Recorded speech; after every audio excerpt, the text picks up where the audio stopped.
seems we have a guest with an intriguing destiny. This place exists between dream and reality, mind and matter.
HeyWoah big. Dude.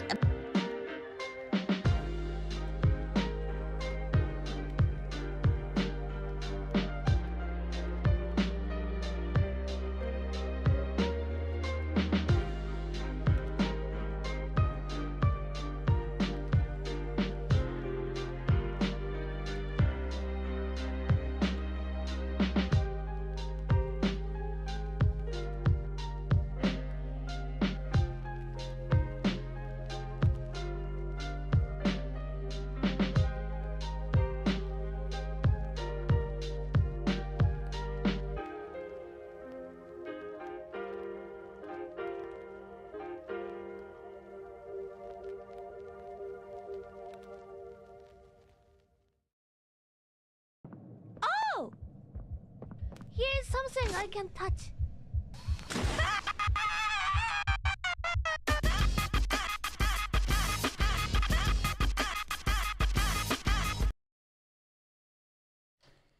Oh no.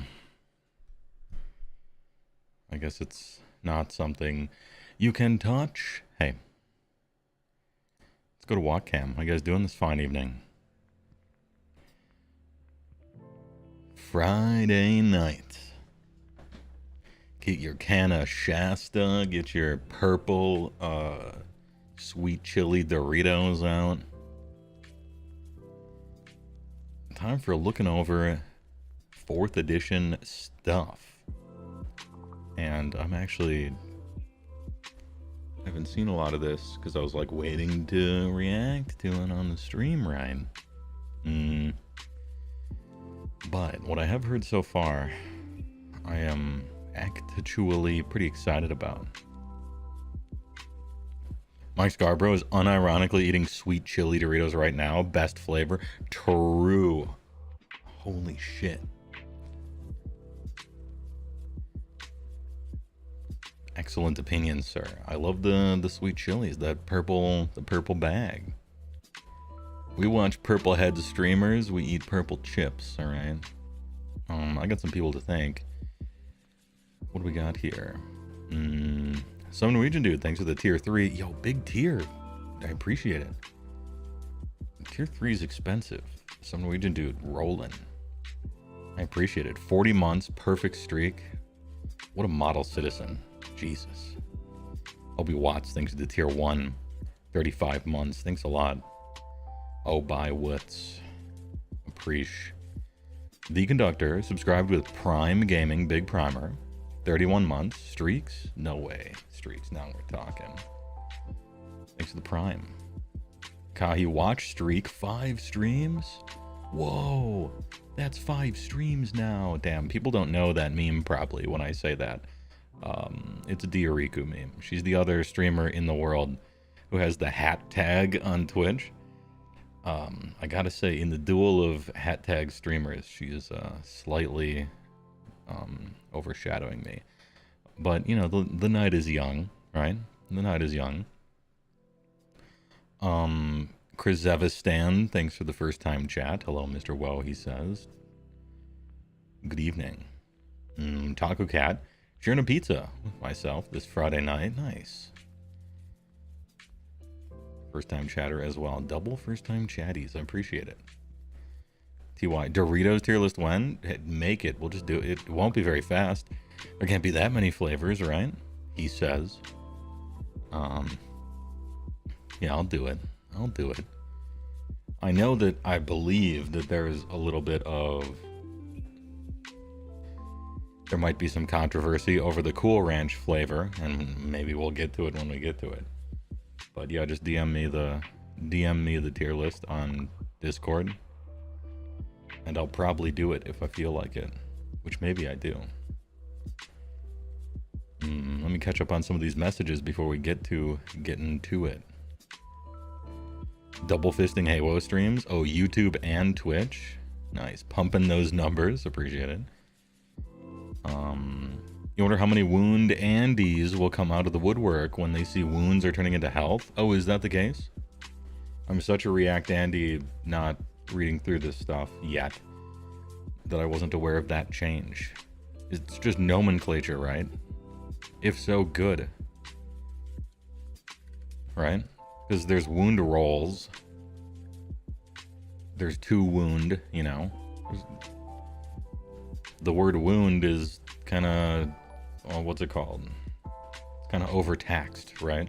So you might as well call it something else. This affects me a lot. I mean, it affects normal players a lot, but it also affects me a lot too. Because I gotta write sentences talking about AoS for videos. And it's annoying for wound to mean so many different things. So good, yeah, fine. Thanks for the follows, Don Josili and Lunderi. Appreciate it. You love the new Cities of Sigmar sculpts. Are they viable without using old fantasy models, the dwarfs and dark elves? Yeah, in fact, their cup overfloweth. There were complaints that the elves and especially the dwarves got kind of left behind in that one. Still technically there, but kind of just waiting for their big refresh as well, which I imagine is on the horizon somewhere. I don't know if it's on the visible horizon, but it's somewhere, probably. Ahem. Your name is Andy, and that comment wounds you. Does that count? No. It's confusing to say you have 10 out of 10 wounds, and it's actually a good thing.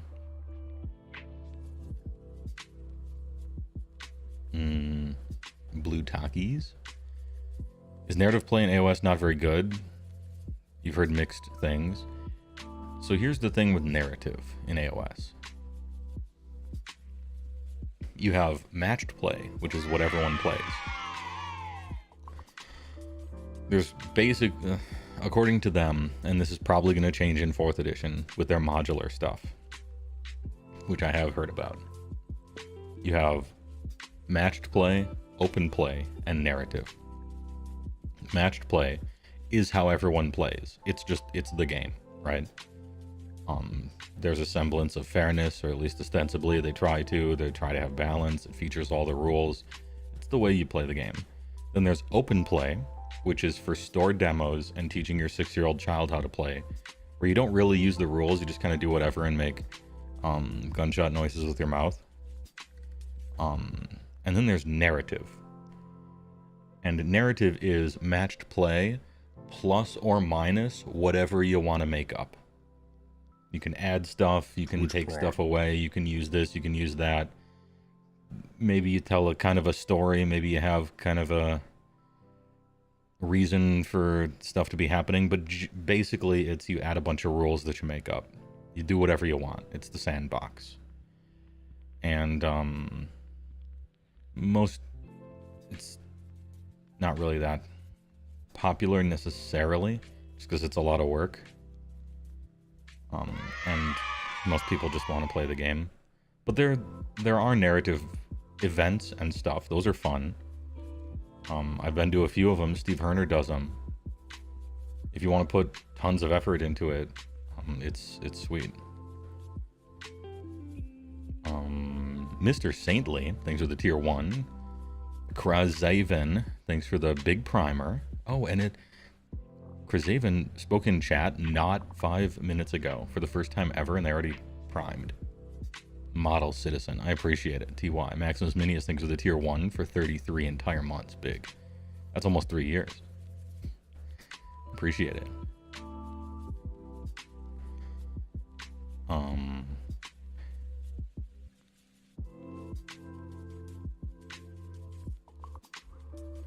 There was a time where there weren't distinctions between match play and narrative. You just played Warhammer. Yeah, I don't know. I don't know about that. I got into this with Age of Sigmar. I didn't play the earlier stuff because I didn't think it looked any good. So, unknown. Path to Glory is essentially narrative play, if you want to like think about it that way. It's New Game Plus. You just add stuff, whatever you want.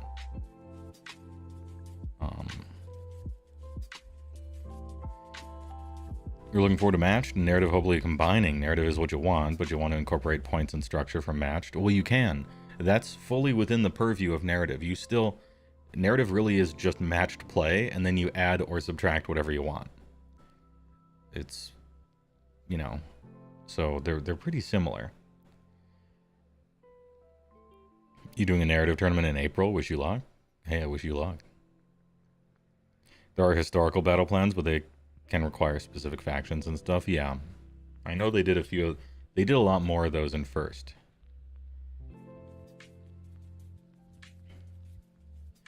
Path to Glory as a new player thing is weird. It has more rules. I think Path to Glory is an awful way to learn the game. It's even more confusing. There's so many extra rules, so many extra things to do. It's playing with a really weird points value. It's a grow league. You got to remember stuff that used to happen. I generally try to steer new players away from it because it's like just a whole bunch of extra stuff. It's weird. In the past, we joke that it's called Path to Ignory because it's the part of the book everyone pages past when they're trying to get to their rules. But I don't know. I've never played it, so I guess I don't have to. Yeah, and it requires people to stick to it, and now you need schedules. I don't know.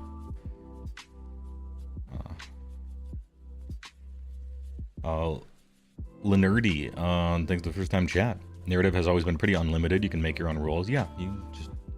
So the problem with that then is the quality of narrative is completely up to whoever is the one making up all those rules. So sometimes it's probably really good and sometimes it's probably not. But same thing with D&D, right? So whatever. Oh, big lurking. I see. Okay. Do you think the current Vanguard will be just renamed to Spearhead? Probably. I'm not big on product stuff. I'm not sure. I'm not good at answering product box questions. Maho Dan, thanks for the big prime. Appreciate it. And good comment with big. Nice one. Incoming backup. Thanks for the 30 somethings. I'm not familiar with that symbol. I'm going to pretend it's $30. TY. Their comment is, I hope that in 4th we finally get the model we all want, Boingob. But seriously, we don't know much about 4th, but the idea of casting spells in different phases seems interesting and cool. Yeah, we'll get to it. This is full discussion stream. I'm reading and we're talking. Let's have a conversation, shall we? Anyway, when Maximus Media subscribed, they had, do you think it's a possibility that GW will phase out all the non-human units out of Cities of Sigmar over time and move away from the Jolly Cooperation fluff they've built previously? That would be a titanic mistake. I can't believe they would do such a stupid thing as that. I don't even think Games Workshop could make a mistake that huge and obvious. Clip it, I guess, and keep that one in your back pocket, I suppose, for as the years move by. But Yeah, I don't even think Games Workshop would fumble the bag that bad. What a stupid decision that would be. Almost unbelievable. Path to Glory should have perforated pages for easy removal. True. Hey, we don't have to worry about it. Sneak back. Indexes. Am I right? Fuck books, right? Right? Indexes, my man. We don't have to worry about that ever again. You don't have to page past Path to Glory, because we're going to be sitting on a luxurious jungle island in a lawn chair on a beach, dipping a chicken nugget in a flute of champagne and going on to a website and getting a digital PDF of our rules, instead of buying a $50 book that you don't want anything else in. Although, to be fair, the lore is cool and the pictures and stuff are cool. It's just tying it to rules. You know, I'd rather go online, so I appreciate that one. Femonk 100 thanks to the tier 1. Appreciated for 24 months. Yo, 4th edition. True. You read the article about the priority roll just now? I'm just about to, and I haven't yet. So I will for sure talk about that. That's what we're doing this stream. I'm reading all these articles I haven't seen yet. React Andy, and we'll talk about them.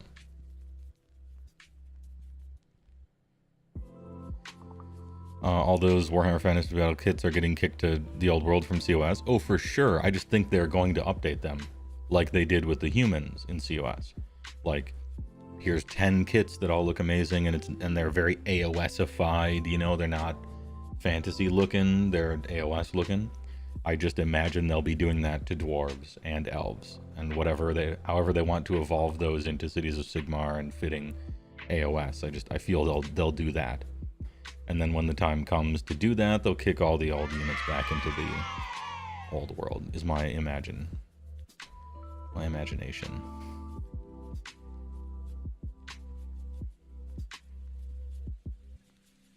Imagine using the internet to distribute game rules instead of using magazines in the year of our Lord. Yeah, unbelievable. It cannot be believed. But if anyone is going to try to do that still, I guess that's GW. Whiskey Lima, thanks for the tier 1 for 34 months. Big AOS. 34 months of big AOS. Thanks for the tier 1. Have they stated if they're going to move away from army books entirely or just get all refreshed? They might talk about it in one of these articles I'm about to read. My guess is, and I'm not a businessman, they're the businessmen.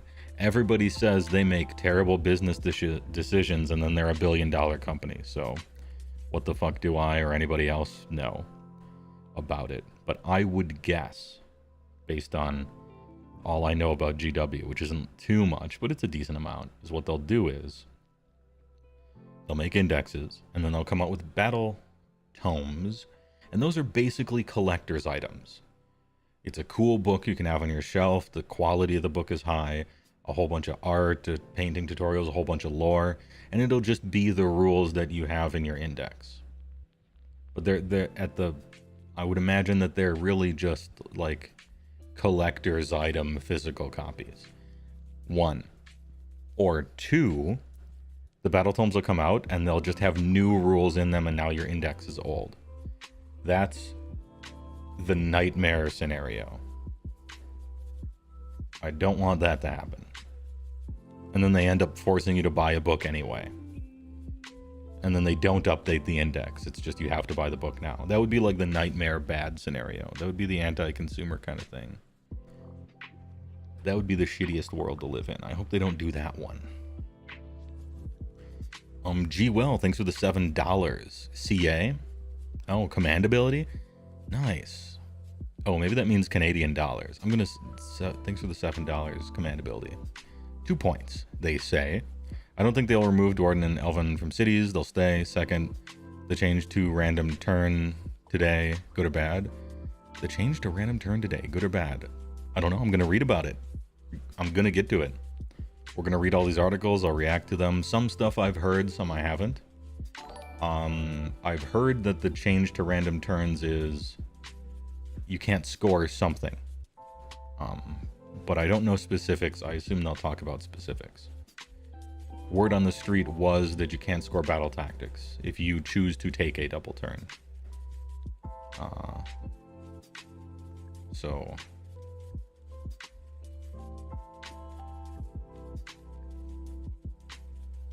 But I guess I'll know the full thing then. That's fine, I guess. Because there were two types of double turns previously, or rather currently. Two types of double turns. One was the damage double turn, and one was the points double turn. Points double turns happen later, and win you the game harder. Damage double turns happen earlier, and it feels worse, but they don't win you the game as hard, and sometimes they don't even at all. So they might be trying to get rid of the points version, and so taking the double is just a decision between damage and points at this stage, which I think is fine. That's fair. It's fair to go in that direction. I'm looking to see all of the ins and outs of it. But as I see it, that's kind of how it was / is, and maybe that's what they're doing with it.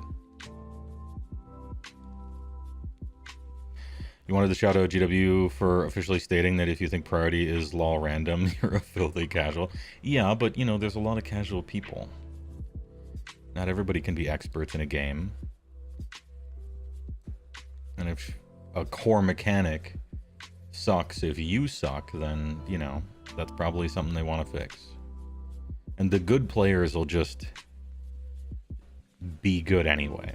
If you're good at the game, you will leverage and exploit whatever the double turn turns into just as much as you do right now. So it's really no sweat off their back, I think. The book Drip does not align well with a 3-year development cycle. It sure as fuck doesn't. And has been complained about by me and probably everybody else that I've noticed talking about this game since the game came out. And before then, because it's apparently how they have been doing it forever. They've been doing it a bad way. I hope this is them fixing that. I hope this is a new leaf. Turning over a new leaf, hopefully.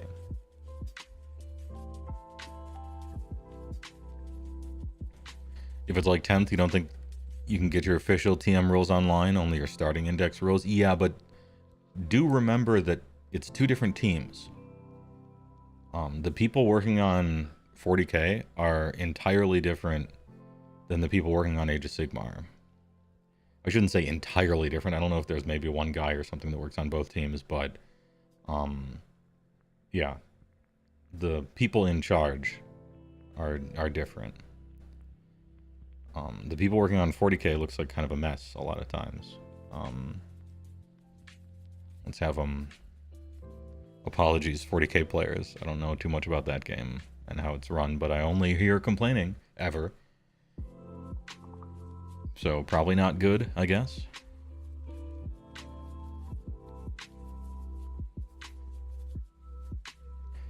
Will 4.0 launch box spend more time on shelves than the 3.0 box? Unknown.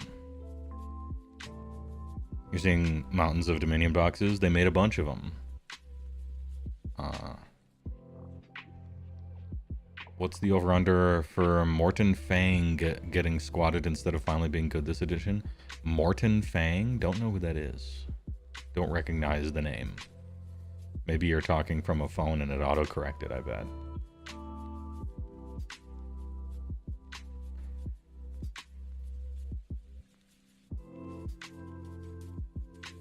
Which option will be the biggest ripoff? That'll be the one GW uses. The one where you have to buy the Battle Tome and the indexes are not updated, and the Battle Tome has updated new rules that are new and better and everything. That's the worst one. It's the worst place to live.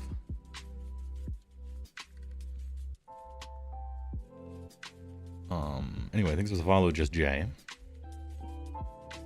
And Mr. Saintly, yeah, that's what they did for 10th edition 40K.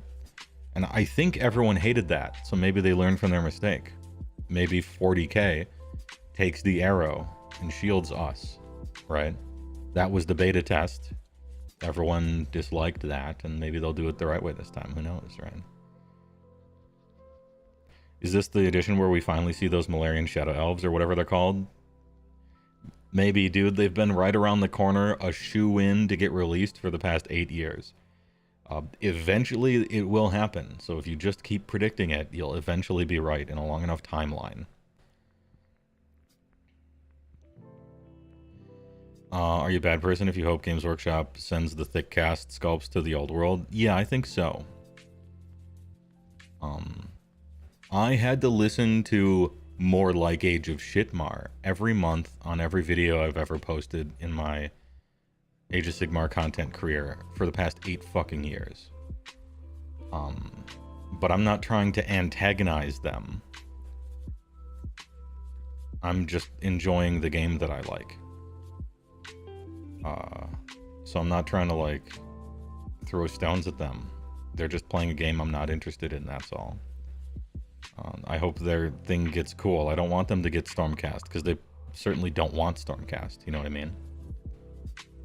I just want them to shut the fuck up and leave me alone, for the most part. And, I don't know, please enjoy your old game. It's like my official thoughts on it.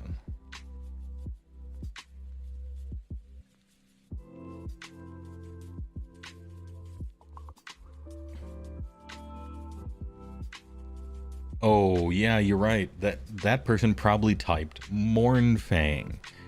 You are right. I didn't even think about it in that way. Now I gotta find their sentence again. What's the over-under on Mournfang? Getting squatted instead of finally being good this edition. Not squatted, but... No, you know what? Trust in Matt Rose. He'll do it.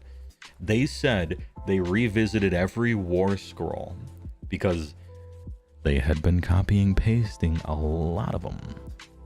They've been copy and pasting a lot of them. Every book, every edition, over and over. Lazy, it's fine, copy paste. They revisited every one, they said. This is it. Hopium, this is the time. Can any man cope as much as me right now? Orchestra, thanks for gifting 2 tier 1 subs. Appreciate it. Oh, Trouble Vision got sniped too. Bard from Entry redeemed Switch hats. I appreciate it. Anyway, Orchestra. Thanks for the double subbies. Appreciate it. Ahem.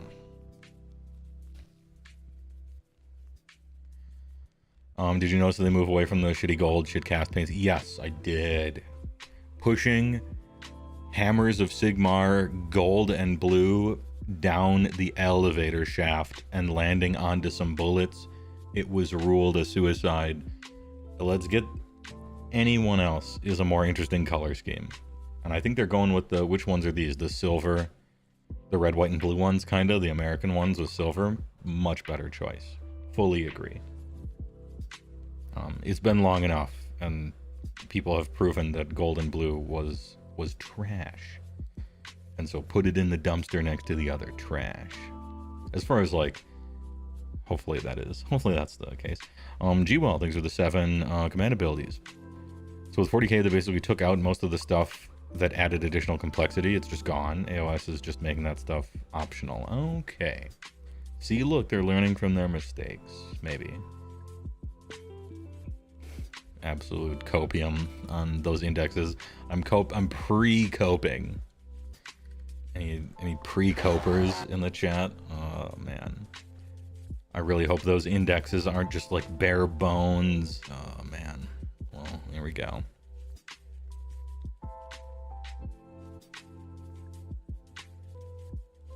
You're not familiar with the Age of Sigmar? It's just old world nerds being spiteful? Yes. Yeah, for 8 years. Yes. Age of Sigmar is the reason old Warhammer Fantasy Battle died, so I'm mad at Age of Sigmar players and the game. That kind of person. They're entirely wrong about their premise. It didn't. But to them, that's what they think, and so they're mad at Age of Sigmar, and I've been hearing about it for 8 years, and they just can't let go. It's been almost a decade, and you still see whenever old heads bring up Age of Sigmar ever, they're like more like Age of Shitmar, fuck that game, you know. They're still mad about it. And they were very toxic to people for the first 4 years or so, super toxic about it. But the best thing to do is mostly ignore it. I'm not trying to turn mean just because they are. And it's not. It's just some of them, right? I don't know. You can't paint with a wide brush like that. It's not the type of energy I'm trying to move around, you know? I hope your game is good. I hope you like it. CG Bustin', I think it was 20 pp. Yes. More like Age of Sigmar. True. Thanks for the $20. Also, thanks all the Old World people for posting on my YouTube videos, because that's interaction. Thanks a lot. You helped me out, even though your comments were negative. AoS didn't kill fantasy. 40k killed fantasy, says G Will for $3. You are also wrong. But thanks for the $3. Fantasy killed fantasy. The game collapsed under mismanagement. Just terrific mismanagement by Games Workshop for over an entire decade, and was being outsold by paints and shit. Like, just no one bought it. It was unpopular. It died on its own. And then from the ashes, they were like, well, should we just make a new game or just leave it dead? And they decided to make AoS. Which was kind of a shit thing to do to people who were still holding on to the old game. So I understand the people's feelings, right? But I don't know, chill. Maximus Inius thinks 100 bits. Do you think anyone honestly holds real spite against the game and people that play it? Yes. Or are they just trolls? I mean, a certain percentage of them are probably trolls, but yeah, I detect true hurt. Like, sometimes people are being mean, and you're just like, they're fucking around, they're bored at work, they're just trolling. And sometimes people are being mean, and you can tell even through the internet that they are hurting.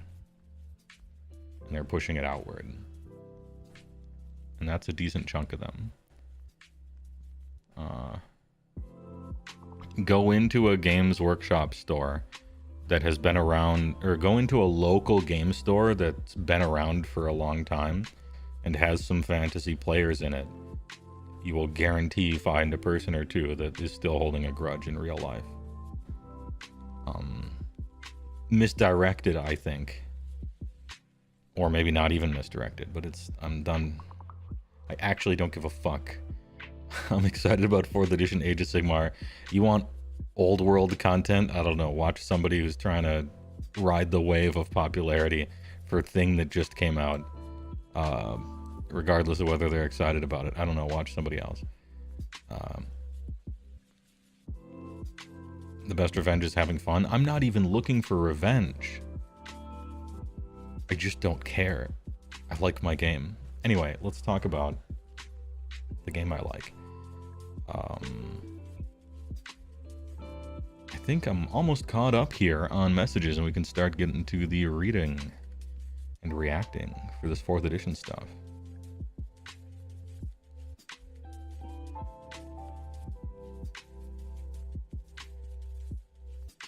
Decided to tune out of a VTuber stream. Really? You left a VTuber stream just to watch me? Damn, the magnetity. Hey, I appreciate it. That took personal sacrifice. Aeronautical. That took sacrifice. I could be watching Project Melody right now. Paint Warhammer figures. I could be watching the amazing Plibit. And yet, you know, get my punch card, show up to work, you do what you gotta do. Also, who's Project Melody? I've never heard of her. Who's that? Also, I'm 12. AoS is great, says Clan Weaver. TW is great. Fans getting mad at the other. Yeah, it's stupid. Big versus big. The people mad at GW still buy GW stuff? Yeah. They'll square that circle somehow. Casually opens another tab. Yeah, for sure. Why not both? All right. It's just about content time.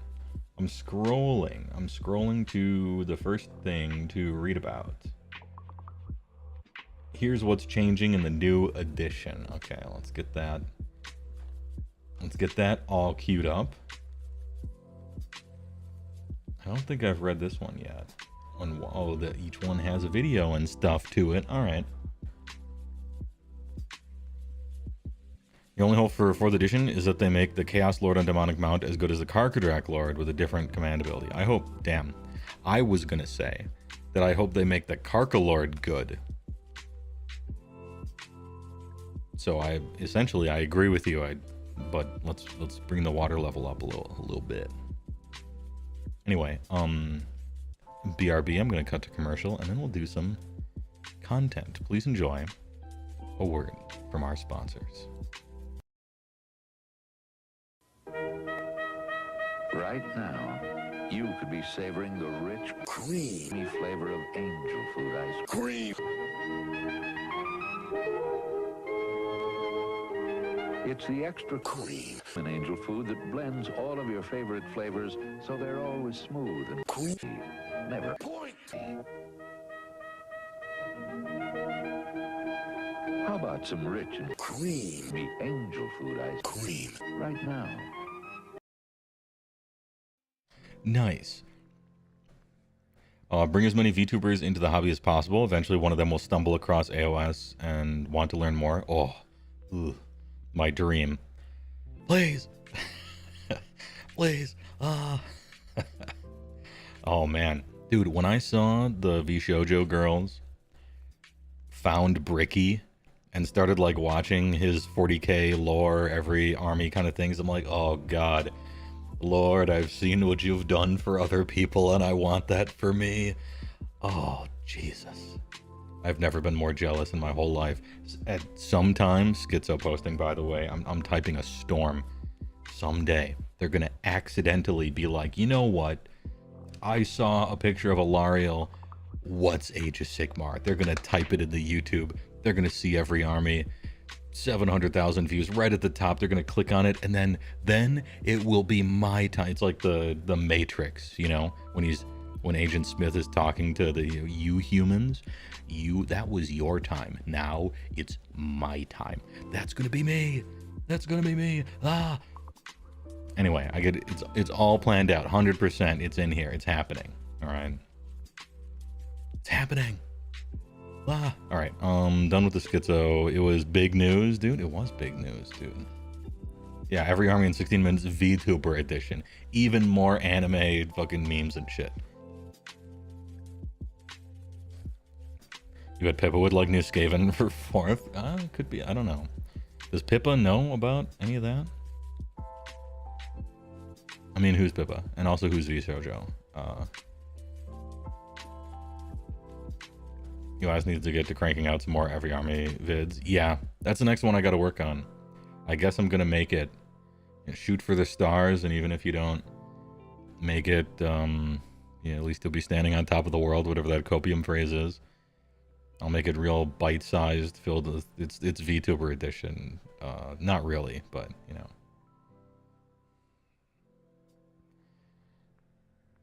Anyhow, desktop mode, please. Let's get some music in the background. Did I read this one last time? I don't think I did. It's from the 25th. There's a bunch of these. Let's see it. Warhammer Age of Sigmar. Enhance. Okay, we've enhanced enough. Warhammer Age of Sigmar. Here's what's changing in the new edition. Sigmar might have lied, but we are not. The new edition of Warhammer Age of Sigmar is coming soon, and it's the best set of rules yet created for the game. Everyone over 30 just lost, by the way. Got them. Over the next few months, we will be going through all the tweaks, changes, upgrades, and innovations with a fine-tooth comb. On Warhammer Community, we'll be looking at all the main rules, the exciting streamlined new Spearhead mode, and how every one of your beloved factions will be evolving. But for now, here's a bite-sized summary of what to expect for the best fantasy miniature game in the world. Karna, thanks to Tier 1 for 36 months. Roll double 60s on your Kragnos charge for your number of months subbed. It's true. It's all true. Nice.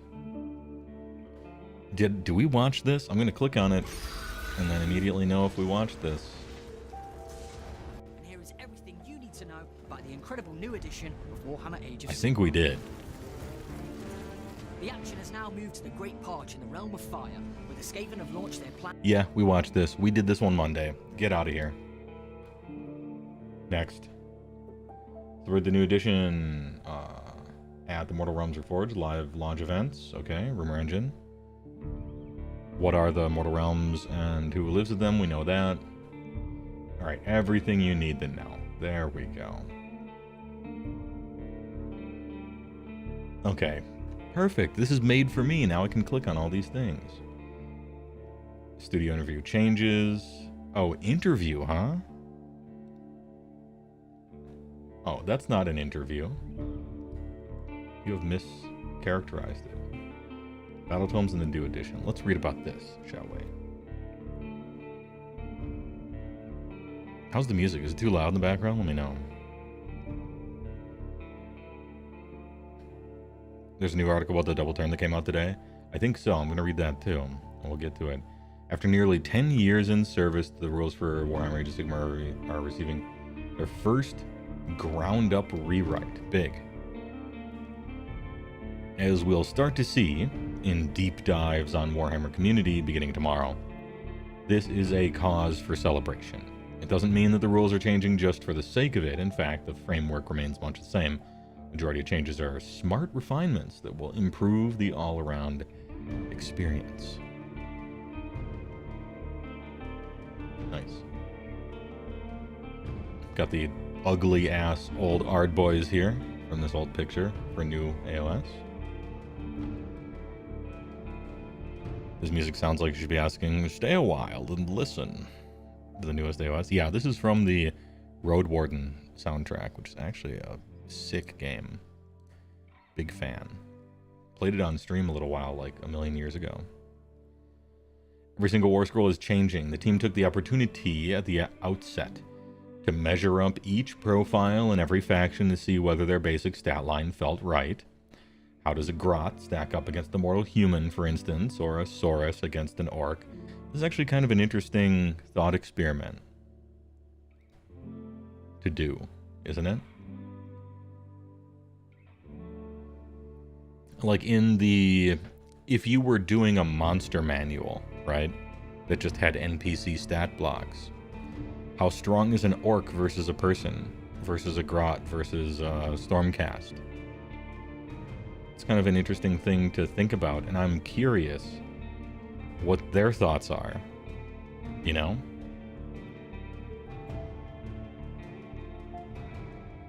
Like, what are the stats of an Ogre, for instance, versus, like, an Annihilator? Or a Rat Ogre?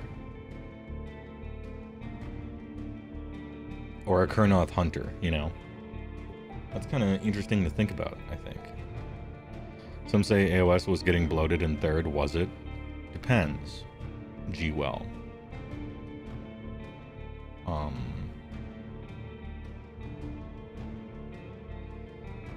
What does it mean to be bloated? I guess this is kind of a philosophical question. I would say that third got a little annoying. I don't know if bloated is exactly the right word. Because for me, I put a big differential on rules of the game, rules of the army. I draw a line between them. And rules of the army were, should I say very? They were noticeably simplified from second to third. You had a lot fewer army rules and a lot more streamlined, I guess. I don't think streamlined, it really was just simplified. The army you played got a lot simpler, but then the core rules got a lot more complicated. I think overall it was more complicated. Like it wasn't an equal +1 -1, it was like a -1 +3. Especially with reactions and especially with battle tactics. If you got rid of battle tactics from the equation, I think it would probably even out. But because there was battle tactics at and they were so important. They were essentially the game. The game became a battle tactics game with third. I really didn't like that, but you know, whatever. So bloated is too vanilla of a term. I would like to get more specific from it, but I guess you could say yes. In a certain way. Maybe that's misleading. It was complicated in annoying ways that weren't fun. I don't think the level of complication was too high. It was just the complicated things were fucking annoying and not fun. Like each army, I would have appreciated the armies getting 30% more complicated for the army rules. I wanted more army stuff, bloat, if you will. But the core rules plus battle tactics were too much and annoying. I guess they moved cups and balls around and I just didn't like where they ended up. That's my weird answer to your very simple question. Sorry about that. Lumineth is the exception, Tristan. Lumineth is bloated. I don't need to waffle around. Yeah, that was a bloated ass army.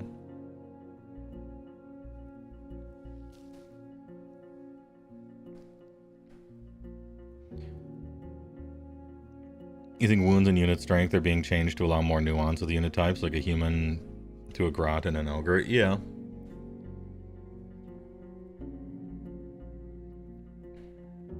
I think they're coming up with, okay, what's the stat line for somebody pretty good at fighting? What's the stat line for somebody who sucks at fighting? You know, all the way from 5s and 5s down to 2s and 2s. I don't think there's anything that actually hits on 6s and 6s, because you're just wasting your time at that point. And there's the shittiest chaff, I guess, in the whole game is like 5s and 5s or 5s and 6s or something like that. But I wonder if we'll pull out or absorb in even more people on 3s and 3s, maybe. I don't know.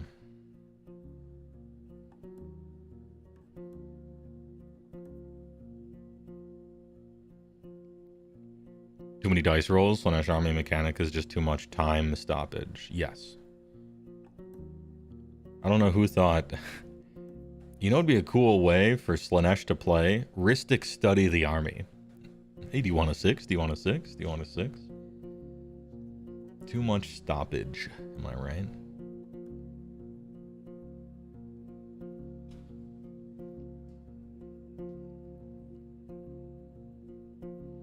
Clone Glad, you loving the Road Warden OST in the background? Dude, that game is so comfy. Kind of want to play it again. Yeah, can I offer you a 6 in these trying times? Yeah, 3s and 3s was... At first, when they started, 3s and 3s was the Stormcast baseline, because they're epic heroes. And now everybody hits on 3s and 3s. And that's not even, like, good. So there's some creep there, for sure.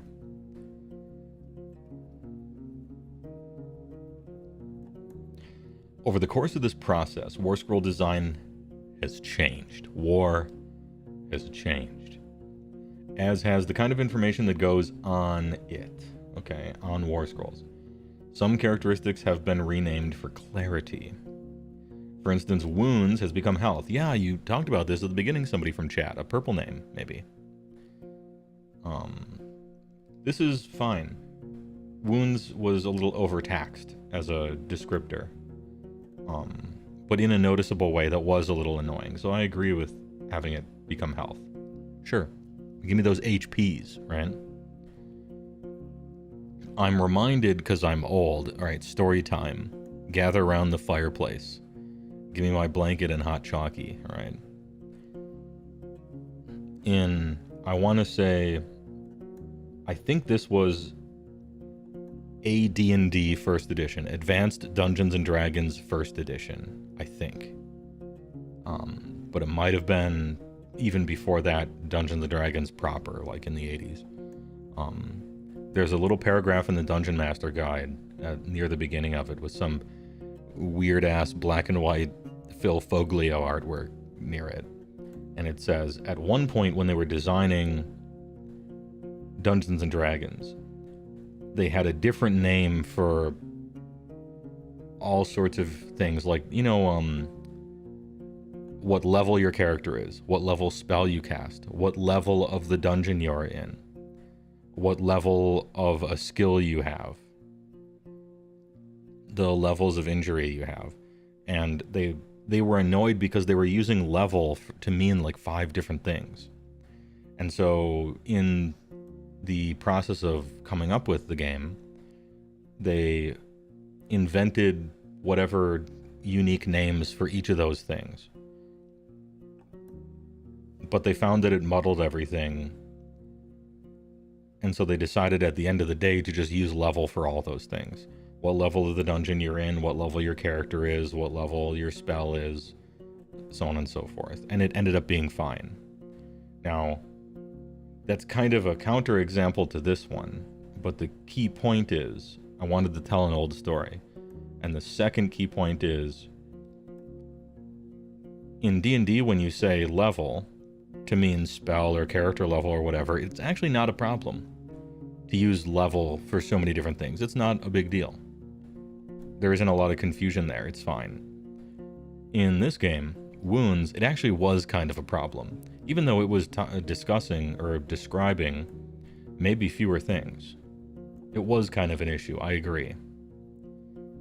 Your wound roll, a penalty to wound, bonus wounds on a trait or something, the wounds you have applied on your character, because you put wound counters, technically you're supposed to put wound counters on a character, and they have a certain number of wounds they have. And so when you ask a question like, how many wounds does that guy have? Do you mean how many wounds left? How many wound counters are on him? Or what is the maximum number of wounds he has at full health? And it really was kind of getting goofy.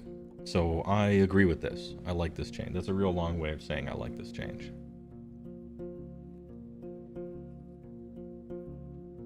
Ahem. I wonder if we will still count up. Because there's a rift in the community. It's not a big deal, actually. But some people count down for the damage on guys, and some people count up. And that's just how individuals play, or maybe it's how they learned, right? Some things like this are just personal preference, and there isn't really a quote-unquote correct way to do that. But in Age of Sigmar, there literally is. There was a real correct way to do it, and that was counting up. Because you're supposed to place wound counters on someone, and that's what you do. The by the rules way was counting up. And if you were a player who uses a lot of monsters, maybe you count up because it's easier to track your wound table. How much damage have you taken, right? Kind of thing. But some people count it down because it's like a health bar decreasing. Of course you would count down, right? Maybe. It was kind of harmless. As long as you stuck with one, it's fine, right? But yeah, I wonder if they'll switch that or swap it. It's going to take some getting used to if you were doing it correctly before.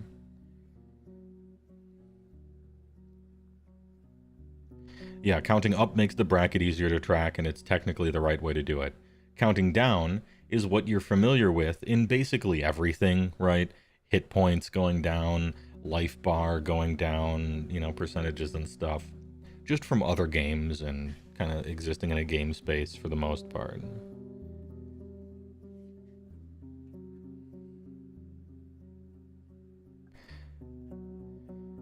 Used to count up, but just switch to counting down as a courtesy thing, because it's easier if the opponent knows how much health something actually has left. Yeah, I suppose there's that too. I suppose there is that as well.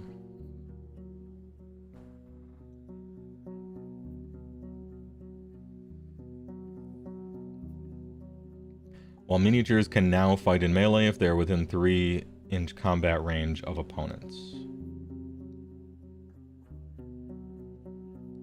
Oh, okay. Interesting. So, let's talk about this one. I didn't know this was the exact rule that they went with. I heard that they were getting rid of weapon ranges. But I thought they were going to replace it with essentially, how would I put it?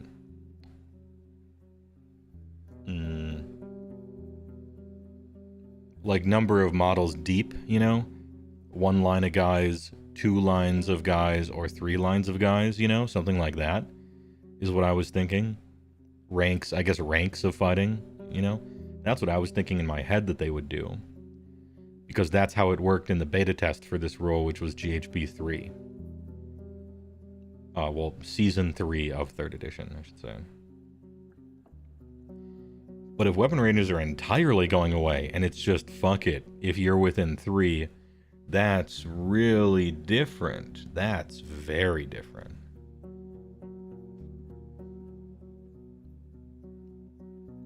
This obviously brings up the question, so what's the point of spears, you know? They look cool, I guess.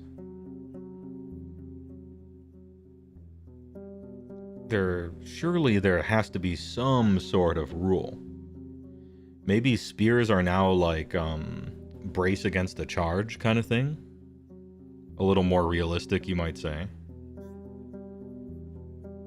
Spears are a defensive thing, maybe? I don't know. I don't know what they... Maybe there's a rule paired with this, but that's interesting. This is a big deal. Clouds of dudes are back, baby. They were almost extinct at certain points in 3rd edition. The cloud of 30 guys, which dominated the game in 1st edition and much of 2nd as well, and then was wiped from the face of the earth for 3rd. Maybe big clouds of dudes are back on the menu. You know, you got 30 guys, 1 million attacks, like they're back to being the most damaging things in the game.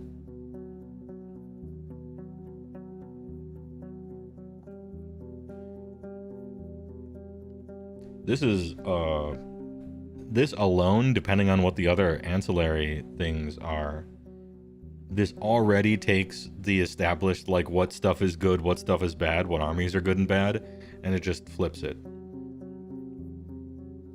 You know, Bladegeist Revenants, amazing now. Nighthaunt, OP, question mark, with like a red, stock market up, you know, thumbnail, Matt Rose doing a pog face. Yeah, this changes stuff.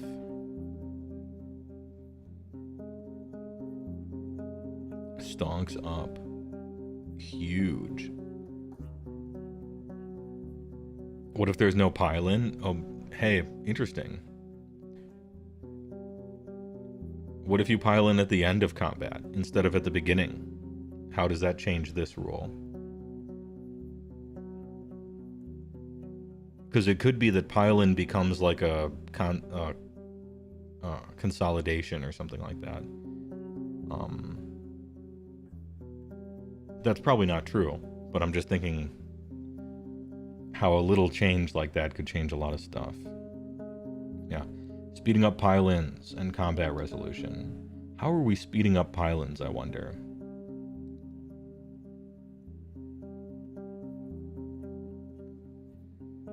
Two by 30 Volkites meta now for Flyer Slayers.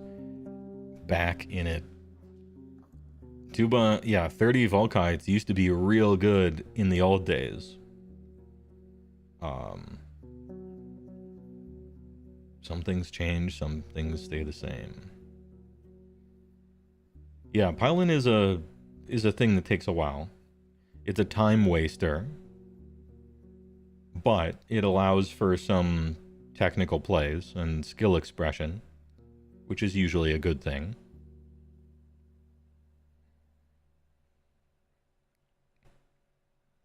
I like not having to measure exactly which guys, you know, it speeds it up, you know.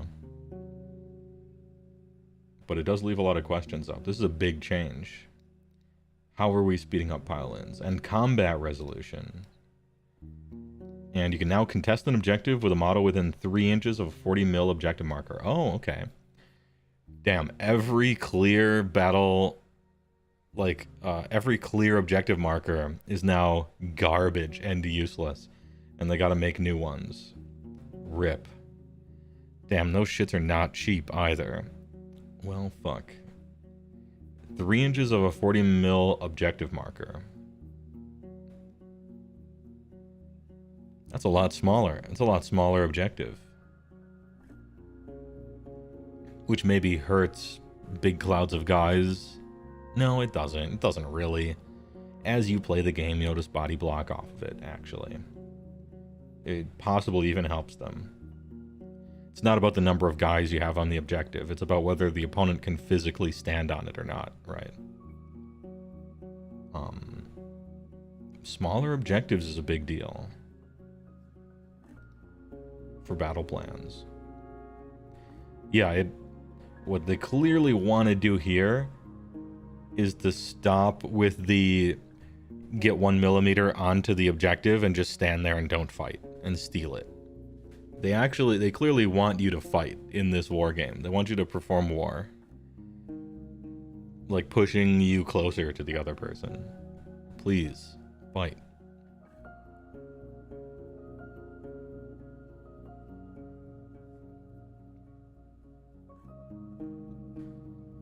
You're all for AoS becoming an even more violent game. That's kind of how it was billed. That's how it began, as a violent game. Everything rounds up as far as things, if things should die or shouldn't. How does it also interact with the rules to prevent pile-ins? If you aren't trying to keep him where you can swing, but they can't, those become weaker. Yeah, if they made that change, Meatballs, then they would clearly just get rid of those rules or rechange them on every war scroll. Since they're changing every war scroll and rewriting all of them, they get to answer these problems, and there's no legacy issues, no hanging chads that could cause a problem, because they have all the control here. They're finally, I guess they're allowed now to rewrite all the rules for everything and all the war scrolls. There's like 1,000 war scrolls in this game.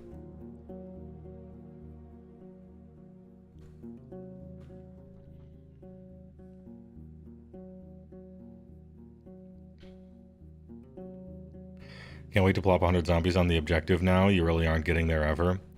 I'm less concerned about 100 zombies on the objective and more concerned about 100 zombies 4 inches in front of the objective and kind of covering it with a big circle that I can never physically reach unless I kill them all. But hey, blocking lanes is good. Controlling territory. Shit's good, right? Yeah, getting smaller makes that a lot easier. Oh yeah, maybe you can't even take 100 zombies anymore. That's a good point as well. Please God, let them release the article tomorrow where they announce the end of Unified. I hope it's the opposite. I would like to keep Unified because I think it's a good thing if players have some control over who goes first. I think that's an interesting build around me idea. It's just you need a second choice. You need something to balance that against. I want it to be a decision point, and it's kind of not. To me, the problem with Unified isn't that certain armies can simply decide to always go first, or choose who goes first, rather. The problem is what you're deciding between Unified or anything else is not a choice. Everything else is trash. It's actually so imbalanced that it's preposterous. Once per game, you can make a run roll a 6. You think that's as good as Unified when you wrote it. Unbelievable. Yeah, I think the way to address this issue, in my opinion, is you keep Unified basically exactly the same. Perhaps even make it easier to fit into, so anyone can be Unified. Like, there's no requirements, it's just, you get this. But then the alternative ones are so fucking good that you actually feel bad if you take Unified. That's kind of what I'm looking for. Stuff like, every unit in your army gets +2 to move always. Like just straight up +2-inch movement on their profile. Every hero gets an artifact and a trait. Like nonsense. So strong that you feel like it's maybe too strong, right? Once a game, a unit is immune to damage, or so that's probably too good, but just something of that scale. So that taking Unified is a choice. You know, you're giving up something to do it, in other words, is what I'm kind of looking for. I don't know if they'll do something like that, but that's what I was thinking.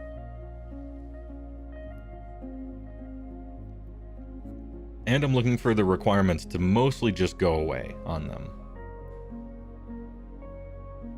It seems like they wrote those battalions, and they were looking at Stormcast when they wrote all the battalions, and they weren't looking at any other army but Stormcast.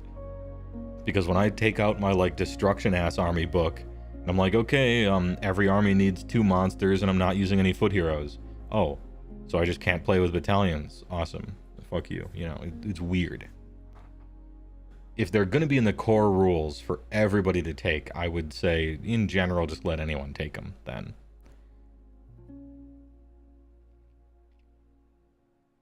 Anyhow. None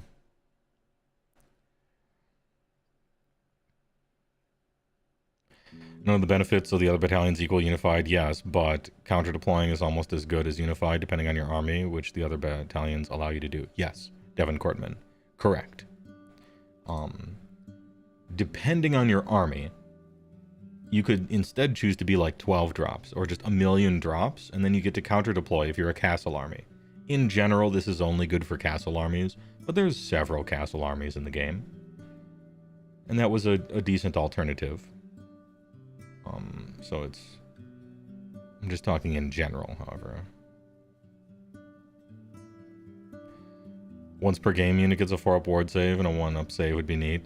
I'm looking mostly to be moving not have it be once per game stuff. I guess Unified is technically once a game because you start the game with it, but I guess I'm looking for permanent solutions.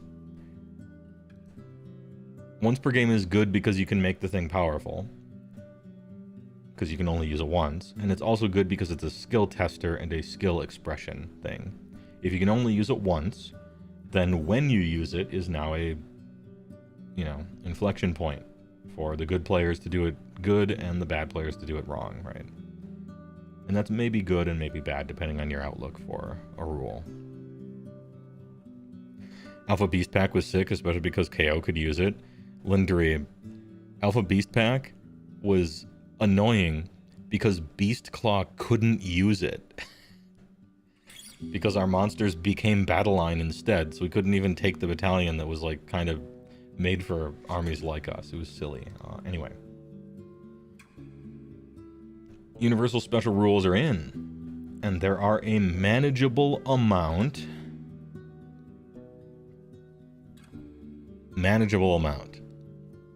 Universal special rules. Now, I'm a Magic player at heart. So somebody who knows more about Games Workshop and probably 40k than me. Is Universal Special Rule just a keyword in Magic, like trample? Is that what this is? Before I go off on some huge tangent. Any 40k players in either chat? Is what this is referring to like trample, first strike, keyworded abilities essentially? USR is a keyword, yes, pretty much. It's like deep strike. Okay, alright. Well, in that case, yeah, I think this is good. I've been asking for this since I started playing the game in first edition. I'm like, why don't... When I was new to this game, in first edition, I rolled up, and I'm like, all of these units have essentially kind of a bodyguard rule that are all the same, and then one of them is slightly different. And then they print a new one that's basically the same, but a word or two is different, but not meaningfully. Why don't they just call it trample? Why don't they just call it bodyguard? And then on the war scroll, you have the word bodyguard, and then it's in the, you know what bodyguard does. It's like a card. You look at the card, it says trample. Everybody knows what trample does unless it's your first singular minute of playing Magic ever. And that's fine, yeah. I don't know why they didn't do this sooner. But they're doing it now. Good. Yeah. And they're a manageable amount. Is this a... I don't know why you would type this. Again, I'm magic-brained here, so you Games Workshop people are going to have to let me know.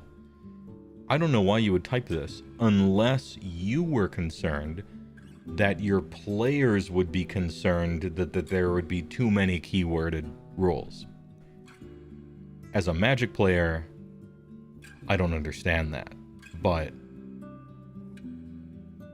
what do you think about that?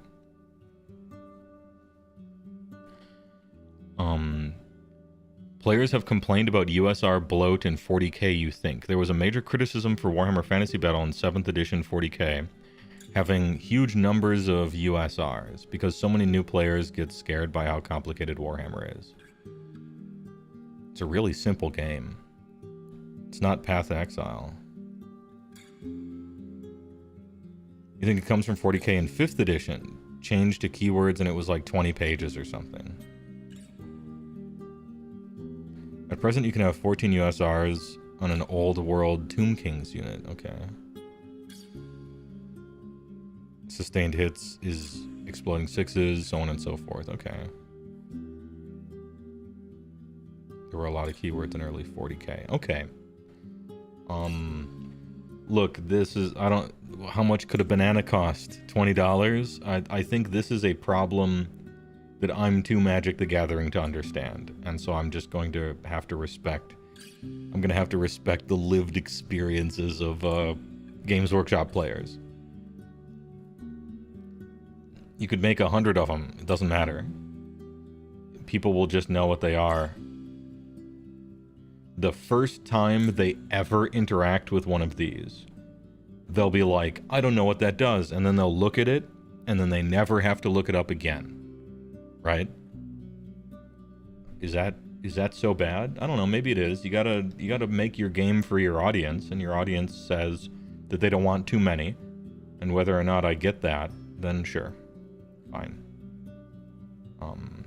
I guess I'm not really arguing for 100 of them or something. I guess I don't care. It just seems weird. But I'll chalk it up to different cultures. I come from a Magic culture, and so sometimes I don't understand stuff, which is fine. Yo, SG Arcade, 20 gifted YouTube memberships? Jesus. That is really super. How did nitwit like you get so tasteful? SG Arcade, thanks for the 20 gifted memberships on YouTube. Who got hit? Who got hit with one of those? Any names? Any names? Hey, please enjoy some emotes and stuff. We got that on YouTube over here. Appreciate.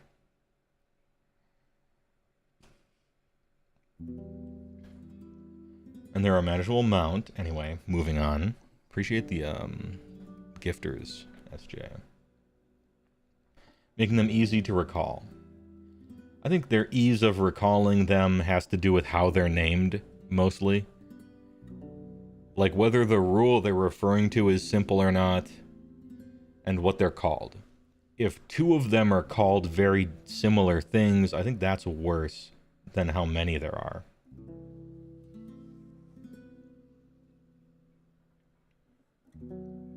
Like, let's pretend there's two different universal special rules, and one is called Flight of Fancy, and the other one is called Fight of Fancy. So one is Flight of Fancy, one is Fight of Fancy. And it's like, oh, on some pretty unit, you know, elves or Slaanesh or something. That's one of them, and then the other one is for scary units like Nighthaunt, right? Making two really similar names that sound like they could be describing something but aren't. I think that's a bigger pitfall than if there's 20 USRs or 25 USRs, you know? keeping the rules they refer to pretty understandable and making the names really descriptive but short and elegant, really. I think that's way more important. I hope they get these names right. You got to make them short, real unique compared to all the other ones, and really sound like what they're describing very much. I hope they do that.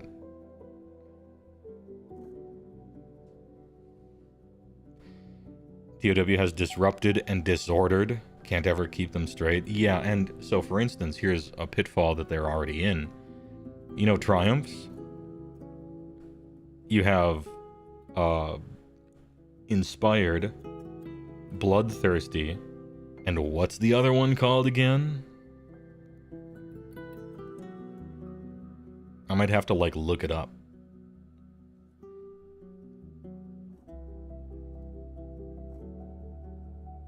Inspired sounds like inspiring presence, and so you think it's the Battleshock one.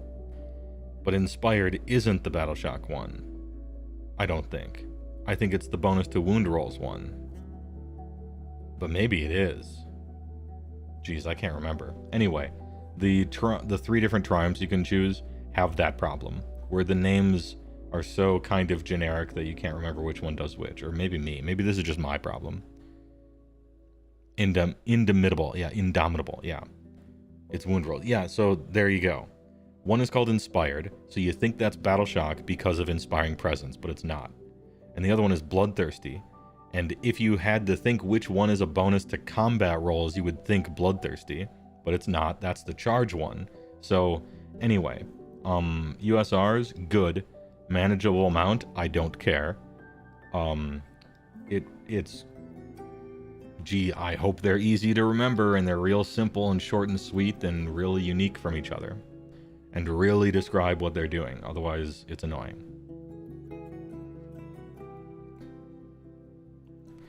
Speaking of universal rules, you've heard from 40k players that GW removed a lot of lore fun rules with new universal rules. So lots of armies are basically about, we do something on 6s and that's it, or plus or minus to hit wound. So here's as far as counterpoints are concerned. The counterpoint to universal, like the thing that's bad about universal special rules, the only thing I can think of is that it sucks a little bit of the soul out of it sucks a little bit of Vorthos out of rules. Because right now we have rules called Stuff 'em in me bag, the fucking groin biter in the Gutbuster squad. Here we go, boys. You know, we got like, they're doing a little LARPing. They're doing a little role playing with some of the names of rules. And it is a bit flavorless, maybe, if a war scroll just has some keywords. Maybe you feel a little lonely. That's the only thing I can think of for a downside. But,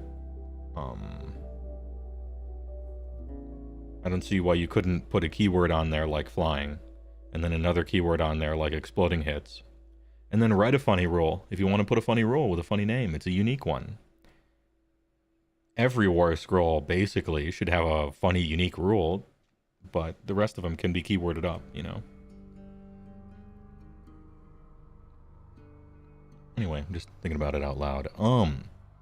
Joe Franklin. I don't know who that is, but TY for the 10 YouTube memberships. I appreciate it. Thanks a lot. TYVM. Brand new mate got hit. Norris Black. Oh, Rotmeyer Rob. Oh, shit. A lot of regulars just got sniped on YouTube. Hey, I appreciate the gifter. Thanks for the double grip, the full 10. I appreciate it a lot. Thanks a lot. It makes this dual streaming at the same time, which is kind of annoying to deal with on the back end on my side. It makes it all worth it. Thanks a lot. Making Stormcast be the keyword Deep Strike would definitely suck the flavor out of the army. Some say that lack of flavor is currently there, whatever their rule is technically called. It just lays it bare.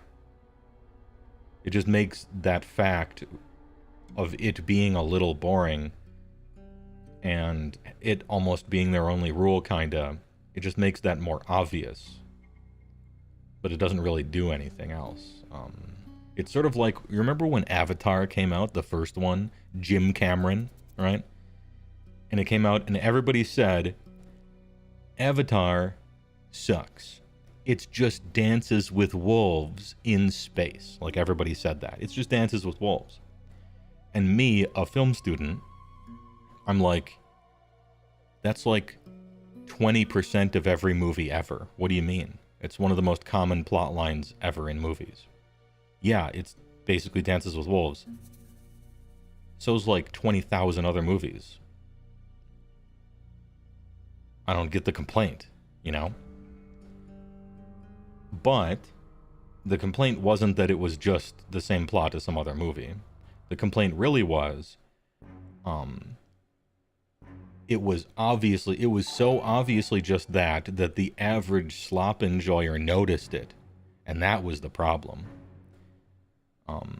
It was just that was obvious. It was so obvious and kind of threadbare that even normal people noticed it.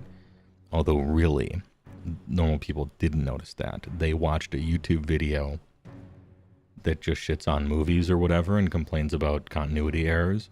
And they took that person's opinion and pretended that they noticed it, and it became their opinion. That's what really happened. But anyway, that's beside the point. Anyway, Nezermore, thanks for the meme ad redemption. I'll probably get to it. Also, Spoonie Man, thanks for the follow. I'm going to catch up on chat a little bit. Slob enjoyers rise up. I clapped.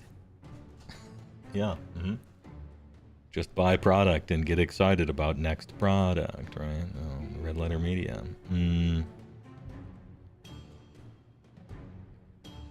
I don't know. To me, if you have Deep Strike, it just makes it feel like, okay, so Stormcast coming down is the same as a Skaven coming up from the ground with the drill is the same thing as a Harpy landing. Yes. Mechanically, that is true. But it's true right now, Dragon 240. That's currently true. Before keywords, before universal special rules, that's literally the case right now. Maybe it's cool to call it the underworld, and that's worth holding on to, maybe, right? You call it the underworld, you call it the high heavens, you call it the warp gnaw paths, and that little bit of flavor, maybe that's worth keeping. Even though mechanically they are all the same and they will be all the same, they're not really changing. So yeah, maybe.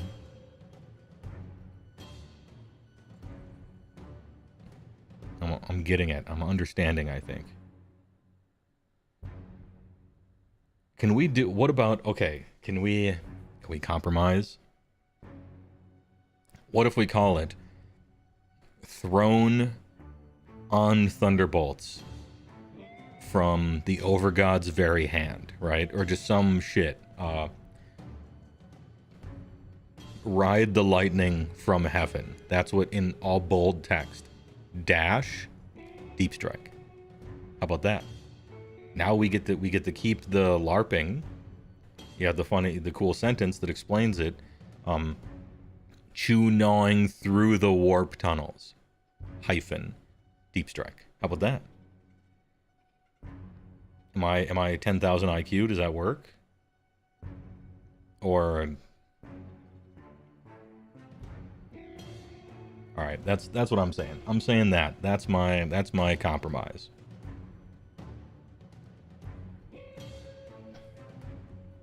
It's the best of both worlds. You get to keep the role playing, but rules wise, it's just, and you're saving space on those cards to just say that. Anyway, HeyWoah just decimated modern opinion driven small talk. Hey. Look, I've been watching it happen. I watched the whole life cycle of it happening with the internet. I am the watcher.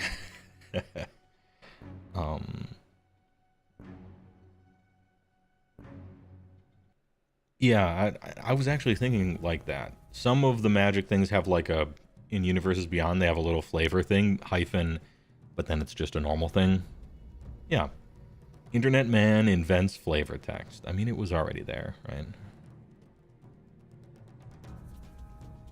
We just add a rule to deep strike from the underworld. This unit has deep strike. When it deep strikes, it does this other thing too. Yeah, you can build upon it. It gives you license to kind of undo the work you did, but also piggyback on your own stuff to make it more interesting. You can do a lot of stuff. Hey, what was there when BBS was the gathering point? Yes. Yes, I was. Logging on to Prodigy Internet. I was there, Gandalf, thousands of years ago. Back when the internet really was just a series of tubes between different universities.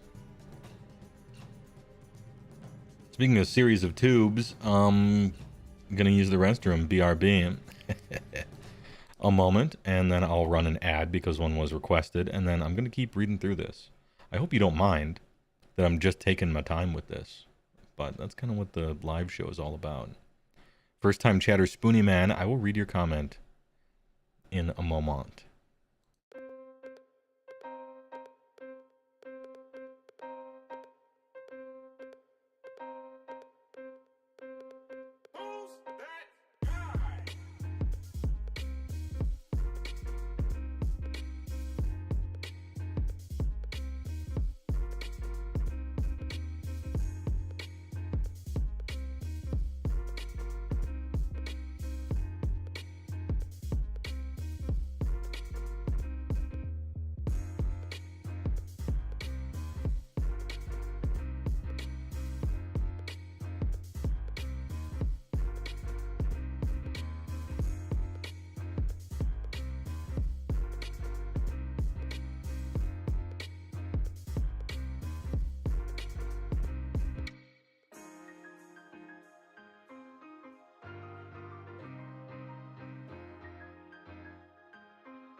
You like magic cards, right, kid? Oh, fuck yeah, this is shit. Kill me now. Well, pull out your wallet, you little shit beast, because SG Arcade has a TCG player storefront for you. Tell your friends, too bad you don't have any. Just call 1-800-420-6900 or steer your web browser to the sgarcade.com superhighway. Holy fuck these deals. If you go where this stream advises to shop, the cream rises to the top. Oh yeah. Jesus. We back. Alright, special thanks to SG Arcade TCG Storefront. Bishop, hey, TY for joining the HeyWoah Enjoyers. Appreciate the membership. Brand new on YouTube.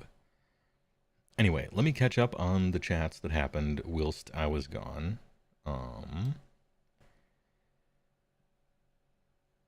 Coming halfway, but from the X, Heavens, Undercity, Underworld, Wildwoods. Yeah, I could do that. Kaisol. First time chatter, Spoony Man, at a asterisk.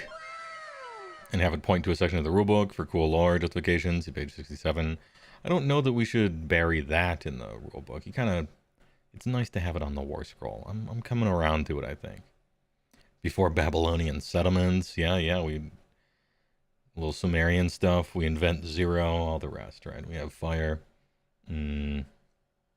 NWO Macho Man was your favorite. True. Fizz6, thanks for the tier 1. It landed on Leonhard did too. Appreciate. Let me turn the music back on. Ahem. Ahem. I think that's about all I want to talk about USRs. I like them. I'm glad. If people are sad that a little bit of the role-playing goes, just do both. Have a role-playing name and then say Deep Strike. I don't know if they're going to do that, but you know, fair enough. Battleshock has been removed. We're safe on Mars.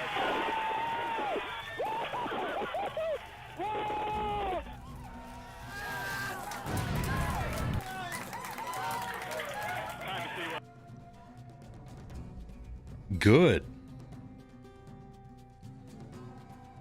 I didn't think they would do this. Ladies and gentlemen, we got him. I didn't think they would make such a bold, correct change to the game. Damn. I was so afraid. Remember every time anyone ever talked about fixing Battleshock in the game? I was always like, please don't try to fix Battleshock, because whatever you do, if you make Battleshock matter, it won't be fun. It'll fucking suck. It'll be annoying.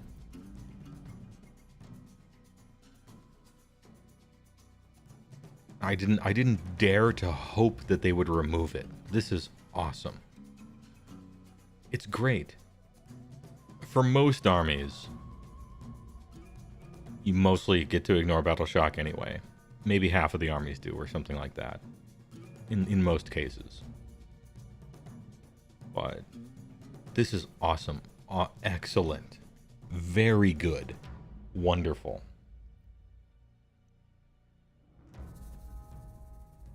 I don't have any real, like, no comment. No additional comments. 100% correct. Good.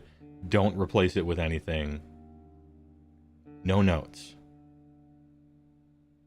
Simply excellent. Moving on.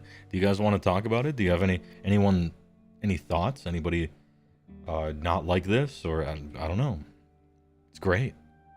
I'm excited for the edition already.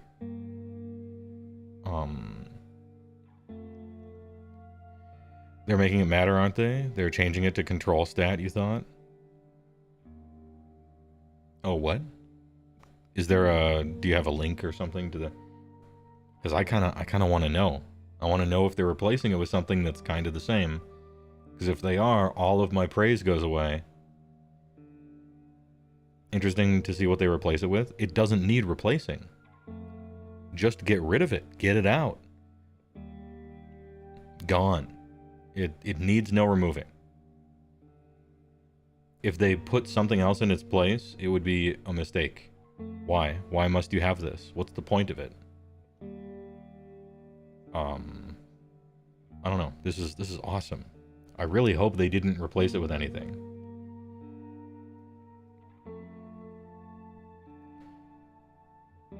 Another edition taking away Oziark Bone Reaper stuff. Yeah. Don't worry, your rules are getting rewritten, right? You're happy you played Trolls in the last 4 tournaments you've been in, and getting rid of Battleshock is going to matter quite a bit. For you, yeah. I wonder if Old World being there for people who like half their army running away makes them feel more comfortable doing something else. I was going to mention that, Michael Deringi. I agree. Yeah, that was kind of what I was going to mention next. If you like rolling dice and doing fucking Thaco and watching your brave soldiers run away like cowards and flee the battle and die, but technically not die because you can give a speech later to make them come back to life, even though it says kill or died, but it wasn't really kill, it was just injured or wounded, kinda, and yeah, fuck that, dude. Leave that for the rank and flank game that gives a shit about things like whether your troops will listen to your commander or not. Fuck that. You kill guys, if they live, they live. Let's move on with our entire life.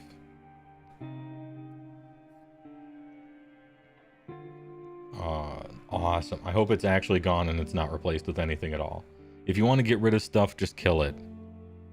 You don't. It was an entire phase of the game, and it was the shittiest phase.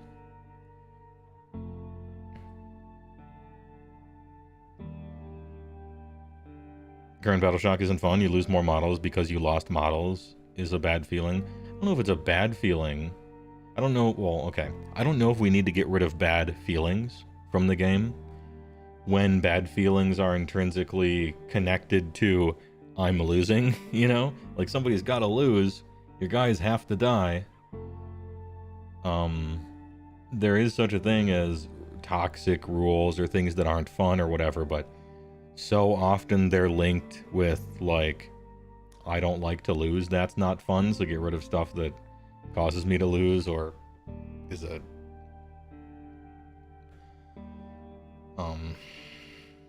like, has a side effect from currently losing or losing something or whatever. Yeah, and...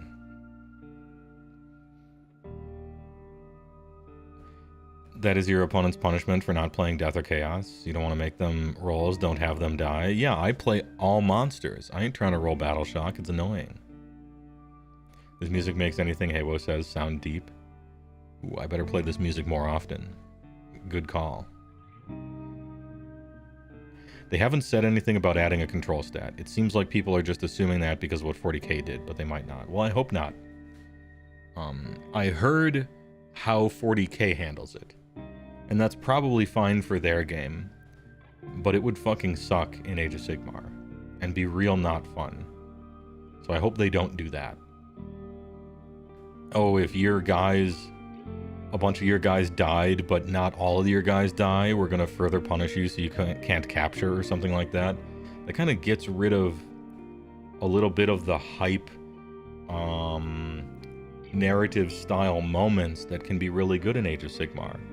You've all had it happen to you. You play the game, and your guy's being attacked, and just looking at the numbers, he's gonna fucking die. Right? He's just dead. But miraculously, you can't stop rolling sixes. He lives on one wound. He makes a stand. He should have died, but he persevered. And you control the objective because of that. This is a story you can tell later. I think that's something that's cool. And the story of, hey, all my guys except... so of course I lost Battleshock and they can't control anymore and they're dead anyway. It's like copium for the people who didn't quite kill a unit. I don't know. Just kill the whole unit. You want to do something? Kill them. Whatever. Maybe if they're shocked they can't receive commands. I hate that idea. You don't need to double punish people. Just kill their guys or don't kill their guys. You don't need to double stuff the Oreo.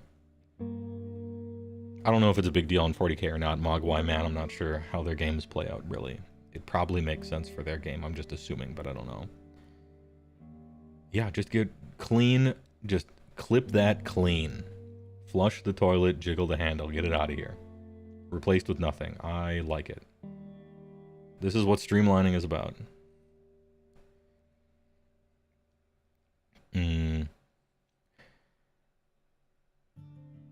Control stat with no way to affect it would be good. Like, you look at the stat card and can easily look at how much it counts for on the objective. That way you don't need abilities that say counts for X.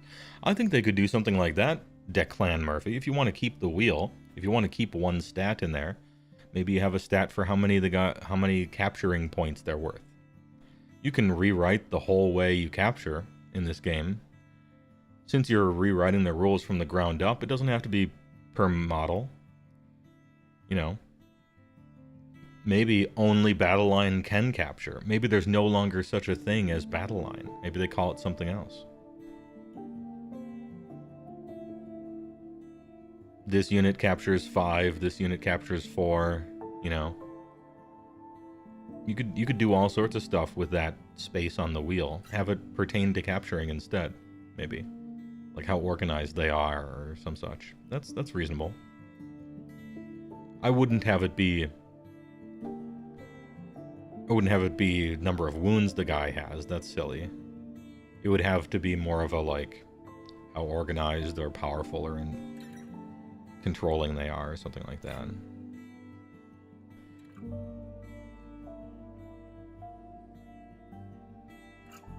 You hope AoS Force Organization doesn't get dumpstered like in 40k. Mogwai man, please tell me what does 40k do? In other words, if they don't have a force organization, you don't have to fill out heroes and battle line or whatever. Do you just add stuff and you can do whatever you want, or 40k does OC, which is the amount a model is worth on an objective per OC they have, with battle line being worth more than other models. I think that's reasonable. You could do that in AoS. That's kind of how it works. And they keep adding more like stuff in the game that captures more than one. And then heroes are worth more and monsters are worth more. They keep adding stuff like that. 3 of anything max. 3 of anything max works in a game where every army has 50 choices. Not so much in Age of Sigmar. It's also a lazy balance. And if you're writing the rules from the ground up, you can avoid lazy balancing. Like max 3 to anything. A much better system would be to oblige you to care mechanically why you would not want to just spam one thing. So you technically can, but you pay a cost for doing so. Either in, I don't know, any number of ways in the actual game. You just have a special stat for capture, because a giant should be able to hold an area better than a handful of clan rats. Yeah, and currently they do, right? Yeah, I think that's a reasonable ask.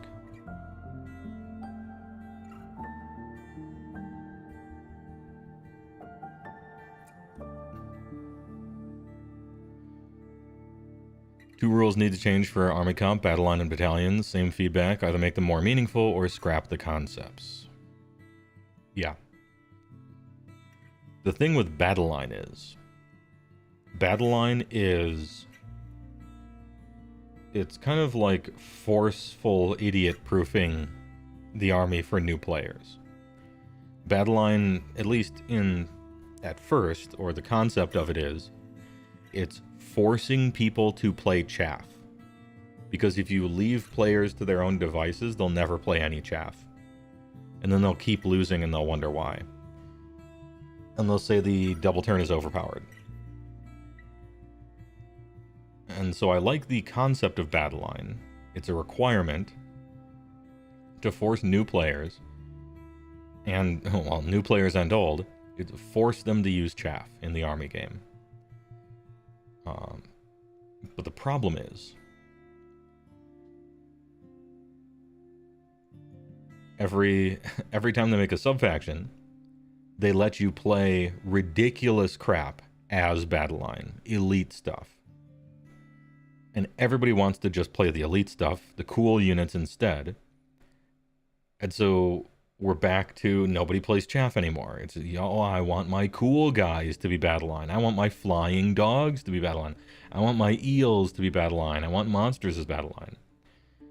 And so it ends up being just this thing where nobody does that after all. So, yeah, I don't know.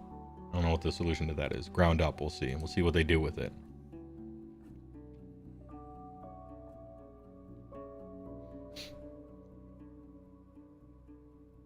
Adding OC to AoS would be decent. They already kind of have it. So just adding it officially is fine.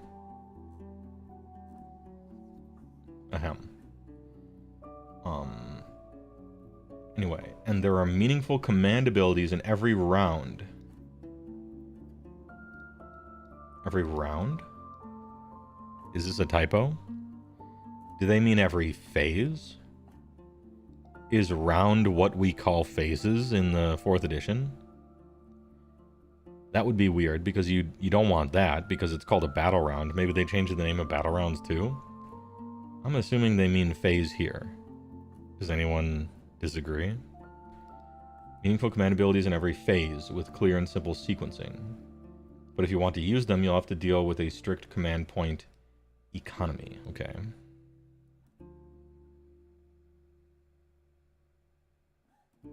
Clear and simple sequencing, huh? Okay. Are we reinventing the stack? Don't be embarrassed. It's just a good idea. Just steal it. You can't copyright rules.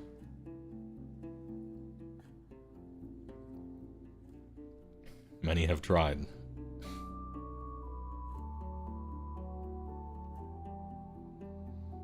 Everything you can do in the game is now an ability.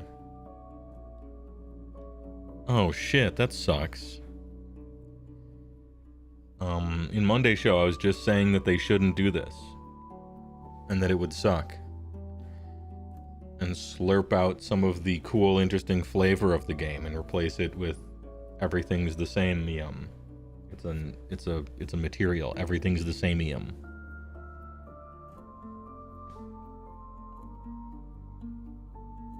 That's too bad. I rather liked the magic phase for the fantasy game, so the magic was special in some way, without just being an ability with a different name that you have to jump through hoops to do. This is sad. This is the first thing I've read for all of 4th edition that I'm legitimately sad that they have done. And it took a while to find one, so I suppose that's a good thing for 4th ed.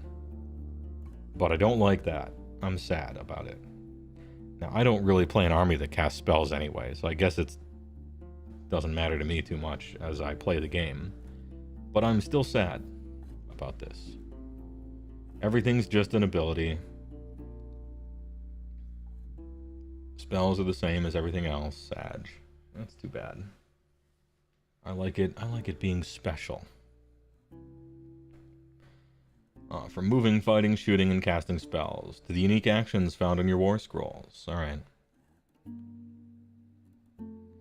These abilities have clear sequencing, a declare, effects, and their timing is written out. Yay, we've reinvented the stack. Just steal magic rules, they're better than yours. Just steal it. Good. True. Declare, effect, their timing, in response. Countered. In response, yep, timing is written out. It's color-coded. Sure, color-coded. Do whatever you need to do. And uses symbols, making it incredibly easy to understand at a glance. Which phase you can perform. You don't need symbols. We have words. Words are fine. You know, letters are kind of symbols. You don't have to finger paint this. You don't have to show me a square. We use colors and shapes. Nah, words are fine. Keep using words, to be honest. Words cost money for translation, though. Yeah, but they're better. I don't know. Do the better thing.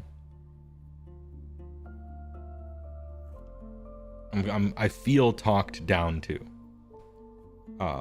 When they use triangles and colors and stuff. A little bit. Especially for the phases of the game. And where does this go? It goes in the square hole. Alright. Now that I see that the subject of the sentence is about how you resolve things, it could be that there still is a magic phase, right? It's just that we're updating our nomenclature so that everything can resolve correctly. So I rescind my disappointment and push it off for the future. It might be that we still have a magic phase and magic is still a little more special than just being an ability. You know, they're just talking about how you resolve things, so maybe it's fine. Aren't they kind of the same now? Yeah. And I'm disagreeing with moving it more towards homogenizing so that they are all even more the same. That's what I don't like. You know.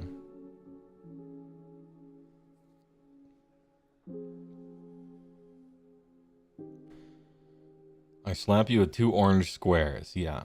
It's like you take a D6, right? And instead of 1, 2, 3, 4, 5, 6, you put 6 different shapes of marshmallows in Lucky Charms. Just use numbers. 6-year-olds can learn the game. You don't need to use shapes. You know, the 6-year-old's gonna have to, you know, they're still learning to read. They're getting better and better at reading. Use words to help them. I don't know. They do it already in many war games and board games. Yeah. Yeah, they do.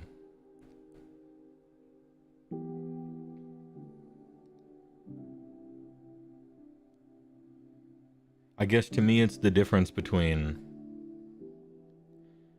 Now we enter the sell phase, and the sell phase has a little icon of like a store guy, the store guy from Link on the Philips CDI, you know? Versus now we enter the square phase, and the blue square phase is when you sell stuff. So call it the sell phase.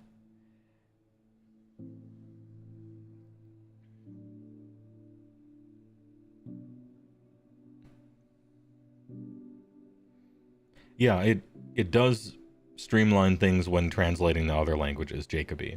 That's for sure why they have done it. I can think of no better reason than the one you talked about. Streamlining things when translating to other languages. But here's my real point. I've been playing Dragon's Dogma 2 on Steam, on my computer, right? PC. I've been playing Dragon's Dogma 2. When I open my inventory in that game, the entire inventory system is the shittiest inventory system ever. It's trash. It's so annoying to navigate. You have to click a million times. You can't like type to search. You can't just drag and drop stuff in. There's no like Control A, choose all of this, you know, hold shift to split a stack into one. It's a shit ass inventory. Why is it so bad? The reason it's so bad is because the game was made for consoles where you use a controller. And so the inventory system is objectively trash because it's made for a controller. And so I understand why they did it, but it sucks. And they didn't make one that was better for the PC to use with keyboard and mouse because they're just trying to save a buck. It's more expensive to do it better. Yeah, well, it doesn't confront me. I don't give a shit about their bills they gotta pay. Don't make it bad. I'm the customer, right? Anyway, so that in other words, I see that they're trying to save money on translation. But that's trash. And it sucks. So I don't have to pay their bills or worry about their stocks or whatever. I just want it not to be dumb, and it's dumb. Anyway, moving on. I don't care too much. Anyhow, the modular nature of the new rule set is something we'll explain more about in due course. I'm not sure I entirely know what they mean by this, but I think I saw an article about it. But essentially, the core rules are supported by a series of more advanced plug-and-play additions. It's perfectly possible and quite satisfying to play without magic, for instance. What? This is not the type of modularity that I was thinking of. In my head, I was thinking, like, the base game is like core rules, and then you can modularly add in your army rules. So there's like a version of Age of Sigmar you could play, which is just war scrolls and like nothing else. And then mod number 1 is your army rules, and mod number 2 is fucking a battle plan, and mod 3 is whatever, battle tactics, right? And mod 4 is some narrative thing. I don't know. Just adding more parts of the game, like battle tactics, army rules, stuff like that.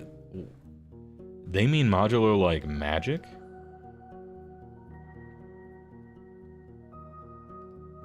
Can you play the game without melee combat?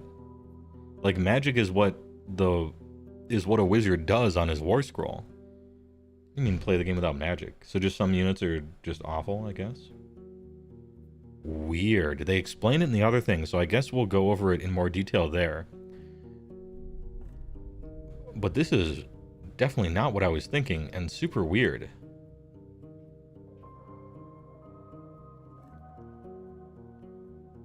I was thinking more like army rules, command abilities, maybe.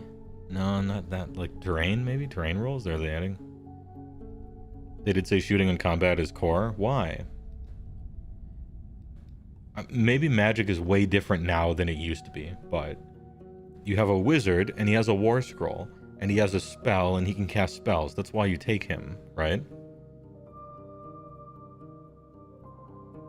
That seems to be a weird mod. Can I modularly play without melee combat? Can I modularly play without shooting?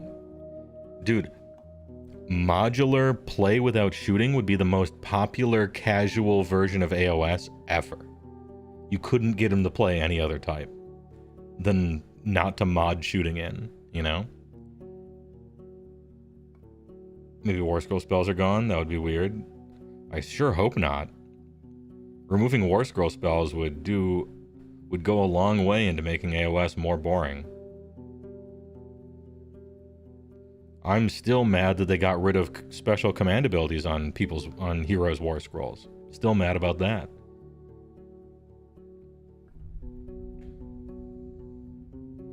What higher levels new battle packs and generals handbooks can slot in the same way? You're gonna compare magic with the entire general's handbook? That's fucked up. This is weird, chat. I don't get it.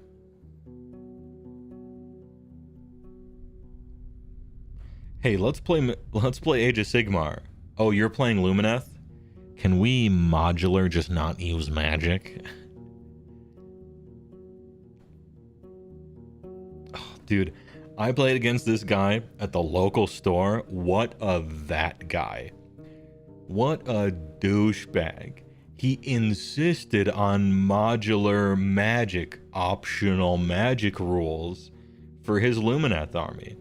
What a dick. Am I right, Facebook? Am I right, Reddit? My Zinch opponent insisted on using the optional magic rules of the entire game. Can you believe it?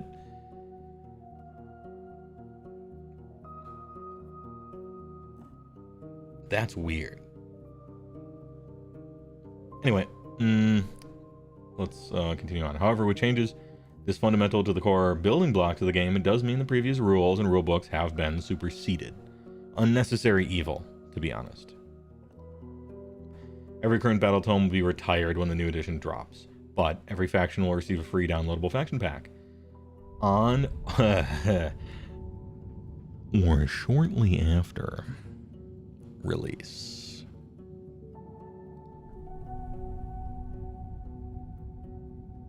Just cross out on, just put a big red X through it. Shortly, underlined twice. Shortly. Also, what is release? Does release mean pre-orders, or release mean you're getting it in the mail? Okay. Anyway, this is a good thing. This is a good thing.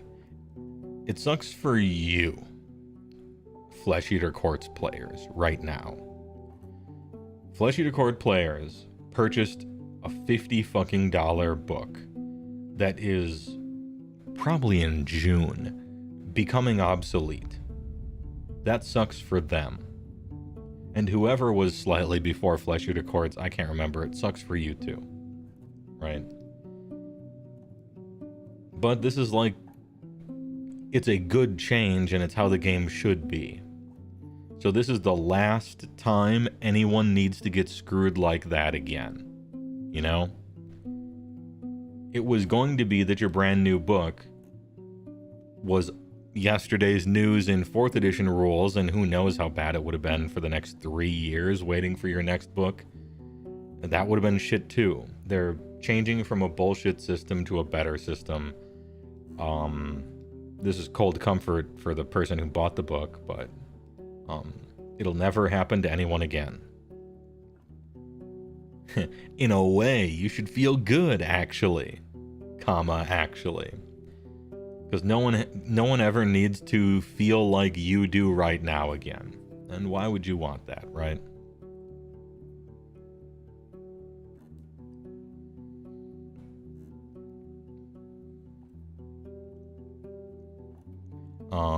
Bosetti, thanks for the first time chat. It's strange how battle tactics are an optional module, and yet the double turn explicitly builds on battle tactics. Might be overselling the whole modularity thing. It is, yeah. It is. Everyone will just use all of them, because that's the quote-unquote real game. And casual players will continue to ignore whichever ones they didn't want to play with anyway. Whether it be rolling for mysterious terrain that everyone's too lazy to do. Casual players don't like battle tactics usually, play without them. They used to do that, they will still do that. It's just now you have a name for it. Fair enough, right?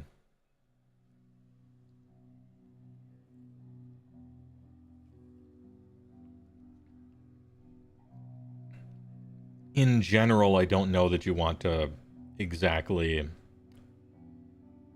really try to push for every single level of modularity to be its exact own thing that's really special. You know, I don't think you want to fragment your community quite that much. We're not a crazy popular war game like 40k. We're pretty popular, but not 40k quality, right? You already have people that want to play match play. I don't know that you'd exactly want to split them in half, if you can help it. But it's okay. Here's the cold take of the evening. Modular isn't really for people that play the game. If you play Age of Sigmar, you're just going to use all the mods, because that's what match play is. Nothing will change for you. They invented the word modular. They're talking about it. They're color coding it. They're using shapes and colors, had marshmallows and Frankenberry and Count Chocula and everything else to give new players an on-ramp. Look, you're new, mod 1. Play your first game. Alright, you good? Cool. Mod 2. Add a little bit of this to it. Alright, you've played 3 games? Just add the rest. It's not that complicated. It's fine. That's what this is for. This isn't for an entire community of Age of Sigmar players to not play with fucking magic, right? It's for new players to sort of codify which rules to strip away to teach a new player the game so it doesn't feel too daunting. That's what it is. At least as I see it. And in that respect, it's good. Yeah, do that.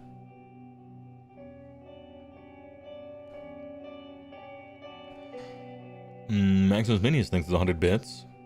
40k indexes still get replaced by their codexes. I really, really hope that's not how it works in AoS. Because that would just... We're so close to breaking the cycle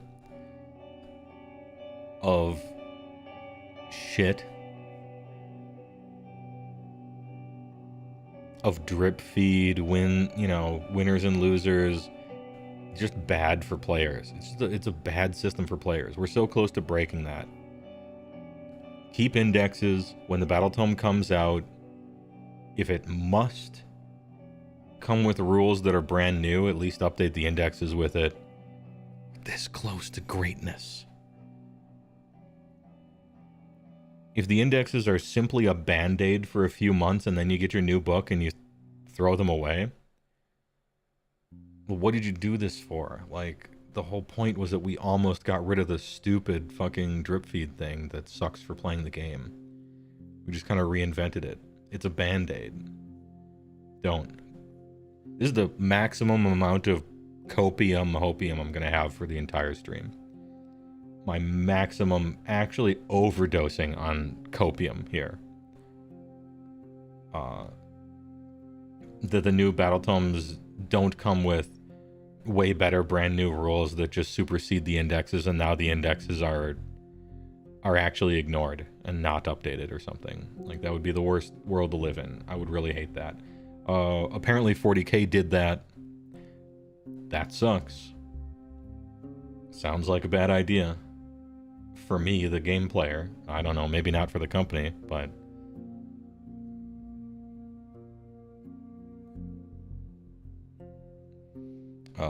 didn't they already say indexes would get replaced by battle tomes? Don't know. Reading it for the first time. It will. Everybody says it's 100%. Does anybody actually know, though? Or is it just like it's in 40K? You don't have to copy everything 40K did. 40K is a test bed. You know, so Age of Sigmar comes out, and then 40K comes out, right? And it swaps back and forth. And each one is kind of testing stuff for the new one to take the good stuff and not do the stuff that didn't work. I consider this to be one of those things that everyone hated. Don't copy that part. It's a beta test. You don't have to bring it forward, you know. And it's also one of the reasons why I say that 40K.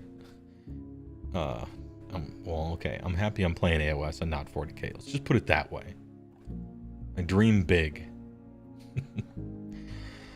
Flying Scotsman, HeyWoah match play has all the modules applied. The way they're making it seem is that each module is entirely discrete from each other. So if they want to replace one module with a seasonal variant, there won't be any friction caused by that. It's not so much you choose which modules to use per game. Oh, okay. Well, it looks like there's a module article. I'll read that before I complain more.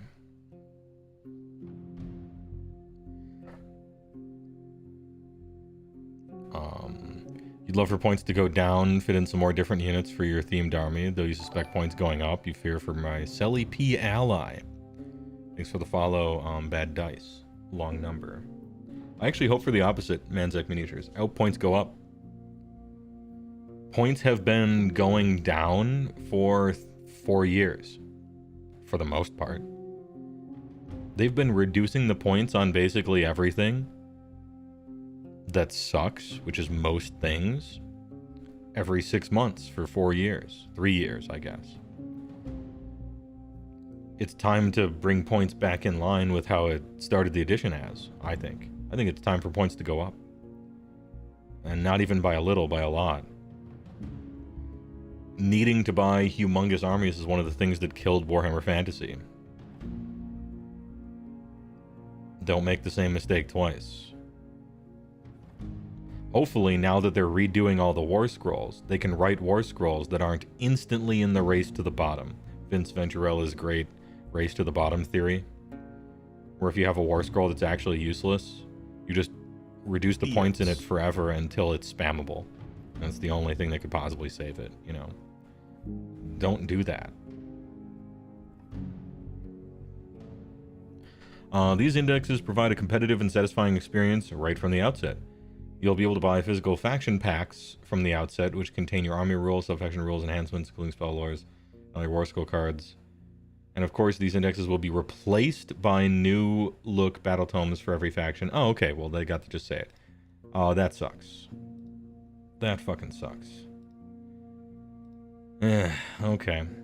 We were this close to greatness. Alright.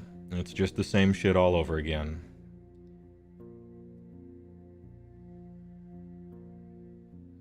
Here he is. What is that fucking meme? His carefree demeanor and joy gone. Of course they'll be replaced. Why wouldn't they be replaced by new powerful battle tomes so that the drip feed is just still there anyway? One of the biggest problems with the entire game from a player perspective. Why wouldn't we just keep doing that? You're right. You're right. It's not like the rules writers have any control over their business model, which is this. But that fucking sucks. Oh well. Of course we'll do the shittiest thing. I mean, otherwise no one would buy a Battletome, right? They sure as shit aren't paying $50 for the painting tutorials or the path to glory in there. I mean, come on. Yeah. Alright. Well, fuck you. Excitement for the new edition, like 40%, almost half gone. Alright, cool. Hey, whoa, do Beast Claw, Raiders, and Gutbusters even share a Battletome right now? Yes, they do. Sadly. If so, and if AoS copies 40k, then we should only get Ogre Maw tribes as the index faction. The Beast Claws will be relegated to their tome release. Thanks for the 100 bits. Nope, they're gonna get... They've been souped up, it's over. They'll only get more connected as it moves forward, I think, anyway. I have a lot of hopium, but I don't have that much hopium. I mean, it'd be cool, but nah, I think they'll only get more interconnected, more souped up. You honestly wish they would do something like Arcane Tomes in Old World, where the book is in addition to? I actually don't know what that means, Dragon 240. I don't follow Old World rules. So the good thing that 40k has done is that they've shown they're willing to completely rewrite index rules to help balance out armies. Okay. Alright.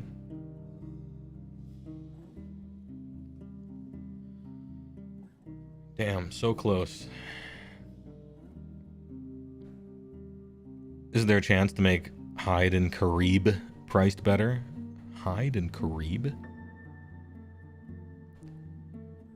But yeah, to differentiate it from Warhammer Fantasy Battle, this game should be less models. AoS was pitched as large skirmish, and it's basically Warhammer Fantasy Battle on rounds. No, I think it's smaller than WH. Or I think it's smaller than Warhammer Fantasy was, for sure. At least towards the end stages of it, I guess. In the death throes. To me, a skirmish game is like 6 guys, you know? We're a long way away from that. Twitch Prime. What's killing the hype now? When they announced indexes, I got myself excited, which is my fault, about maybe not having the stupid drip feed thing, which is bad for players. And that Battletomes would be like collector items, and we'd update the rules all the time in the indexes, and dogs and cats would go on dates and live together in harmony. And, you know, everybody's house is made out of candy, right? But no, the indexes will simply be exploded when the new Battletome comes out, and then you end up with the same problem all over again. We almost broke the cycle. But instead, I'm sad. Ozlow, thanks for the Prime. Certified big moment. Thanks a lot. I appreciate it. TY.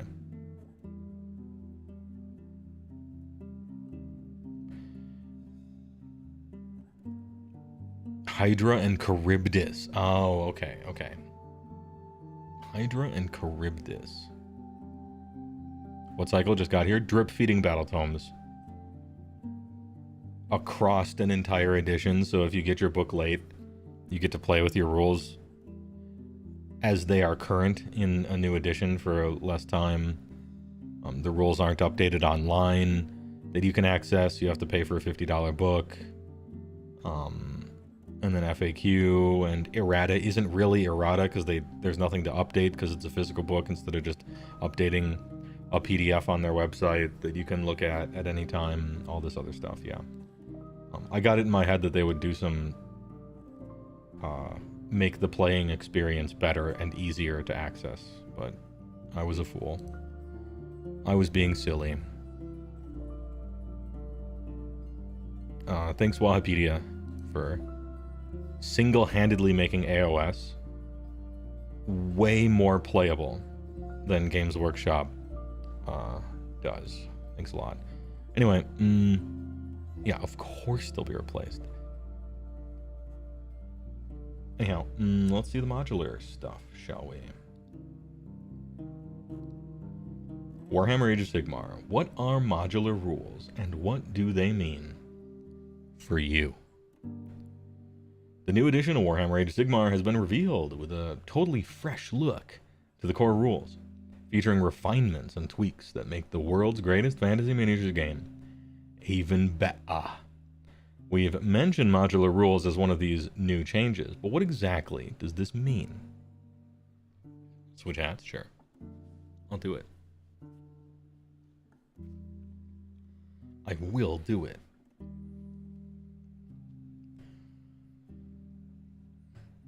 Tying codex to new models is also lame. Yes, it is. I understand why they do it. They help each other sell. It's a good marketing trick, but it sucks. Put simply, the game is divided into core rules and advanced rules. The core rules are quick to learn and cover moving, fighting, shooting, unit coherency, and everything else you need to know how to play a simple battle from start to finish with objectives and terrain. Okay. The advanced rules cover commands, terrain, magic, army composition, command models, and battle tactics. Very sad to see battle tactics still poisoning this game with its not fun bullshit, but I heard battle tactics are getting changed a lot, getting iterated upon. Hopefully way less important, way less annoying, and hopefully not per army at least. But yeah, sad to see these are returning. As an experienced player will tell you, these are all vital for in-depth tactical games of Warhammer Age of Sigmar. So what makes them modular? I'm an experienced player. This shit sucks. This is dumb. Don't like it. Anyway, core rules: moving, fighting, shooting, unit currency, and objectives. And then connected with one simple chain. The core rules is being dragged down by 6 other things. Okay, and we got them color coded. I'm good with colors.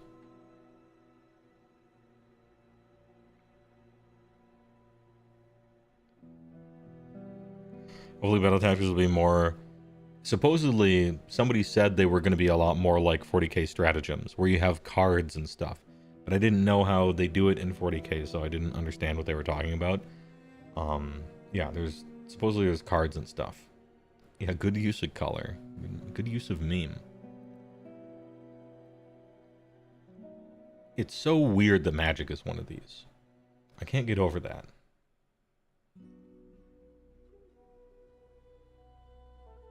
Man, that's weird.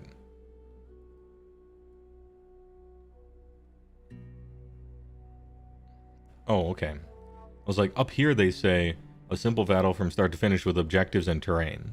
And I'm like, but I thought terrain was advanced because it's right here.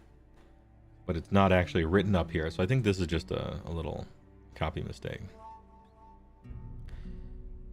Army composition is a module. So we have true open play up here. Just play whatever you want. Put anything you want in there. Don't worry about battle line. Maybe not even worry about number of points you're using. Just, you know, this version really is the open play of, in another name, I guess. Obviously, this is just how they're presented. And everybody is just going to use all of them, right? So, core is just spearhead, maybe. Yeah, core rules is the new open play, perhaps. Rules have been structured in a modular manner, says Ben, the product developer for the game. This means that you can learn and play games with the core rules. And then, when you need them, you can go on to learn the advanced rules. This is kind of how it already worked, basically. You can even just leave them out completely if you want, though some battle packs will require them. It's all part of making the game that existing players love more accessible to new players. Yes, this is it. That's what I was talking about before, when I'm like, this isn't really for current players. This is a way to let new players know that the way to learn the game is easier. But really, everybody's just going to play with all these, because it's a game.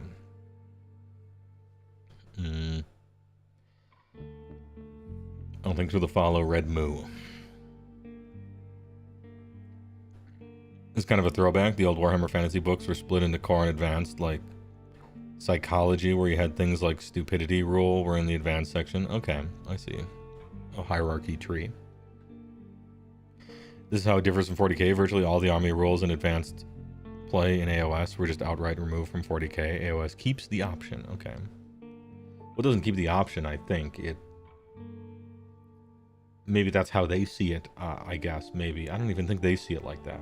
It's just like, if you highlight all this, Control A, you know, that's Age of Sigmar. But if you're thinking about learning AoS and starting the game, look, you only have to learn this one, and then you can add these if you want to. It's no big deal, right? I think it's it's kind of a optics sort of thing, maybe. Modularity is born from the idea that Warhammer Age of Sigmar is much more than just a game.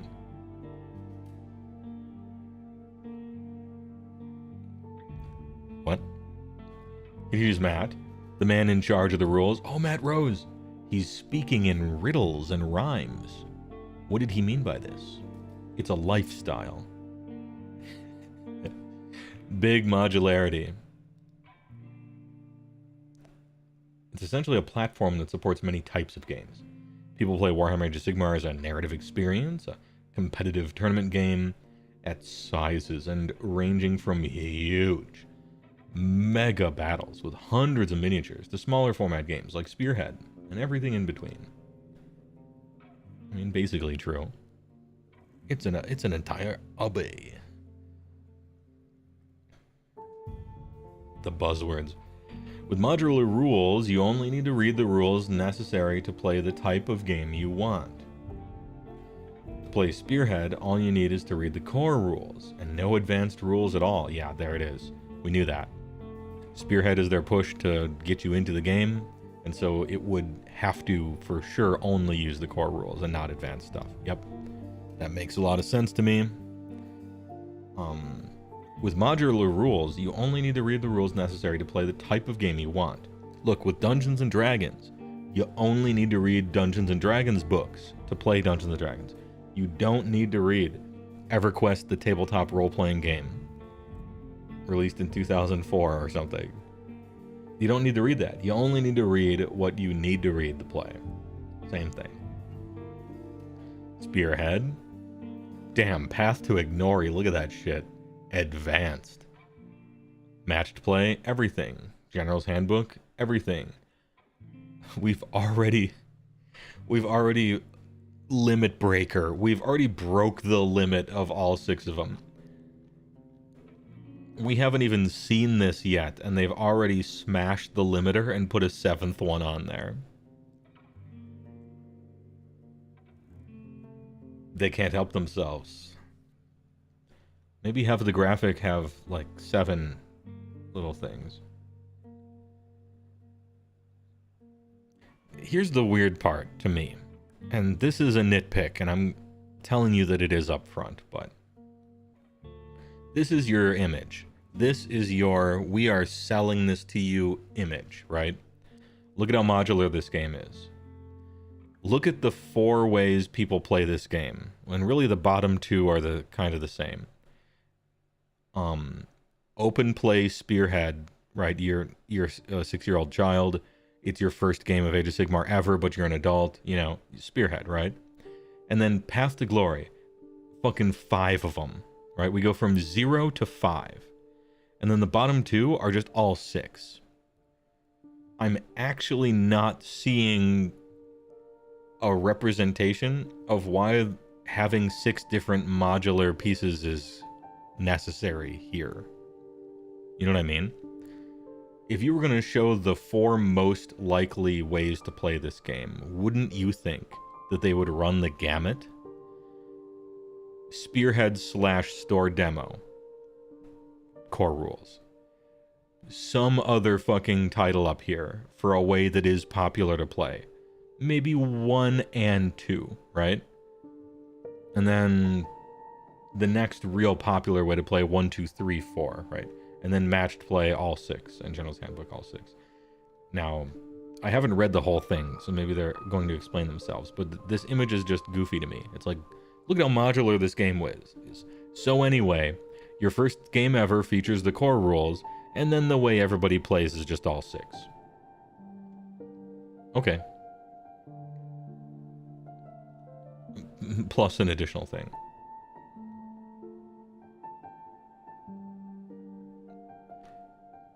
But, you know, this is just I don't think this is it's more of a comment. It's not a complaint. Why are commands and command mods separate? Don't know. They'll probably explain it. Yeah, also, Path to Glory is definitely plus. It's got extra. It's not just these 5. Path to Glory has more custom rules than the General's Handbook does. It should have a plus seasonal rule thing underneath here as well. It should say like a grow league, million extra options, level up your guys, give them experience. You know, there's a lot more to it. By all rights, it should have a little bottom note here as well, I think. Anyway. It's fine. The system means that everything outside the core rules is designed to be plug and play. Although, in reality, it's just everything. Which has serious implications for the future of the game. Those familiar with the General's Handbook will know that each season has focused on a unique spin. From the predators and prey of Gur, which centrid monsters and those hunting them. More so those hunting them, but it's fine. To the devastating primal magic channeled by Andatorian locusts in the current season. The new modular structure provides a clean and clear way of implementing such things in the future. In future. Okay. In what way?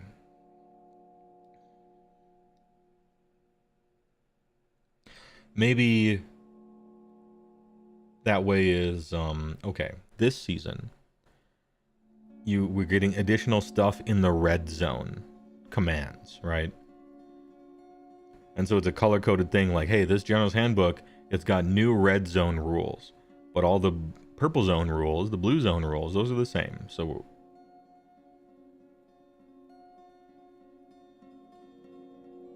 I don't know if that's like easy. I haven't seen what they're talking about, so I guess we'll give them the benefit of the doubt and say it's easier. I didn't find applying General's Handbook's rules like terrifically complicated. But I mean, that's fine. Okay.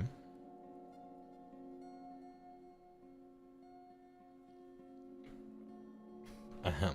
Switch hats, Oslo? Sure. Get in there.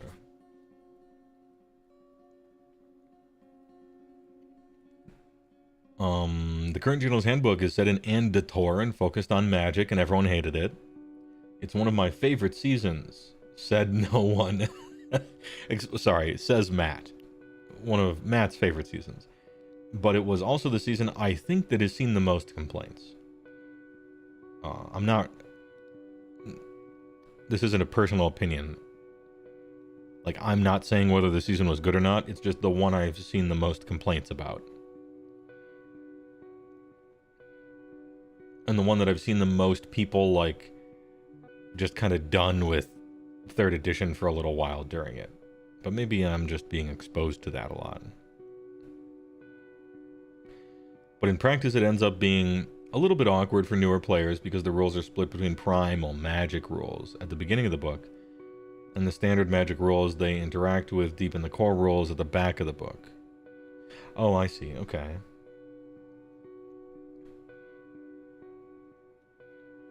So, how will modularity impact this? In the future, we could simply replace the magic module entirely with a magic of Andator module as an example. Yeah, okay, so this is as you're reading it, it's... Yeah, I see.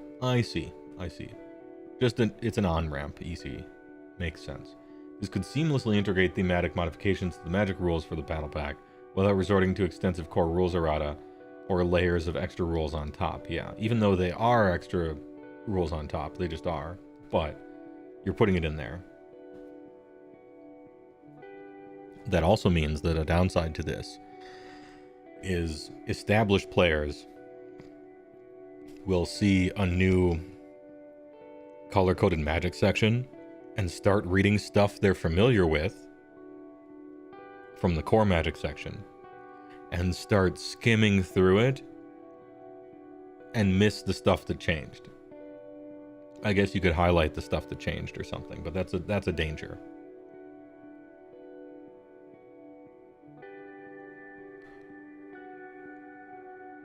There are also other benefits, as Matt explains. Say, for example, we find out during the course of a season of match play that the economy of command points isn't quite right for competitive play. Yeah.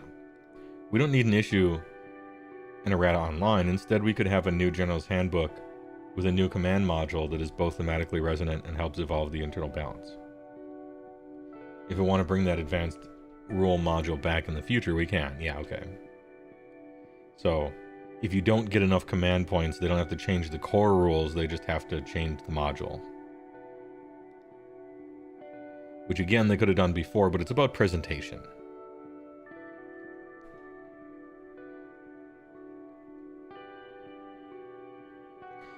The potential for this system is huge, and it helps clearly delineate certain aspects of the rules for both beginners and experienced players, creating clear steps to follow when teaching the game.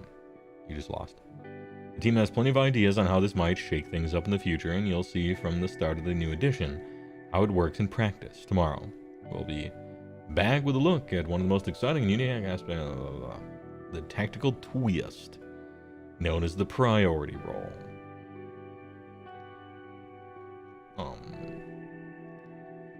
And that's what I'm reading today, right? Oh, there's also Warhammer Team Reflects on Adepticon, which I might read. I might read that one. Salamander, it feels like a lifetime since Watertight. Yeah. I mean, let's see. Can we defend them a little bit? Third edition was more watertight than the previous editions. It featured numbered rules. That was big, you know, using keywords, rules bold. I mean, watertight, obviously not, but an improvement. I can't remember who said watertight, but I feel like they were purposefully making life difficult for some intern online or something. This feels like it would be more confusing for a new player. They spend all the time learning X rules just to be told it's being replaced. I don't know.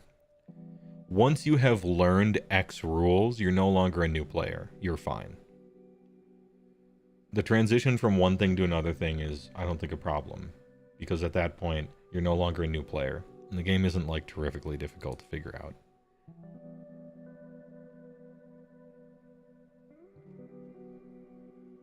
Yeah, it was a statement doomed to failure. They set it up for that, right? 3 feels like one of the best editions of any Warhammer game they've ever put out, and it's an edition of AoS you may come back to eventually. Cool, Bishop.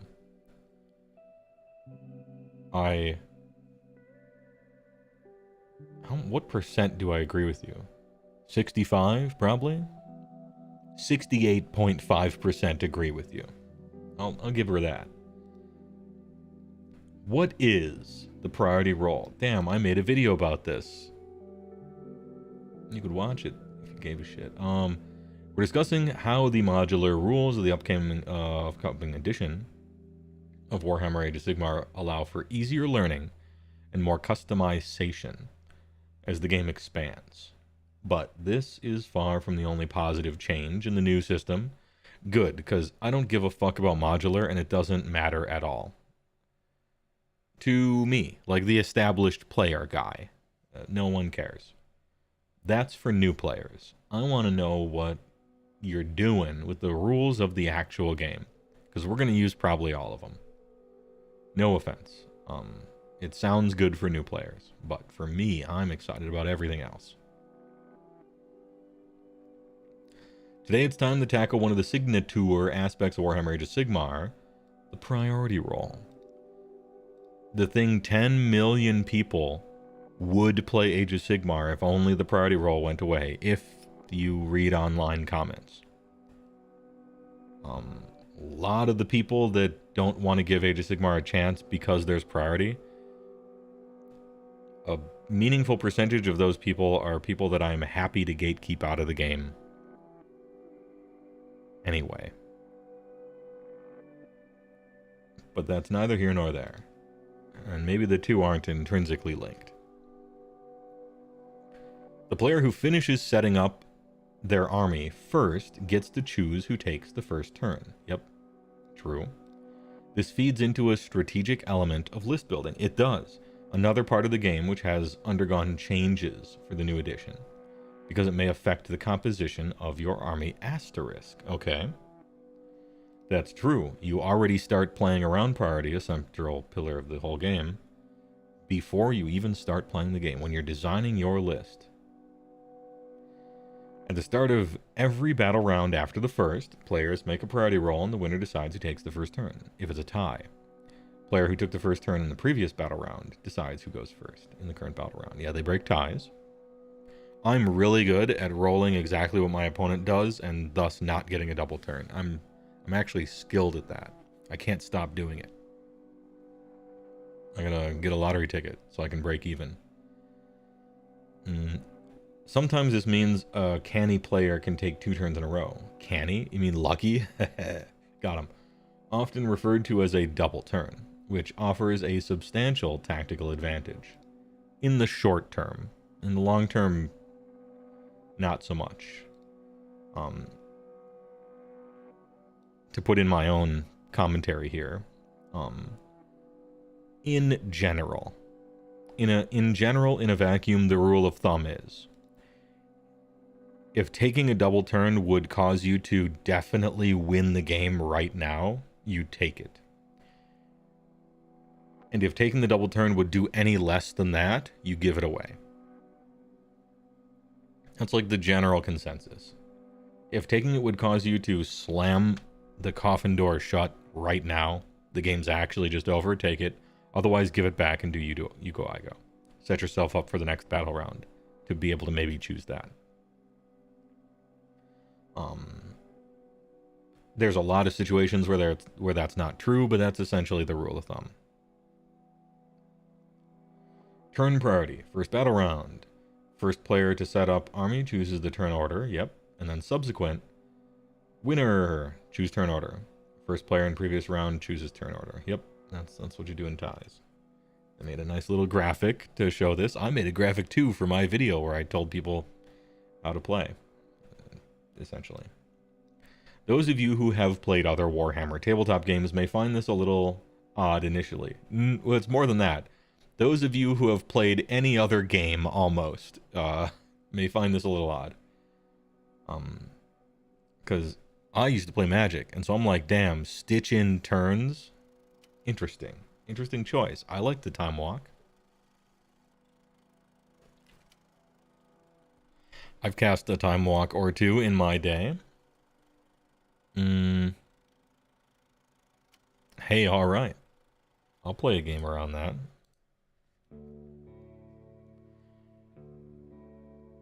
I lost my place. The decision is rich. The decision is rich. With tactical depth. And opens up a wide range of options for both forward planning and counterplay. Damn, you gotta do them like that?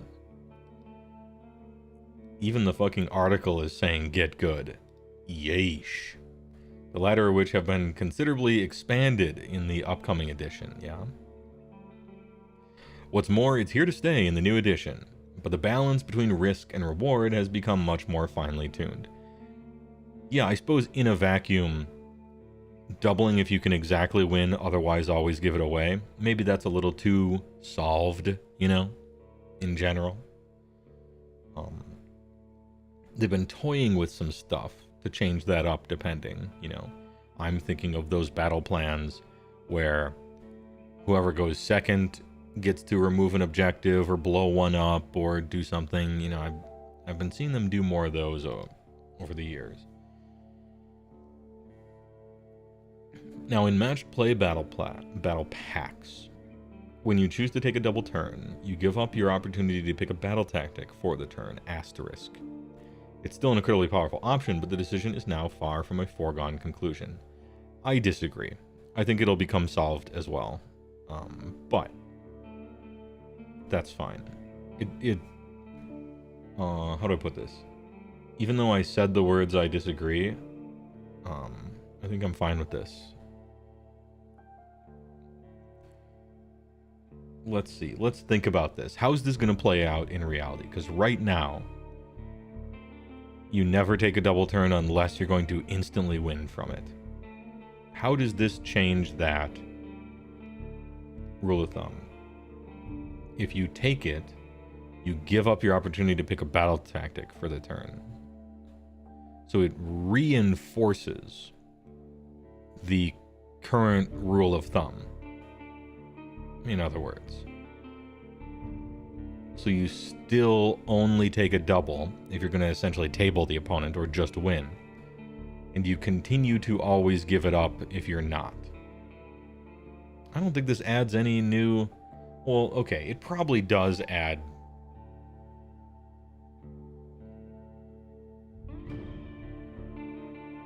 I think this just reinforces what you already do, you know? Now, I noticed here, when you choose to take a double, so you can't give it up and have your opponent, like, not be able to score.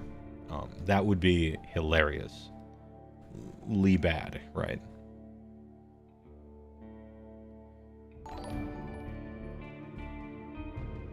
Yeah, I feel like the foregone conclusion has actually been strengthened by this, but okay. Well, at least I don't have to update my video. The advice I give in that is still the same. Good. Cool. Mondo Combo. Hey, thanks for the follow. Ahem. Also, we're assuming battle tactics carry the same weight in scoring right now. They count for like 10% of your entire W score. Yeah. And they also count for your tiebreakers in the tournament itself, right?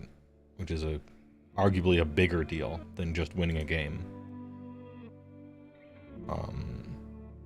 You think it does the opposite, because if you aren't going to win off the double, you aren't going to give up the potential extra points. Yeah, I think it just reinforces the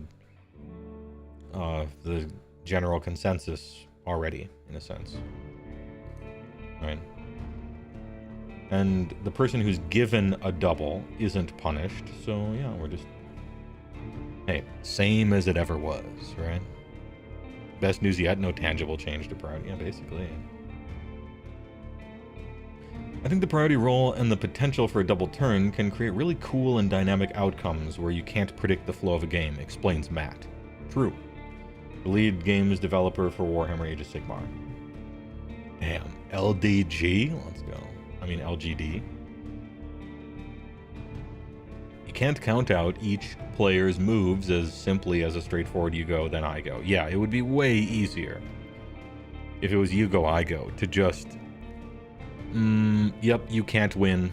It turns out you just mathematically you lose here, and so we don't need to play the rest, right? With priority, you at least do have to figure out who's going those next two battle rounds or whatever. It's a wonderful possibility space. Oh, damn. This is up there with play literacy. Possibility space. Matt, I'm stealing that one. It's beautiful. Possibility space. I fucking love that. I'm using it. Somebody write that down. Initially, the double turn might seem like an obvious advantage, but it's important to consider that many defensive abilities last until your next turn. That means the player who goes second will often still have their buffs and defensive spells up and running. Yep, he's explaining the just bare bones, basic. Yeah, this is how you play the game. This is what Age of Sigmar is. Age of Possibility Spacemar. The possibility pace. Yeah, this is my insane pace. The primary skill expression in Warhammer AoS of Sigmar is making the best tactical choice in the face of uncertainty. This is not chess. You have to react to things you can't be certain of. Yeah, we roll dice all the time in this game. A pawn, if you do the thing, it always captures, right? And in this game, a pawn, you gotta roll dice. You gotta roll them dice. The double turn is a very powerful expression of this. A powerful possibility space. You have situations in a turn where you just don't know if your opponent will be able to go twice. Maybe they have the positioning to take advantage of the double turn, so you need to position yourself correctly. Ahem.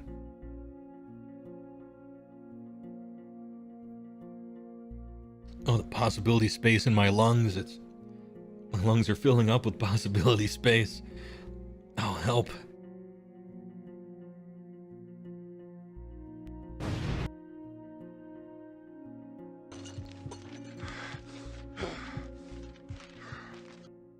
Dude, my lungs are out of space. All the possibilities. Ugh. Ahem. Pardon me. Anyway, maybe they have the positioning to take advantage of the double turns. So you need to position yourself correctly in response. But then, what if they don't win the priority roll? Yeah, exactly. You're playing around priority a half an hour before it happens. That's the whole point. At the beginning of the battle round, you know who's going first, you know who's going second, and after that, you know who has the opportunity to maybe go twice. And so you're playing your entire turn knowing what could happen in the future. You can play towards knowing, like, oh, I'm going to win that roll. I'm just going to win the roll, right? And now you're overextended. It's a big risk. You're playing for the hype moment. Or I just know my opponent's going to win that. He's going to go twice. I'm going to play really conservatively, double layer up the chaff lines.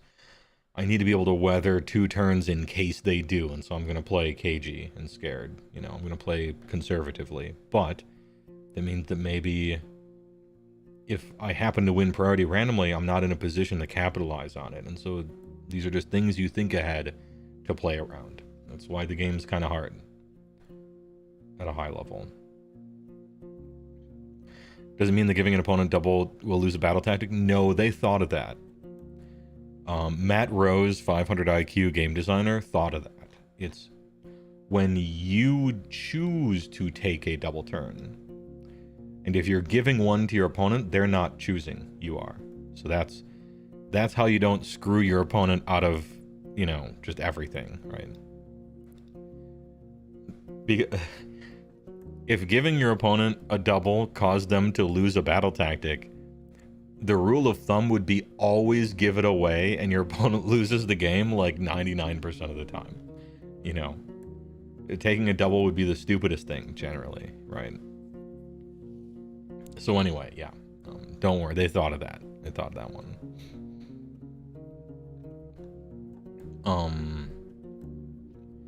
According to Ben, the product developer on Warhammer Age of Sigmar, top level players will spend a lot of time considering when to give the double turn away and when to capitalize on it.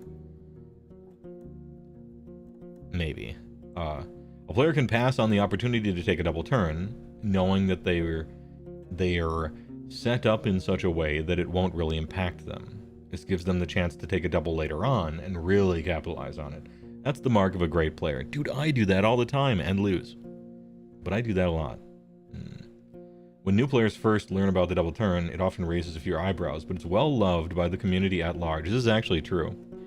It's hugely complained about, but mostly by people who don't play the game. And they list it as one of the main reasons why they don't play the game. So as a company, I'm surprised they haven't gotten rid of it. Because just the idea of a double turn is probably a barrier to entry for a huge amount of people, I bet. So to me, it's shocking that they have really, somebody at Games Workshop is just like, no, I'm making a game with priority and that's final. And they put their foot down, and they're right. That's what makes the game interesting. But I'm just surprised that they choose to say no to money. Games Workshop only make choices that screw people over and only make choices to make the most money. Not even close. If they got rid of priority, so many more people would try Age of Sigmar, I think. Maybe, maybe not. I don't know. Maybe I'm off here. But they're sticking with it, which is cool. Very interesting. I often ask competitive players, play testers, and influencers the same questions, says Matt. What did they add to the game? What they'd change about it? And what they'd remove from it? By far, the number one answer to the last question is not the double turn. Our players are fiercely loyal to this concept to the point it's become a bit of a rallying call. Well, I wouldn't start saying only the faithful. That was fucking cringe. But yeah. Make priority a module. There you go.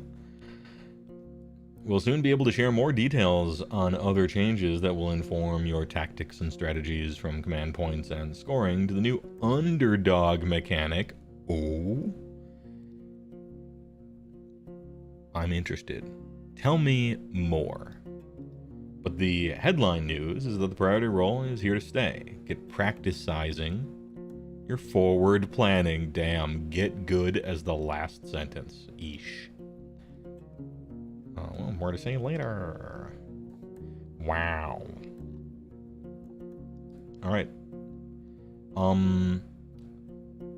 Priority is staying, and the general consensus about what to choose if you win priority is only reinforced. It's actually even more. We're like doubling down on it.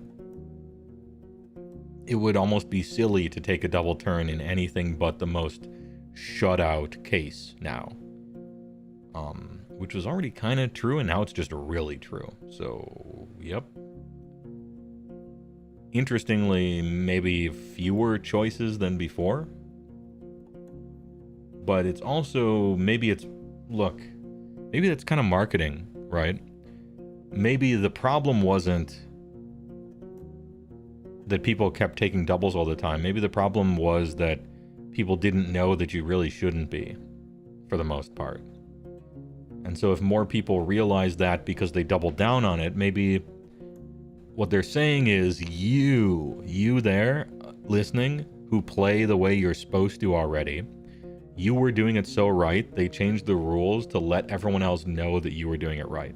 There, that's the explanation for it.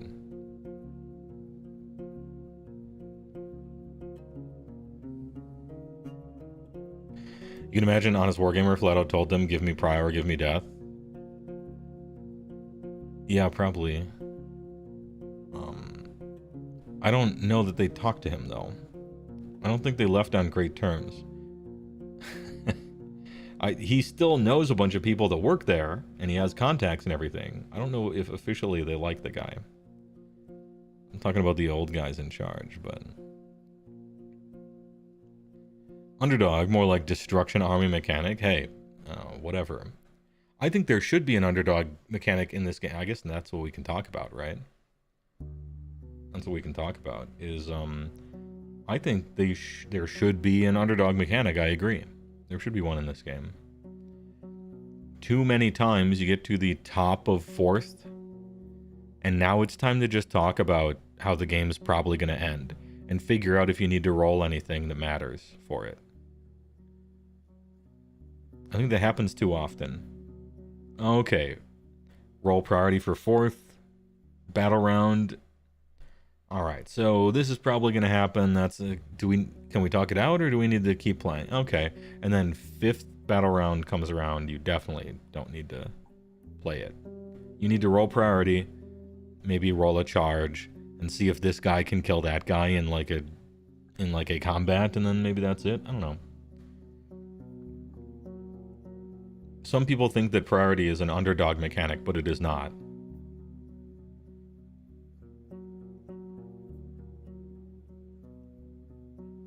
What underdog mechanic would there even be? This is a weird one. Hold up. My brain is folding inwardly, infinitely into like a superstructure. How do you even define technically who's currently winning or not? You know what I mean? Just because I have more points than my opponent does not mean I'm like winning. By the points, I think, you know, sure, but I could be up in points right now, but know that I'm definitely going to lose the game and it's not going to be close. How would you write that into the rules? How would you define something that weird, I guess? I don't know what you would even do.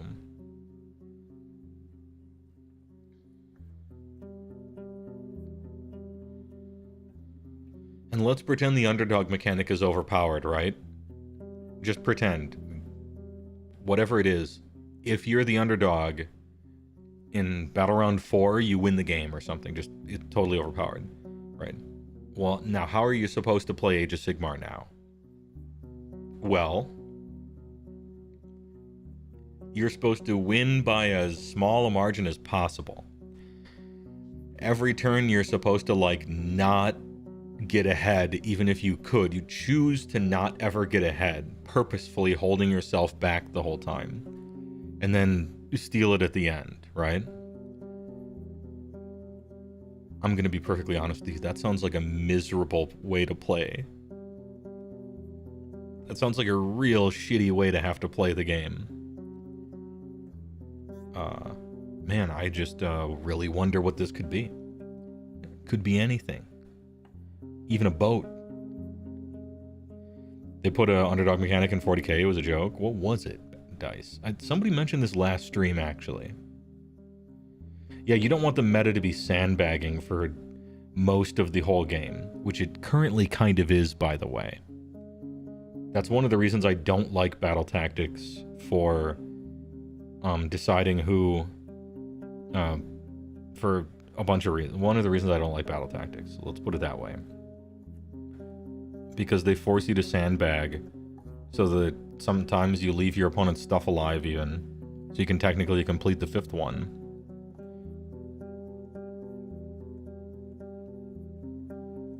Just a little bit. But this one would be more, right? Yeah, like Nexus Collapse. Maybe who scored the most BTs? Maybe if you're down by X points in turn, you can pick 2 battle tactics. Right, but X points would be really weird, wouldn't it? Because each battle plan has a different number of points you can be getting every turn.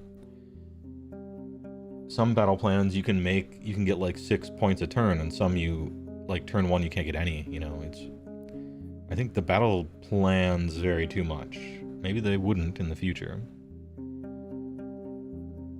Need Marvel's X Factor? I only know about it in Marvel vs. Capcom, but X Factor in that is the shit. Skaven Virgil. Yeah. Gambit's in 40k. I don't think I'm going to win, so I'll choose to put all my eggs in one basket. I mean, that's playing towards the double, right? That's playing towards winning priority, in a sense.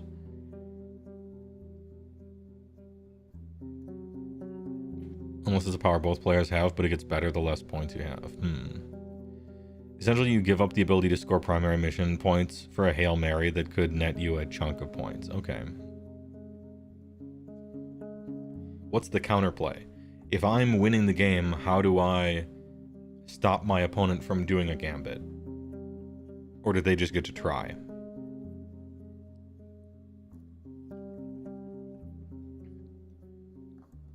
You're supposed to... Oh, you just kill them harder? Okay. In 40k, it's basically that you declare you are doing a gambit. You can't do battle tactics and draw a secret battle tactic that are extremely hard. The counter is that they are near impossible. Oh, okay, then that's... Yeah. I remember somebody said something like that Monday. Yeah. Hey... If I'm getting crushed this game, I definitely can't do anything extremely hard. Because if I could do something extremely hard, I probably wouldn't be losing this bad, you know?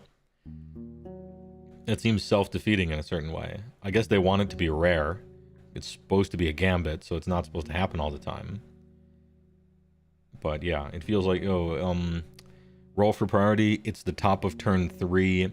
I have 1 Frostlord with 3 life left and 2 Mournfang, and it's like, gain control of every objective. Well, I can't, I only have 2 units. Well, then you lose. Okay, yeah. Yeah.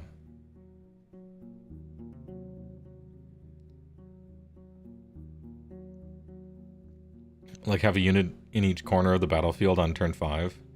Right, but the problem is all my guys are dead. I don't have 4 guys. I have 1 guy. And then by turn 5, I have 0 guys. I suppose that's the whole point of why people make fun of gambits, though.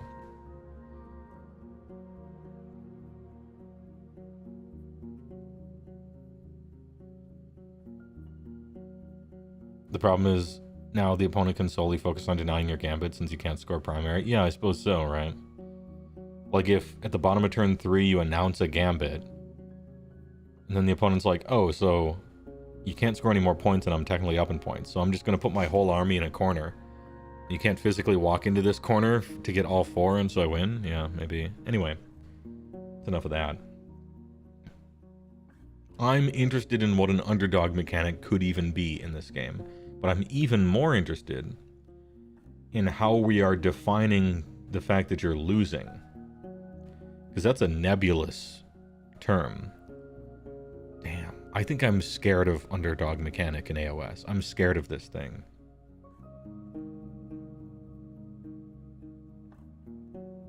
I really don't want to have to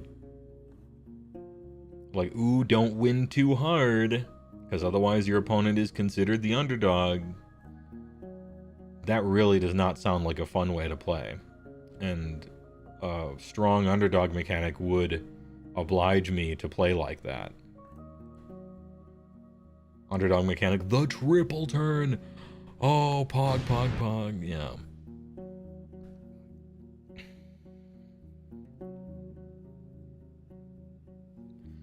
100% they'll half-ass it like in 40k. Maybe that's ideal just so it doesn't warp the game. Okay, I got it. I got the worst one. You get +1 to priority rolls on the die for each 2 victory points you are down versus your opponent. There. I just, off the top of my head, I thought of the stupidest, worst possible one. It's, for every 2 victory points you're losing by, you get +1 the priority rolls. And so the entire format, like, its limbs contort and like, oh, it's like a horror movie. The whole game gets crunched down to never ever be winning by more than 1 point ever. Like you're standing on an objective and you like, you don't, oh, I don't want to step on this objective because then I'm winning by 2. Can't do it. I've envisioned a future of pain and torture. I really hope it's not anything like that. Yeah, but Dragon 240, that would be the thing. The meta would be you deploy off of all the objectives. You don't want to ever stand on an objective, right? Just never. Turn 1, and then your opponent does that too, because that's what you're supposed to do. And so you each avoid the objectives the entire game, and then the whole game is decided by who wins priority on the last turn, and then stands on the objectives to technically get the most points. That'd be like the ideal way to play in the weird world. Yeah, the average limited resources game. Nexus collapse.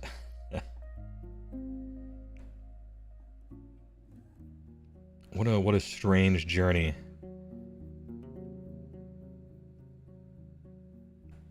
Gotta be careful if the comeback mechanic is too strong. People play to lose. This happened early in TW3 multiplayer. Yeah. Yeah. I'm suddenly concerned about this thing. I've spooked myself into being concerned about what this underdog mechanic could be.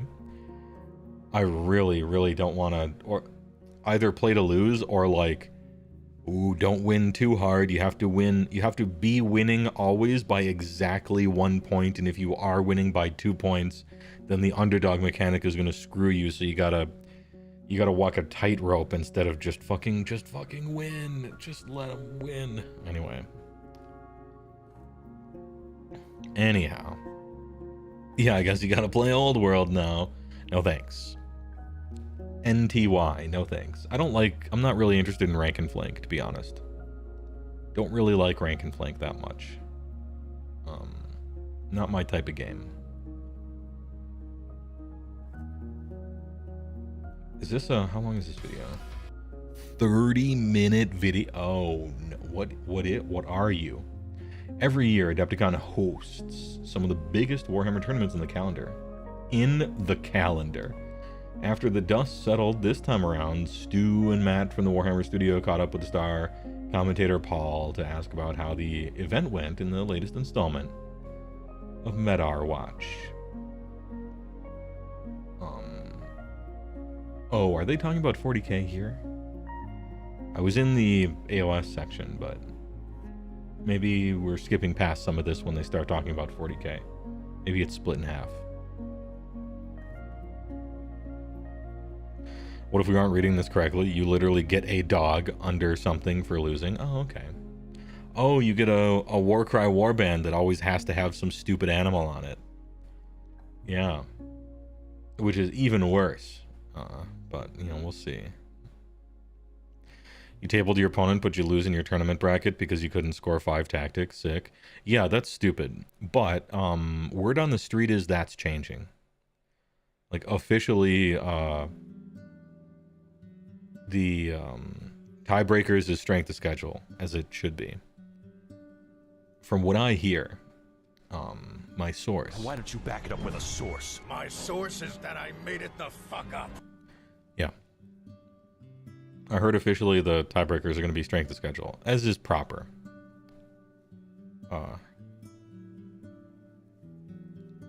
Because the tiebreakers being something players can control and play around is kind of bad in the first place.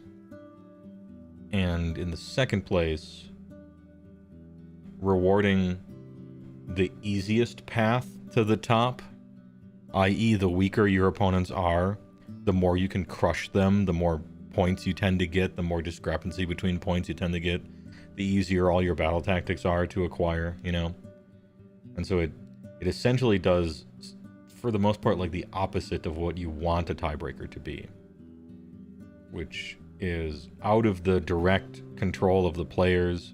It doesn't have anything to do with things that happen in the actual game. And in a vacuum, it rewards the most difficult climb to the top rather than the easiest one. And so for all these reasons, BT's deciding tiebreakers is a bad system. And I hope the rumors are true. That's going away. Because we got rid of kill points, that was stupid too. And battle tactics just replaced them. We thought we won, but then they reared their ugly head. And so if we could just get rid of those, then we're on to strength of schedule, I suppose. Which is quite a bit more fair.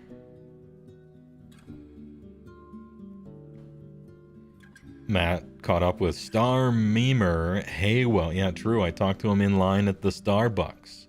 Had a good conversation. Seemed like a nice guy. I was joking around with him, and, we... I hope I didn't make him feel weird, but I am a weirdo. The fucking oosh thing. That was a good one. I slightly regret it, but it was a good one. And confirmed, he has seen me photoshopping his head on bodybuilders, so we're in, boys, we're in. Also, I mostly like what he's done with the game. And he seems like he has a good head on his shoulders. He seems like he has a good philosophy. He's done revolutionary things in Games Workshop for the first time ever. Such as look at data and make changes based on that data. They hadn't ever done that before, apparently. Canadians always seem nice, most anyways. Yeah. Yeah, Norm MacDonald is a Canadian, and so they're all right with me. Well, was. Why are we still here? Crypt Shadow redeems switch hats. I will switch hats, and I will watch this video right after this.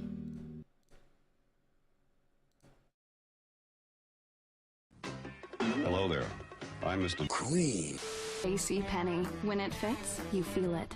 It's so big you gotta grin to get it in. Once you pop, the cream don't stop. If it doesn't get all over the place, it doesn't belong in your face. Deliciously hot, dangerously Creamy. The juice is loose. She wanted to remember the love they shared for Cream. Sometimes you feel like a Stuffed 5 ways. So my family's looking for beef. Now, that's what I call Cream, yeah. Because I'm good enough, I'm smart enough, And I am the cream. Then why do we call it big? Because big things go into it. At the Men's Warehouse. You're gonna cream. I guarantee it. I guarantee it. You're gonna cream. All right, we are back. You'd like to imagine you just followed him into Starbucks and showed him the pictures. When you got to the front of the line, you didn't even order anything. No, it was truly an accident, truly serendipitous. I went to Starbucks exactly like once to stand in, maybe twice, in the convention center, and I'm just standing there, and I see this guy in front of me. He looks a lot like Matt Rose. I'm like, that couldn't be him. Would he show up to AdeptiCon? Flying in all the way from Canada-Britain, the joint country halfway in the middle of the ocean between both of those countries, which I assume that's where he works from. And I tried to look at the little name tag and it said Rose on it. And I'm like, oh shit, that's Matt Rose. Complete accident. And so struck up a conversation, shook his hand. I'm like, hey, thanks I love the work you've been doing on Age of Sigmar. Really appreciate it. Great work. All this other stuff. And yeah. And confirmed he has seen the Photoshop of his head-on bodybuilders that I keep doing. We got him, boys. And I joked about thumbnails with him. Because he's like, oh, are you going to make a video on 4th edition? I'm like, oh yeah, I'll make a thumbnail. It'll be red down arrow, GW dying, ? A soy jack on it, your face and stuff. We joked about that type of content creator for Games Workshop products,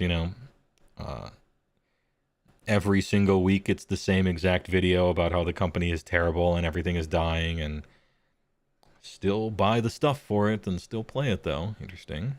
Gets a lot of traction. You think Canada-Britain was renamed Greenland? Oh, okay. I guess my maps are old. Yeah, GW went woke. Games Woke Shop. Am I right? Dude, has anyone said that? Has anyone done that one yet? Because I'm copywriting that. Games Woke Shop. That's mine. Yeah, put Miniac's face on there. I did that one time. It didn't work out so well. But I did that once. And it was really a play on words because that's what his title was. Miniac's title was super clickbaity, and mine was using his and putting a twist on it, but it ended up seeming really clickbaity anyway. And I didn't like it, but I kept it up, I guess. Are Mournfang back on the menu, so to speak, in list building for the end of 3rd edition? Not to base an army around. Not to make a Mournfang army, I don't think. But they're cheaper when you play them. And you do play them. You play a few units of 2, possibly even 1 unit of 4. And they're just nice. They're just nice and cheaper now. 150 is probably correct for them at their current position in the book. The problem with making a Mournfang army is the sub-faction isn't really great. And none of your army rules really hit Mournfang powerfully.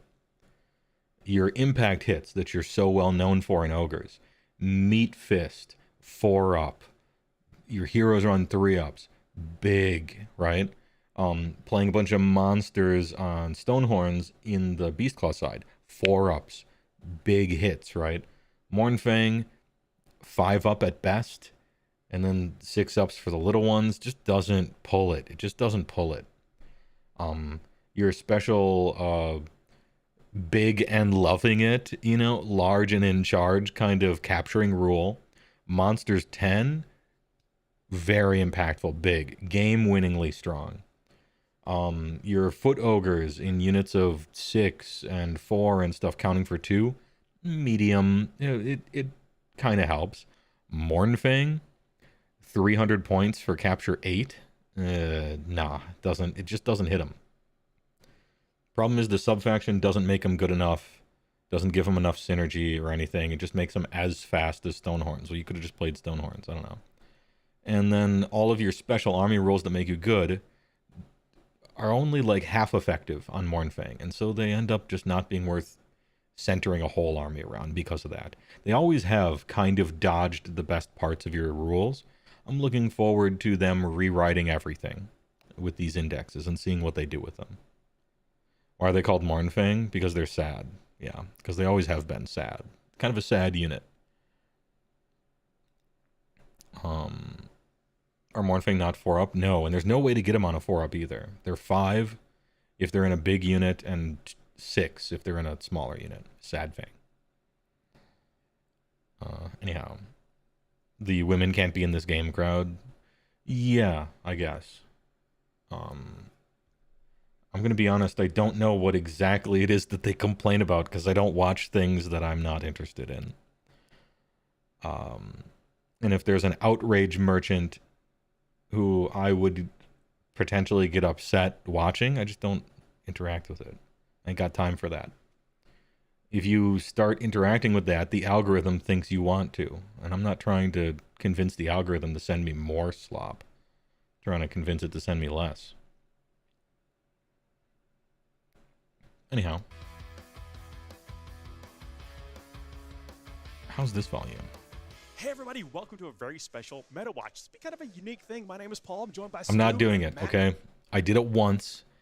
I'm not mimicking the hand gestures for... How long was it? Like a half an hour in real time in complete silence as a meme. Not doing it again. I'm just letting everyone know I won't be doing this twice. It's not a bit, or it's not a recurring bit. It's a one-time bit. Yeah, it was 24 real-time minutes of silence and doing this, and I can't believe no one left. My view count stayed the same, or maybe even went up. Sometimes you just don't know. Anyway. Matt from the design studio. How are y'all doing today? Doing great. Does this need to be louder? Let me know. Well, I say kind of a unique thing. I get the pleasure of speaking to 2 different design studios, both on the Warhammer 40,000 I think it does, and just the a little bit. Sigmar side, and we're here at AdeptiCon, which is an independent. This guy's schmoving. It's not just hands; it's his whole ass body. And y'all got to be here and see it. What'd you think? Yeah, it was fabulous. I think one of the things for me about AdeptiCon is, compared to some other events, is it really does feel like a convention. How's that? How's that? So it's a load of different events, with loads of different games going on, in loads of different formats. I think this is what, day 4 or something like that. So officially day 4. Yeah. Officially day 4. We were here a couple of days before. I can't do it. I can't say so like he says so. But yeah, really, really, really great event. Really fun. Yeah, it was actually my first Adepticon. I've been to a lot of the other big shows. This is my first opportunity to come here. Amazing. Damn, look at how loose his shirt is. You can't even see the bulk underneath. And excitement. And as Stu said, so great to see the variety of events. From you've got your kind of championship competitive singles. You've got the big team event. That's a major focus. There's larger format and when are we going to talk about team events? Are you put together a team of an Eldar or. It's a 30-minute video. I am going to be clicking through. But only because I'm showing it to you. clicking through videos when they're mine. Maybe just leave it on. Give me that ad revenue. Anyway. Together on the same It's a side. 4-player bar, like 3,000 point events. You know, even kind of from, we're always trying different formats. If there's different factions that perform well or not, you know, we're always trying to look at results from the game and the experience. No, I have to stop. It's so players, tempting. I want to do it. As many facets as we can, and oftentimes it's really helpful to identify schizo behavior is high today. I don't know what it in is. a different format. Yeah. Right. So team lists, because of how you kind of work together and because of how the pairings work. I don't care about teams. People can often learning from seeing all of the different formats, and of course, more importantly, from talking to all the players at these events. Yeah, it's one of the things we love about coming out to events. AdeptiCon, you know, some of the other big events, and even actually, you know, back in the UK, some of the smaller events. We try and get the design team out and about. Italian heritage. I don't have Italian heritage. One thing, you know, Matt will talk probably a bit more about the data collection that we do and how we use data. Data can't really tell you if it's fun. Data? They're using datum? Yeah, apologies, Crypt Shadow. I don't have any Italian heritage. It's like Lithuanian shit. You know, and I'm actually not sure. I don't care too much about that kind of thing. Feel about the army that they're playing. It also doesn't really tell. Moreover, I think it's actually kind of weird when people really care about that. It's kind of weird. But yeah, what do I know? I'm a hermit, never goes outside, lives in a log cabin wizard tower at the top of a mountain. Tell you some of the choices that players made. You know, so you guys can do like a deep dive into what war scrolls are taken or what data sheets are taken, but not necessarily why and like what was going on in the player's head when they decided to take this particular combination of units. When they did well with that. Look at these dances. Yeah, that's right. Yeah, that's right. Yeah. And so I think the opportunity to come out and talk to people about that kind of adds Iron to Will. that kind of data analysis side of understanding. Wait, I have a solution. The game of Warhammer. There. All right, I'm definitely not doing it right now. You know, broadly speaking, it's not happening. To a lot of players at the events here. I assure you. Pay no attention. Systems. It's actually, I'm not doing it right now. Generally, I would say on Age of Sigmar and 40K, there's a lot of positivity right now. You know, the balance, the external balance of both games is in a pretty healthy spot. We saw a wide diversity of factions. Wide gaming diversity, yeah. At the events in general. We saw a lot of wide gamers, yeah. Represented, but also in the kind of top 10 or the top standings. Big diversity of factions and not kind of the big diversity. Previously, one might have expected, you know, as when there's more of a spread in terms of win rates of factions, you see the same 2 or 3 up at the top, you know, repeatedly winning. Hold up. Do these guys hate sitting next to each other, or are they flirting? I'm actually gonna stop the meme and bring myself back. So they're actually sitting really close to each other in real life. There's a thing about how people, a 3-shot like this, and even a 2-shot, if you're filming 2 people sitting at something, the camera makes them seem like they're farther away from each other, just due to the nature of the curvature of the lenses, than they really are.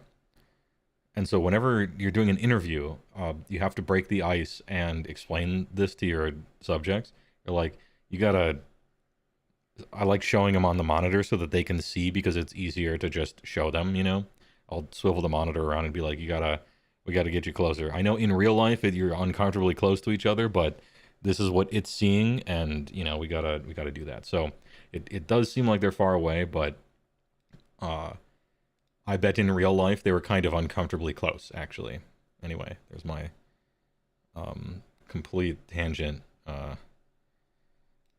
In recent events, and AdeptiCon's a great example, you have a huge diversity of factions winning big events. Yeah, you really do. We got to see a snapshot on the stream, which is only, again, we got to see one game of where Flesh Eater Courts that people have been thinking they were very dominant. Now, our great army, but they ran up against what seemed to be kind of a hard counter in the Heat Knights. Flesh Eater Courts, which was my army, his army. I'm not sure anyone really expected that, other than, of course, the players that brought it, trying to do that. I mean, also, very good generals on both sides, and particularly, Head Knights of Slaanesh went on to win the event.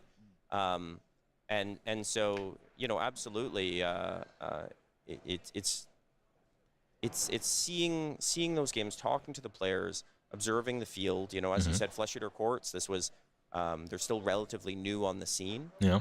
So there was several Flesh Eater Courts armies, all with different units, different compositions. Big oosh and representation. Trying to figure out what's working and how it fits into the meta. And on the Warhammer 40,000 side, again, this is one Mega person's Gargants walking in the 5,000 foot background. view of looking at things. It seemed like the tough things in transport seemed to kind of make an appearance, and we saw some uncommon list in the top 10. Oh no, they're gonna go back and forth talking about 40k and AoS. It makes it harder to skip the 40k stuff. Yeah, both of those faction that they fell in love with, background, their style. Don't care, 40k, 40k. I didn't really feel like they had a. I'm going to assume that when this guy's talking, it's 40k. So we're skipping when this guy talks. No offense, I just don't care about that game. Had a place in the game. I'm ready to coming other players being just be somewhere else, and just be somewhere. Just be and not die. yeah. Sorry about all that. And that's really the most exciting thing for us on the design studio. About we're all happy that the games in both systems are in relatively good place and external balance. And I say relatively good. My job is to always think that there's always more to do and to always look for what's the next thing to do. But when things stabilize, that's not mission accomplished. That's on to the next thing. And really what that opens up for us is to move on from external balance and keep an eye on it. Yeah, sure they did say break this. Anything, but really start. At first, they were going to do external, then they were going to do internal. And really start to look. And it turned out external was kind of hard, and also they kept switching roles every season, so it just kind of stayed like that. Whether that's in detachment balance or unit balance, war scroll balance.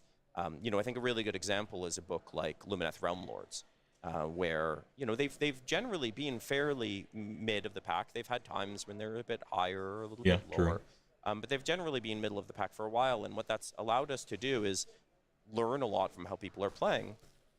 And fine-tune the points, some of the rules tweaks, to the point now where walking around at AdeptiCon, I think I saw every unit from that battle tome except for one being used in competitive play here. Which one? And so that's for us what's Matt, really. Which one? Anyway, did they ever do internal? No. The amount of internal that they did was looking at the units that no one ever plays and making their points go down by 10. Which generally never changes anything, and then next season they looked and saw that everyone was still not playing that stuff because the War Scroll is bad, so it doesn't matter what it costs actually, and then made everything go down maybe 20 or 10 this time again, or something like that. So that was technically kind of internal balance, but that's really all you can do. You need a new edition or a new battle tome to be able to actually do internal balance. You can't do it with fiddling with points, really. Some stuff you can fiddle with points on, but the vast majority of it you can't. Because points can help balance when the problem is a problem of efficiency. But most of the problems with bad units in the game has nothing to do with efficiency.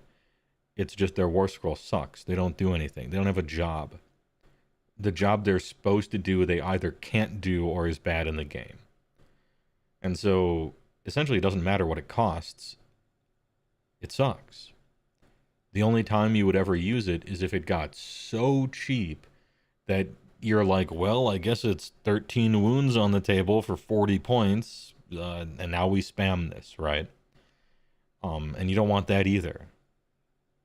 Technically, the best list is now, 30 units of chariots or whatever, just because it's like technically stuff on the table or some such. I mean, it doesn't exist, but and so what can you do?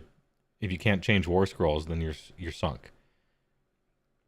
And they generally don't let you do that unless something's broken, unless it's a new edition or a new battle tome, and that's what we got this time. That's why I'm very excited to see what's happening now that we essentially ground up, took a look at basically every war, not even basically, literally every War Scroll in the game and rewrote it. And I'm hoping, and this is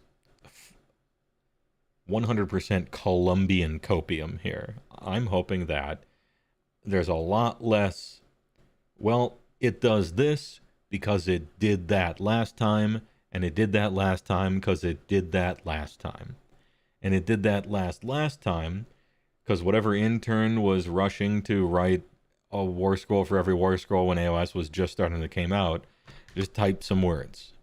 And it's never worked, and it didn't work for the past 8 years, and it just doesn't do anything, and it keeps getting copy and pasted and copy and pasted. Hopefully we break the cycle. Break the chain, you know? This is the massive hopium for sure from me. And I'm not just talking about Thunder Tusks, which is the easy go-to. You know, I'm not even really talking about stuff from my faction, although Frost Sabers definitely fit there. Mournfang to a certain degree. Thunder Tusks, Frostsword on Thunder Tusk, stuff like that. Basically everything in the book except for Stonehorns, right? Icebrow Hunter, a bunch of Gutbuster side stuff. I'm talking about probably the majority of war scrolls in the whole game are like kind of bad and no one's really ever played with very much for the lifetime of the game, and that's not good. Even if you're a model company, you're trying to sell these boxes. Why not give people a reason to want to buy the box besides what it looks like, right? Just at a real basic level, you know? You think they need more time for that? They've been working on it for the last 2 years. Why don't you back it up with a source? My source is that I made it the fuck up. But also, yeah, they've been doing that for about 2 years now. Craven Throne Guard at a ranged unit for 80 points that are good for spamming because the scroll was so trash. Yeah, kinda there. Or they imported from Warhammer Fantasy, like Battleshock. Yeah. Or they imported from Warhammer Fantasy because the unit used to do that in Warhammer Fantasy. I'm fine with taking stuff from the past that works. I just think if it doesn't work, throw it away. Free yourself from its shackles or whatever. I don't know. Really exciting is the kind of new frontiers that open up just to make the game richer and a better experience for everyone. Possibility space. Yeah, I think it's one of the strengths of Age of Sigmar and 40k is the amount of choice players have. Mm-hmm. You know, whether that's choice of faction, then within that kind of the choice of units, all pre-game, and then the choices. No, you are wrong. Maybe in 40k you're right. I think one of the coming into this from like I play games background, you know? I think that's one of the noteworthy, it's like the opposite. One of the noteworthy parts about Age of Sigmar is there's so little choice. But again, maybe this is how much could a banana cost? $20? Maybe I'm just out of touch because I'm a Magic player. And I come from a game with 40,000 cards that you can choose from if you play an Eternal format. You know? The average army, at the end of the day, has like 4 choices of units. You know? Alright. Yeah, maybe MTG is like a crazy exception. And I need to check myself here. Yeah, that's fine. You have choices of like traits and artifacts and spells and then what unit and then what equipment they can hold on to. That's a reasonable amount of different choices. I don't need to poo-poo this point, I don't think. Right? Yeah, bad choices are still choices, I guess.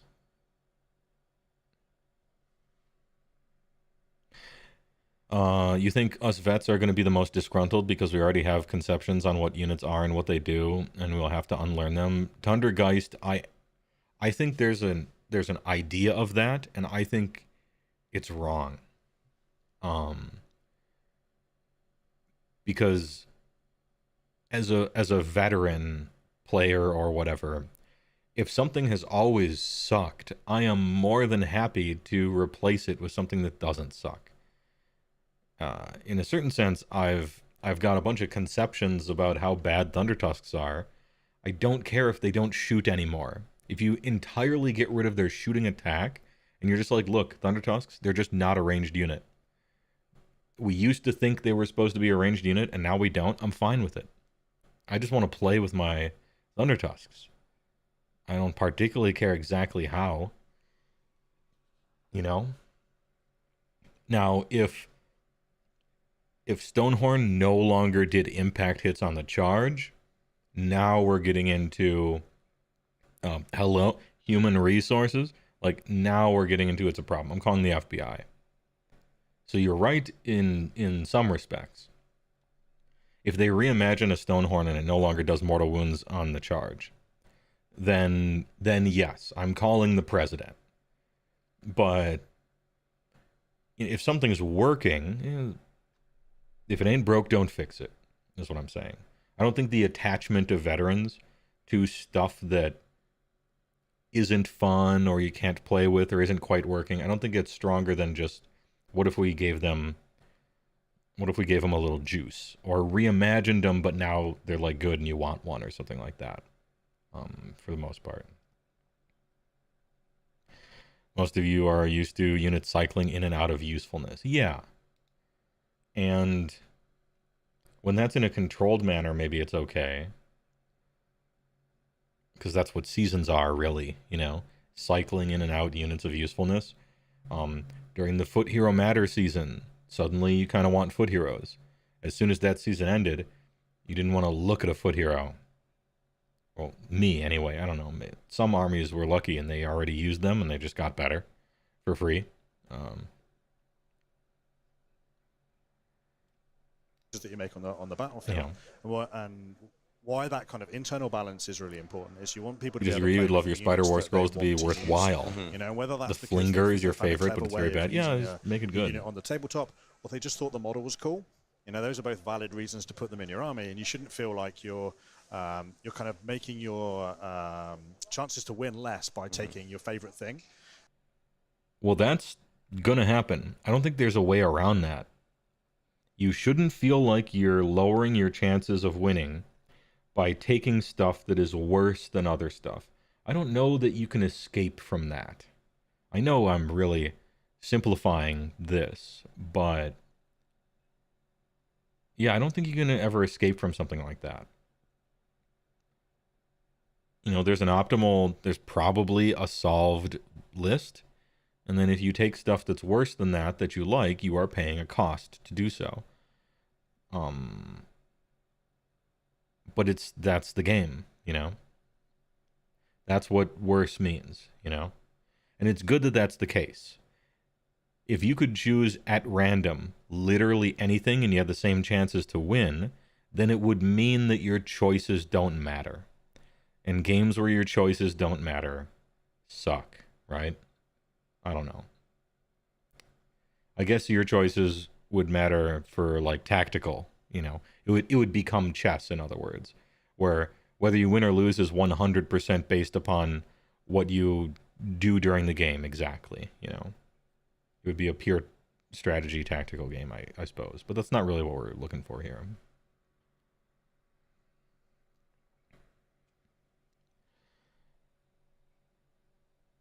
But you think an element that isn't really quantifiable right now is how scenarios change.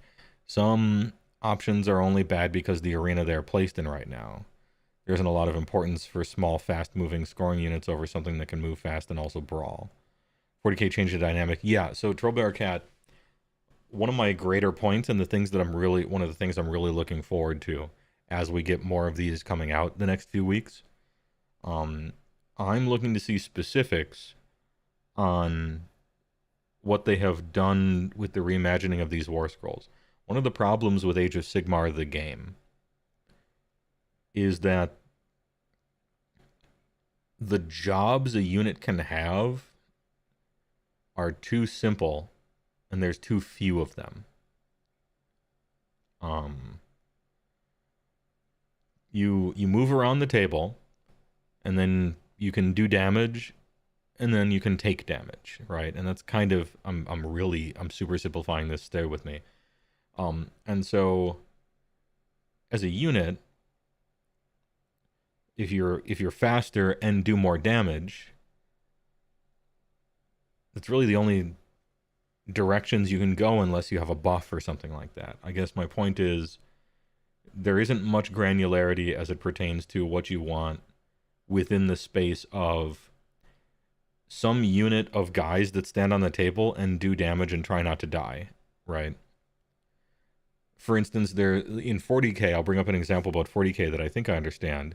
There's different armor types because it's a space game. And in a space game, you're tempted when writing rules to come up with an armor value system to denote the difference between, because you're using kind of real world technology and armor pen and weapon values and stuff. So it's like, ooh, well, a soldier standing there with a t-shirt on versus like a fully armored guy versus a fucking tank versus a spaceship or something. Like, if you shoot a 9mm pistol at a tank, you could shoot it for probably 20 years before anything would happen, right? Just, it doesn't matter. And so now you have, we have tanks and we have anti-tanks. We have big unit of guys versus hero guys. And so there's like a little sub game that creates a reason to have different jobs. And in Age of Sigmar, we don't have that. It doesn't mean that we need that exact thing. We just need probably a little more granular, just number of jobs to have. We have this bucket of dice versus high rend versus mortal wounds. We have these 3 tiers of stuff. And at the moment, it's just kind of like mortal wounds cost the most because they're the best. Okay. And right now, armor is good enough for most rend not to really matter on the turn where it matters. For 1 unit a turn. And a lot of the buckets of dice are gone because they took too much time.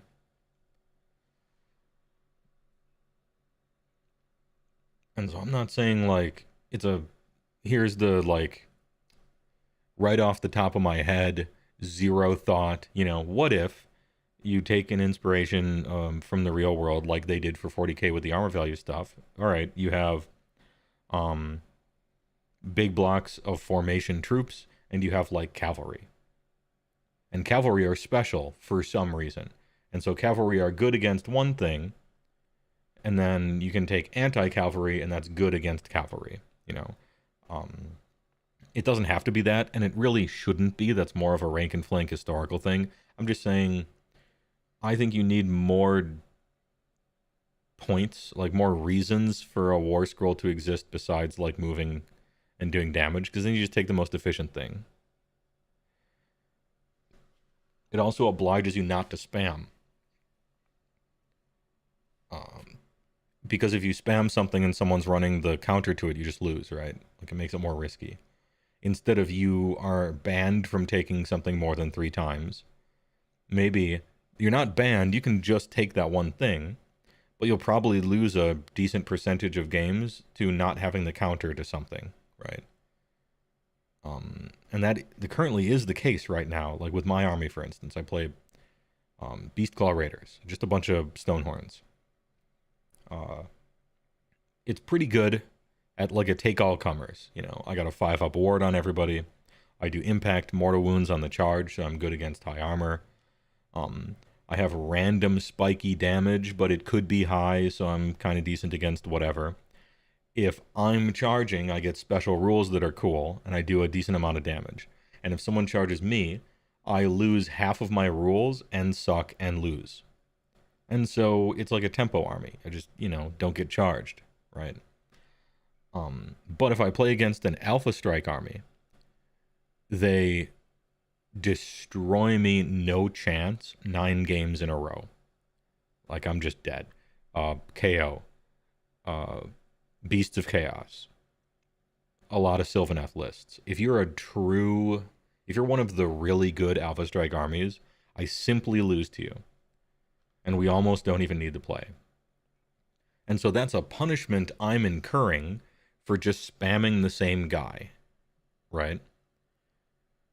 Now, the disclaimer here is that there really isn't anything I could have chosen otherwise not to lose to them. So I don't.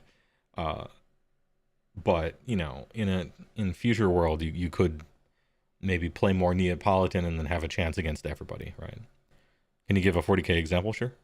Yeah, we're talking in general game design. You can bring in whatever example from anything you want. Some models have pretty poor survivability and damage, but they excel in things like board control and objective scoring. Yes, this is called chaff. They're really useful in Age of Sigmar. Screening in 40k involves using units that can help prevent enemies from deploying within 9 of your models. Feel like these roles just don't exist in AoS, as it's a meat shield unit for taking charges, and that's about it. Yeah, in previous editions, there was a lot more teleporting and deep striking. And the deep striking and teleporting mattered a lot more and was better. And so there really was zoning out areas of the board and, ooh, okay, well, they can't get within 9 of this, so I'm going to put my guys here to move that away. And so there was a lot of first and second edition where that was really a gameplay mechanic. It was a big one, zoning out areas, body blocking and stuff. And then they're like, we don't like conga lines because they're ugly and they don't look realistic, which is both kind of true. And so they changed coherency, and that part of the game is like collapsed. But also, teleports and deep strikes got a lot worse. Bonuses to charge got a lot more rare. At least big bonuses to charge and stuff like that. Moving after you teleported went away entirely, as opposed to every 6 months a random army could just do it for a few months, you know. Anyway, I'm not saying that's good or bad, just that over time that makes sense. Right now it's much more about being able to move really fast and have long range. Like, you're looking at 3d6 charges, increase your movement speed, move in the hero phase, and then move in the movement phase, stuff like that. It's much less about literally teleporting. You recall the zombie chaff lines? Yeah. And the stuff you used to do where you take casualties out from the middle of your line, and as long as there's one guy standing next to your hero, one guy, and then just empty space and the rest of the unit, they couldn't move, but they could still stay there and gain the benefit. It was the Wild West. It was a weird one. But yeah. With situational buffs, the more units work better to differentiate their roles. I think it depends. What do you mean? Give me an example. This is my anti-charge unit. This is my anti-magic. This is my chaff. Maybe. Some of those are feeling a little silver bullet. Like, you probably don't necessarily want an anti-magic thing, because almost nobody is casting spells against you, like, on your guys. Very few of them are. Usually they're just buffing their own guys, you know. So say you have a unit that gets a bonus, but only when receiving a charge. Unless it's a bonus to not die.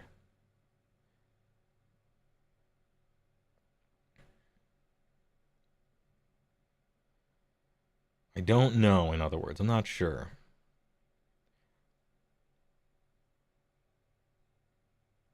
Because basically we're describing an anvil. It's an ability that an anvil could have. Like, and we already have anvil type, which is thing that's not supposed to die. And yeah, I mean, it's hard to opine, I agree. Since we haven't seen, I mean, they rewrote the whole game, so basically everything we're saying right now is pointless, but it's fun to think about anyway. So that that internal balance that you were talking about, Matt, about like all of the units within a faction, or all of the detachments having play, is something that we can really start to look at once we've got I can't stop doing it. Overall meta kind of win rates in a reasonably good place. Yeah. We're always a little bit cautious about the kind of win rate data. You know, some of the risks of using statistics. You've got your kind of your margin of error, like how accurate is your data, and if you know, we can debate whether a 10% zone is a big zone or a small zone, but if it's a 10% zone with a 2 or 3 or even 5 to 10% margin of error over the side, it's actually a 26. Yeah, about the changes they make. You know, it might look like a particular faction is doing, you know, winning a certain percentage of games, But once you start looking at that fuzziness around that number, it might not be looking at that electron cloud. Yeah, and that's one of the things we're most cautious about. Really is making sure that the data that we're making decisions on is as sound and as trusted as it can be. And for us, that means getting a lot of data and being patient and waiting to make sure we have a long enough window with as much data as we can to lower that margin of error, right? So it's very tempting when we release a battle scroll or a balanced data slate to come out and say, like, next week to measure the games and be like, okay, what happened? But if we were to make decisions based on that, it would be very, very misleading because, when we get a full 60-day window with many thousands, tens of thousands of games played on the systems, we can get that margin of error down to 2 or 3%. And that's really, really important because, the difference between a faction that might look like it's at 57%, but maybe it's actually 60, and maybe it's actually, 54. And so that, Yeah, coupled with the fact that in general, I'm sure they're adjusting for this or considering it, but in general, when brand new army rules come out for some army, it tends to do better right away than it will settle into. Just because the opponents tend to be unfamiliar with the new rules. And when an opponent is unfamiliar with a new rule, they end up losing a lot more than when a player is unfamiliar with their own changed rules and end up losing because of it, right? So that's also a factor in general. The metagame adapts, right? Players, okay, that army does that, cool. Ooh, a lot of people are playing armies like that, maybe I'll play this unit or I'll think about a tactic or something like that. Hand movements are part of game design school. Good meme. Good meme. They do want symbols in AoS 4. What are hand movements if not verbal symbols? Yeah, true. A little off topic. Have you seen the Quasar cannon in Helldivers 2 yet? Very juicy against bots. I haven't seen it. I heard about it. And next time the mods play Helldivers 2, they've been talking about that a lot. So I will see. It has the word cannon in it. I'm interested. But anyway. In that example, we can say, okay, but it's still probably overperforming. Yeah. Whereas if you have a faction that's at a 53% win rate plus or minus 8, once again, I'm not doing hand movements. Okay. Say if you were to, as I said, take the data a week after a battle scroll, it would give very misleading results. So we really try to be as kind of sensible and cautious with data. And that's why, again, going all the way back, that's why coming here and just, seeing for yourself, talking to players, it's almost a good gut check that the data, that what we're seeing in the data matches up with what the experience we're living. And AdeptiCon is just gut check. One event. Ghostbusters mentioned. Great event, it's just one event, but a lot of the players that come to something like this have been to others as well, and this is part of their. Oh man, he's place swirling them. I'm not doing it though. I swear. Metas as well, right? Yeah, and Anyway, I think also there's a sense of like the game wants to be in a dynamic state. Right? I think if you get to a place where the game is solved, everyone knows exactly how to play it, everyone knows what factions to take, what lists to take, then actually only the fun and the engagement and the reason why people play Warhammer kind of goes away.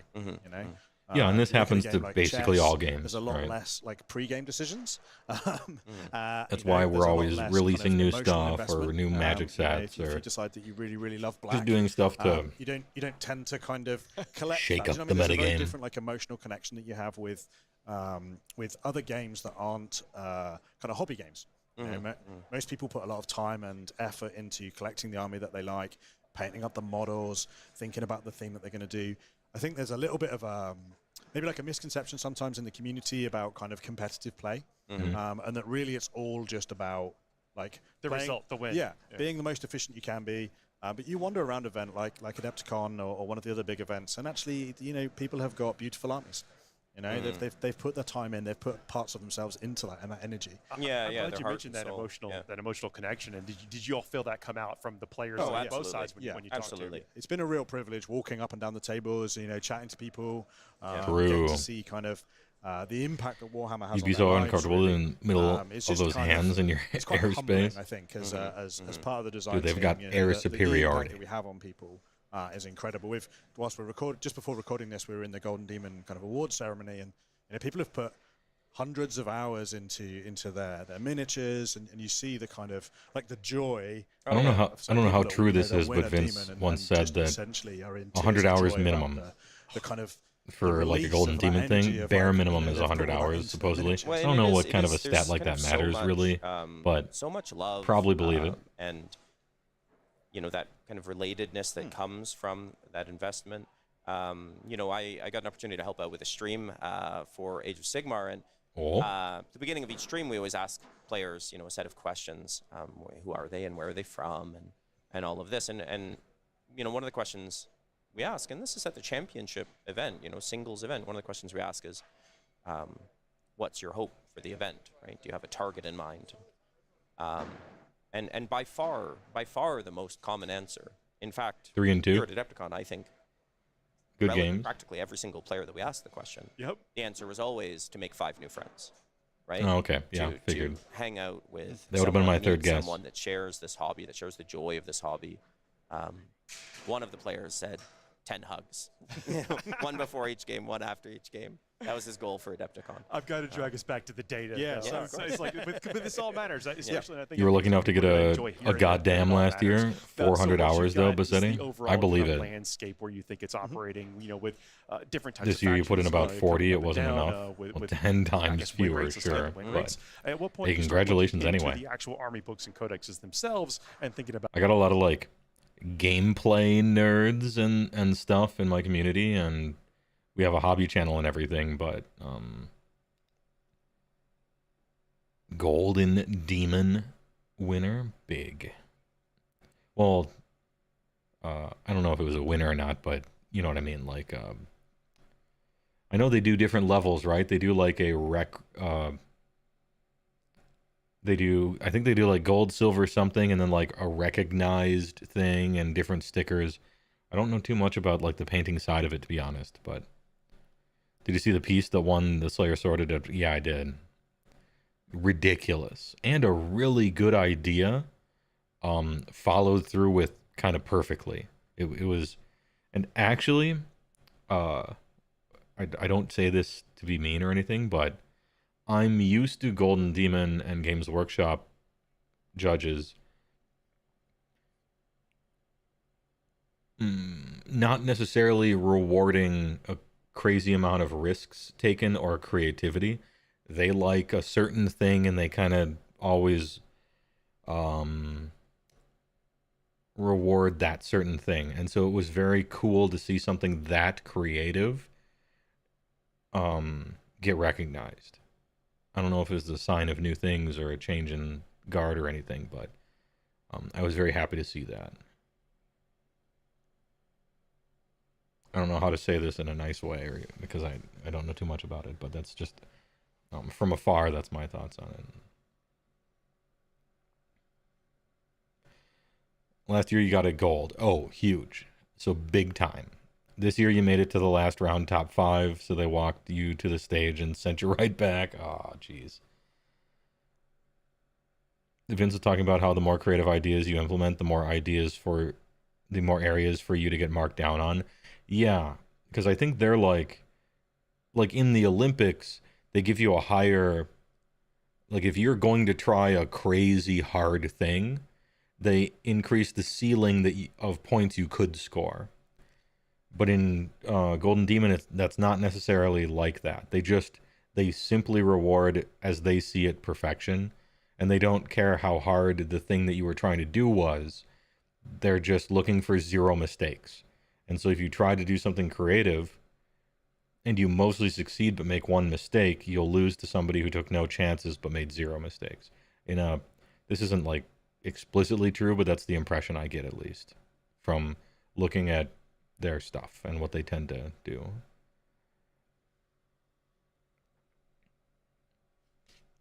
Any whom about maybe tweaks about like units or overall effectiveness of the armies. Yeah, so we've got, I guess there's 2 answers to that. So there's future codex design or future battle tome design. Yeah. So the design teams are always thinking about the game, right? So they might be working on codex, but or I'm this mostly faction, waiting between for the kind of Matt to talk. alluded, tweaks that we can be fun for both players. You make a felt like from that game, having made a new friend, had a and had a great shared experience. Well, and ideally having felt like you learned something. Yeah, right. Yeah. And that's one of the natural results. It's very difficult in an asymmetric game because there's a natural inclination to say, well, maybe the asymmetry was unfairly stacked against me. Oh, true. He's talking about the thing that I talked about before. Damn, this guy is so smart. Am I right, chat? Congrats on taking home a gold, even if it wasn't this year. Yeah, it is a lifetime achievement. Essentially nobody gets to do that. Nobody earns that. And so to do so is crazy. But you do actually see and you hear from a lot of players finishing their game saying, I think if I had done my deployment differently, I think if I shouldn't have charged there, that was my mistake. Let me tell you how I would have won. Yeah, okay. Can you please sign the slip? No, I'm kidding. That's more of a magic thing. And that's really, really great because that's that skill expression that's building up. It's funny, isn't it? It nearly always is. I shouldn't have charged. Yes, it's very rarely somebody who wishes they had charged. Exactly. It's so I'm in this video and I don't like it. So fun. But no, that skill expression is really important, isn't it? And it's part of what makes Warhammer appealing, I think. Well, and as Stu said, we often have we're constantly learning, whether it's through talking to players, whether it's through play testing, whether it's through talking to our I'm not doing it, I swear. And people in the community, people at events like this. We're always kind of building up these backlogs of potential improvements. And then, we kind of try to measure and validate, okay, is that the right change? And when is the right time to deploy it? Yeah, this guy's calling my ABCs out. In some cases, no more bits. It's an efficiency problem, so their unit is too efficient. Or hold on. I wanted to hear just barely what he just said. When you used to go to 40K tournaments, you rarely won a game, but you loved having your opponent tell you what you should have done better. There's like a bad version of that, and then there's a good version of that, Thundergeist. Yeah. I get the impression you're talking about the good version of that. Usually when, you end a game, you're like, hey, did you see anything? I'm trying to improve, right? So, did you see any, like, big mistake or whatever? And usually the opponent says no because they're not really paying attention. But, well, that's not the case. I won't say that usually the opponent says no. I don't know that that's quite correct. But if you have an improvement-focused attitude, it's like very helpful to figure out what your opponent thinks is a mistake. It might not have been, but it gives you a window into what they were thinking about during the game.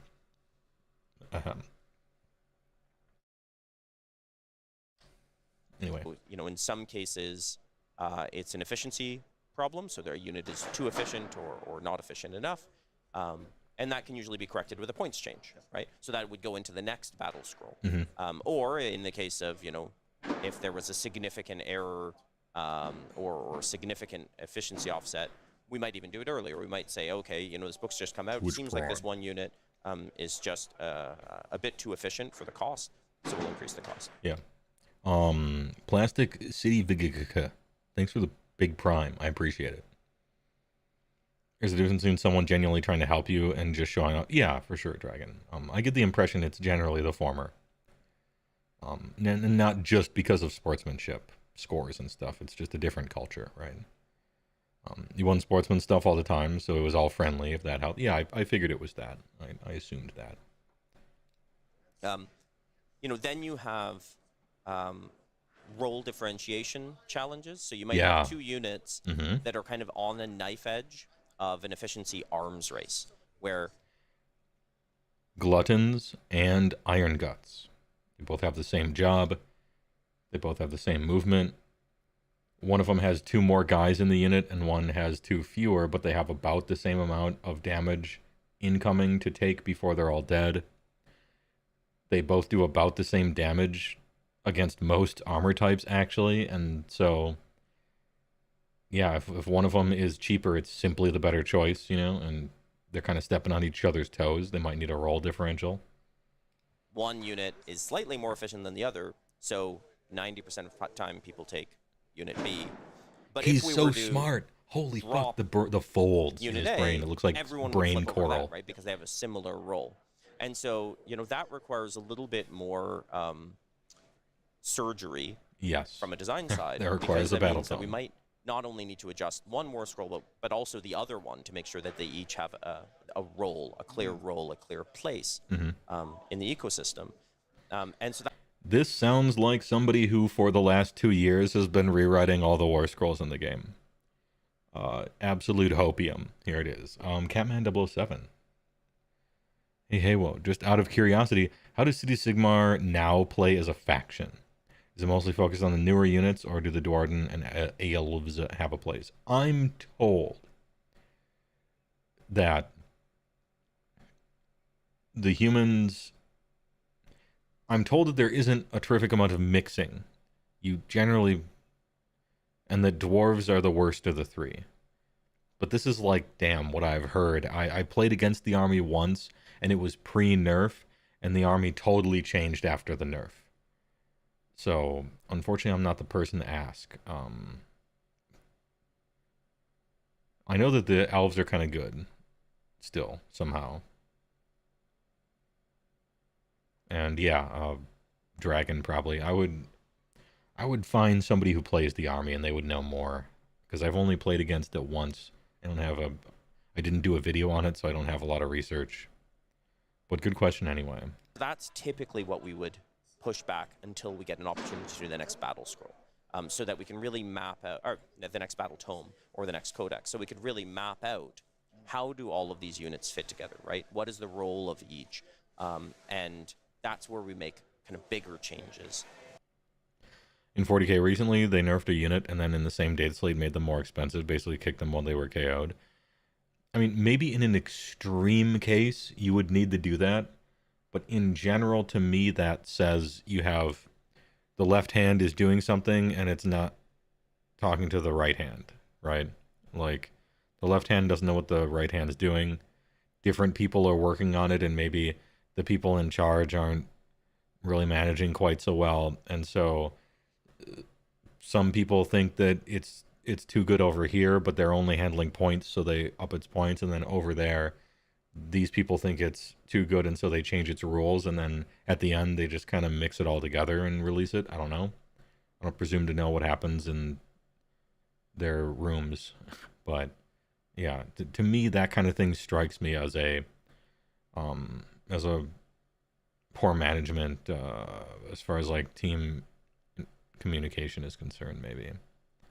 Or they just think it's that busted, and so damn, you got to get those points up and they're worse. It's just that crazy. I don't know, but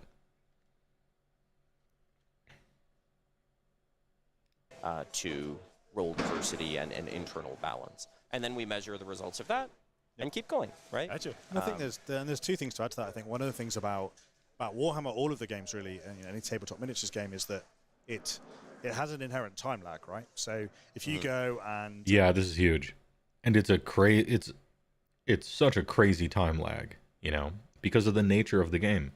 You got to buy a unit, assemble all the guys, and paint everything up. That takes so long. In Magic the Gathering, you go to TCG Player sjrk.com, and you just buy the cards, put them in your deck, done. However long it takes the mail to reach your house, and it's over, right? Instantly new technology, you're just in.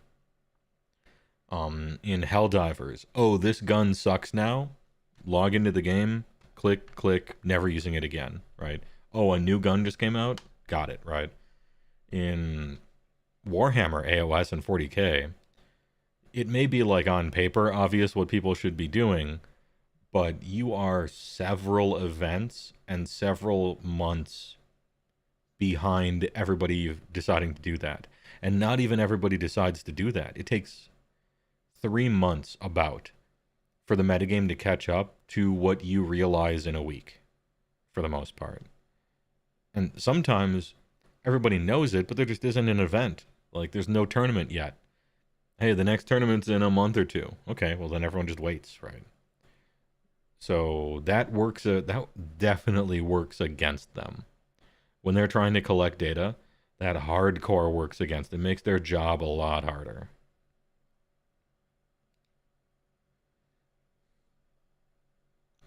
Sometimes people also don't want to buy the OP stuff that they know is going to get nerfed. Yeah, so it's kind of like in Magic, where the way that would reflect in Magic is, well, this card's $60. If this card gets banned, it's worth $1. Like, it's only good in this format or whatever, right? And you don't want to be left holding the bag. In AoS, it's like, am I really buying that many Thunderers? Like, I know their points are going up, or their rules are getting changed. Am I really buying this many Thunderers essentially for one tournament, and then I'm never using 10 of them again? A lot of people, with the amount of money that costs, and amount of lead up, and amount of painting, they're like, yeah, I'm just going to chill. I'm going to chill with 10 of them. And when they get updated, we're fine, you know? That was exactly what some of your friends did. Yeah, a lot of KO players, right when it came out, were running 10 Thunders, even though 20 was better or 30 was better or whatever, because they're like, something's happening with these, and I would like to not have half of them just be on my shelf for the next 5 years. Yeah. Think, oh, do you know what my Bloody Angels need? They need some more Sanguinary Guard. It's not instantaneous. You know, there's like where you've bought the kit, you have to build the kit, paint the kit. So yeah, the kind of hobby meta. Yeah, so we try really hard to be quite kind of respectful of that and aware of like the decisions that we make in the way that we change things in the game. Yeah. Also, you ban Primeval Titan.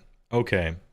I take Primeval Titan out of my commander deck, and I put in fucking one other card. All right, I'll just sell it. All right, I sold my Primeval Titan. Whatever. I bought him for $10. I sold him for $5. All right, yeah, I took a loss. But if you make a unit trash, this is a unit somebody bought, lovingly put together, customized, painted for weeks and weeks on end. You can't make that useless. People have so much more emotional attachment because they built that, right?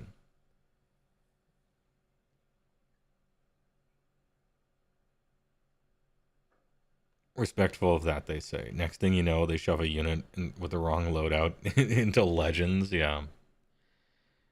Speaking of all of that, any Bone Spitter players in the chat? We'll have a knock-on effect to people's kind of honestly probably not statistically. It's part of the problem. I guess like in a video game, if weapon B gets slightly worse, you just switch to weapon A. Yeah. Right. Yeah.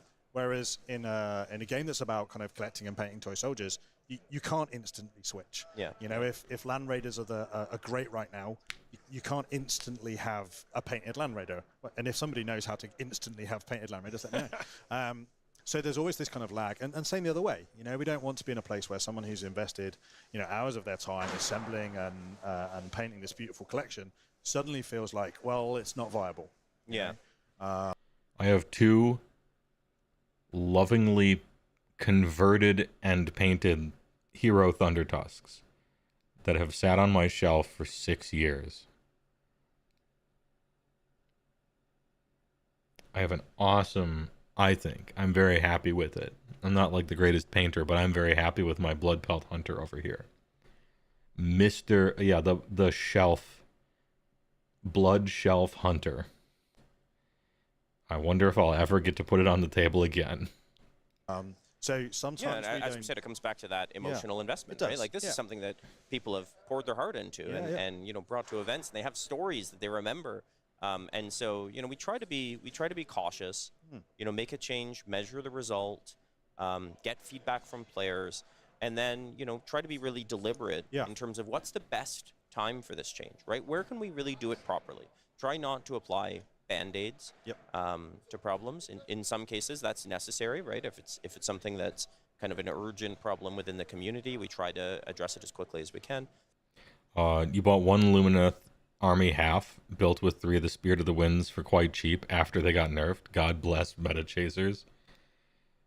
Yeah, I hold exactly zero blame on meta chasers for anything. They're wild animals. And there's a sign that says don't feed the animals, because if you feed the animals, they're gonna keep coming up to people, you know, and now they think that they're just gonna get fed, and they're just gonna act how animals act, right? That's how I view meta chasers. They're just wild animals. They're like amoebas, or they got their cilia maybe, or they got a flagella over there, and they got maybe if they're real advanced, maybe they got something like an eye spot that can detect the difference between light and shadow. They're just going to stimulus response their way through whatever. If Games Workshop writes some bullshit, that's on Games Workshop. That's not on players, whether they're choosing to use that stuff or not. The buck's got to stop somewhere, and it's on the people who really facilitated that to even happen in the first place. We can't socially posture bully people not to do stuff. You should just do what's allowed and bully GW. But it's just really mapping that out and being intentional. So oftentimes, you know, if there's something that... Hard to believe you have so many meta chasers in this hobby of dads. I don't think there's... There's nothing even bad about being a meta chaser. What's the problem with that? Yeah, it just means you're like trying to win the game with fun rules. What's the problem? I don't know. I actually kind of don't even understand the distaste for the concept of a meta chaser, I guess. I don't know. So meta chaser is not even a thing, I guess, in Magic. So maybe, again, this is a meta thing or a Magic thing, but it's just people playing stuff that's good. Yeah, it's a game. It's a competitive versus game, you know, one versus another person. You try to win the game.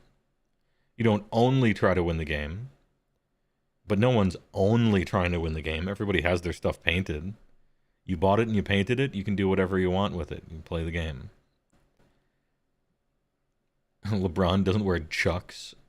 I don't know who either of those people are, but thanks for your comment.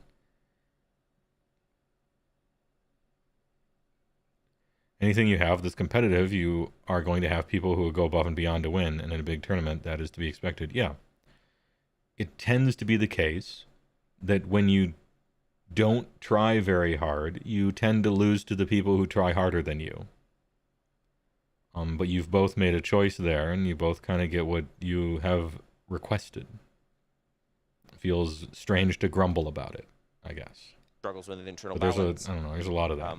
Oftentimes, we are aware of it, but maybe, you know, we know that there's an upcoming book that would be a better place to really fix the root of the problem, rather than, for instance, lowering points, potentially creating either an efficiency arms race or affecting external balance. Mm-hmm. Yeah, and the points one, again, has some other knock-on effects, right? So if you have a beautifully painted 2,000-point army and we take 20% of the points away, you've got a big space, right? And so, again, you don't instantly fill that space. Meta chasers usually didn't even paint their stuff. They never keep an army long enough to get paint on it, and you're stuck the other thing is that sometimes it takes watching their hastily assembled gray army. And so, I don't know. I've been to a lot of tournaments.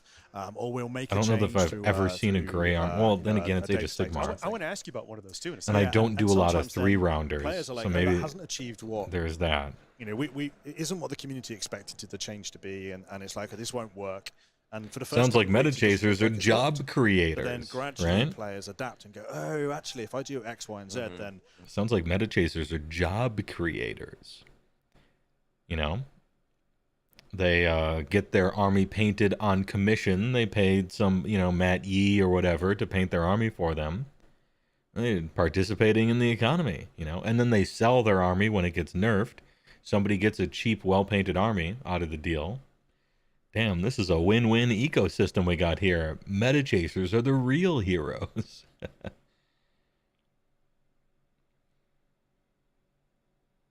You think that's a 40K thing? AoS seems super hobby-focused in general. Yeah, especially in comparison to 40K, it seems like. When I'm walking around and looking at stuff, it feels like Age of Sigmar as a game in general. players of it are a lot more passionate about the hobby aspect of the game, is the nicer way that I'll put this one.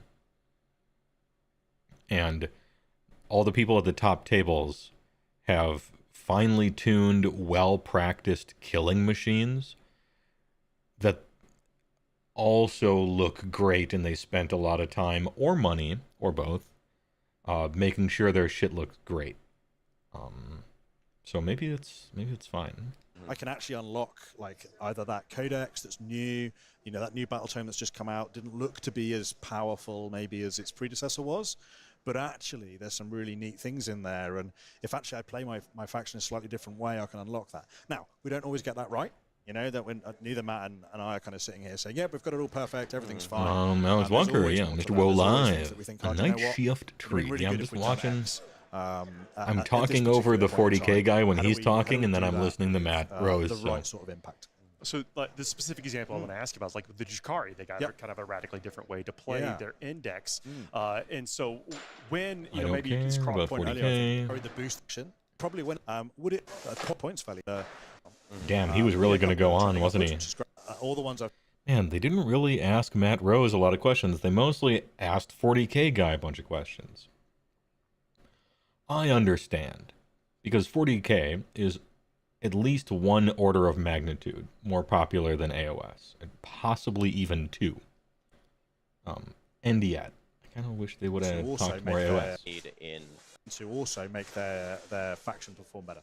Yeah, and it's, you know, similarly on Age of Sigmar, some of the most successful balance tweaks that we made in Battle Scrolls, you know, because we're always measuring the impact of every battle change. tactics. Okay, did that work, and how well did it work?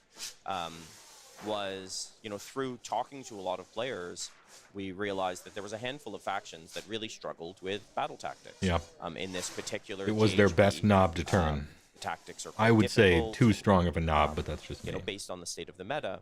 And so we added tactics to a handful of factions to give them new options, you know, new ways of playing, new secondaries to go after. And, you know, immediately, we did it as an experiment first with a couple factions, measured the results, immediately saw really positive results for those factions. Yeah, I would say startlingly high results. Like, you give a faction a free battle tactic and suddenly it wins 10% more of the time. Like skyrocketing. And to me, that was a warning sign that battle tactics are way too impactful to the game in general. But it's tempting to use it as a balance knob because it's so impactful. But I think that's actually kind of also a problem. And really healthy results, because, as Stu said, it's not that suddenly they're flooding the board and their opponent has to deal with, you know, tons and tons of models that don't really reflect the fiction. Yeah. Or that there's, you know, complicated new layers. You know, this is just giving them a new tactical opportunity, a new tactic to achieve on the battlefield. And so that was really successful. And because of that learning, then, you know, we deployed that elsewhere. And again, saw really positive results. It is really a pleasure to sit here and talk with you all about how all this comes together, everything we've talked about and how it boils down into actually, again, how we play the game. And then also seeing how the game can be supported out here in the wild with these independent events that even change up their own things, missions and that kind of stuff. As, you know, so I guess last impressions of AdeptiCon before we wrap up from here. Oh, it's fabulous. I think... Last impressions. Well, I met this fucking weirdo in line at Starbucks, and he kept talking to me about Oosh, about Big Oosh. What the fuck does that even mean? These people. And he photoshops my head on bodybuilders all the time. Look, Age of Sigmar has some great people in it, but y'all are some weirdos. Wandering the halls here. So there's about 6 or 7 different kind of big spaces that people are playing games in. And just seeing the kind of the joy and the enthusiasm. I mean, there's people here from all over the US and beyond who've traveled to kind of hang out and play Warhammer for 4 days. It's just, it's fabulous. It's one of the best things to do. Yeah, it really, really feels to me just like a celebration. Yeah, right? A celebration of the hobby, but also just kind of a celebration of, you know, friendship and spending some time together and hanging out. I wonder if I had talked to him by this point or not. you know, maybe have moved apart or live in different cities now that are reuniting with, you know, childhood friends to come back and share this experience. It's really positive. There's so much joy and happiness. Hey, he's being really positive here, so I'm going to cut him off.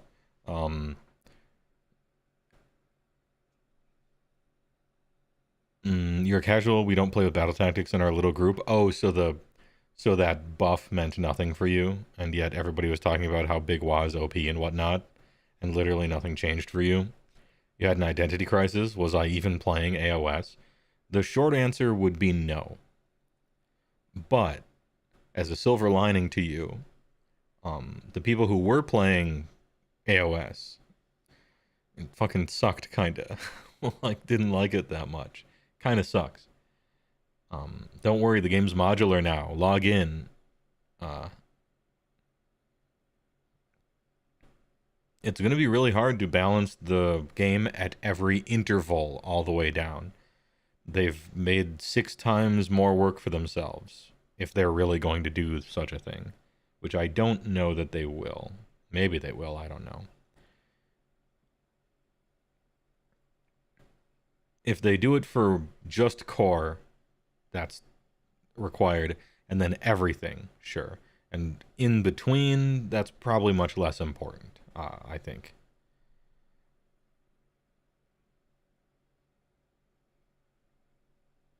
But if you remove the battle tactics module, the double turn stays the same as before. Yeah, but the double turn with or without the battle tactics module is essentially the same as it was before. We read the news article, and it I don't know. As I see it in general, if you win priority, don't take a double turn. The only time you should ever take the double turn is if it's literally going to win you the game immediately right now. And that's kind of like how it is, at least as I see it, for the most part. And they changed the rules to really just incentivize, double down on that incentive already. So I don't think it's like too crazy or too big of a deal, really.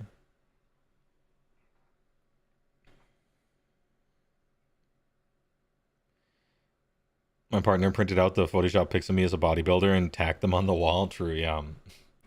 He really looks like that under his shirt. He's just being humble. And we appreciate that.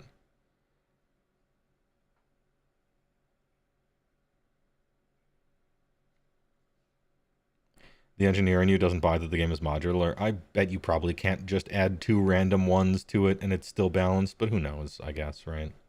Happiness. You know, I would say particularly happy that in the Age of Sigmar area, there was a lot of people buzzing and excited about, obviously, the reveal of the next day. Hold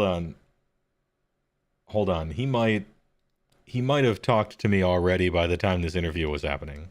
You know, I would say particularly happy that in the Age of Sigmar area, there was a lot of people buzzing and excited about, obviously, the reveal. Oh, he's thinking about the Photoshop right now. And it was great to just Let's share go. that and be there for that moment. Meet those people. So Awesome. Wonderful experience. Yeah, Seriously, it was it's a pleasure. Thanks for them for hosting us. interesting here while we're doing this to stuff. meet some of the Thank you all for watching, and we'll be back next time. Everybody, see you soon. Interesting people. All right. Funny. Yep, it's just all about making 5 new friends. Let's go. All right.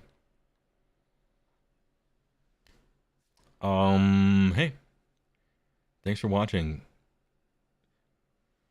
Caught up on all the 4th edition stuff.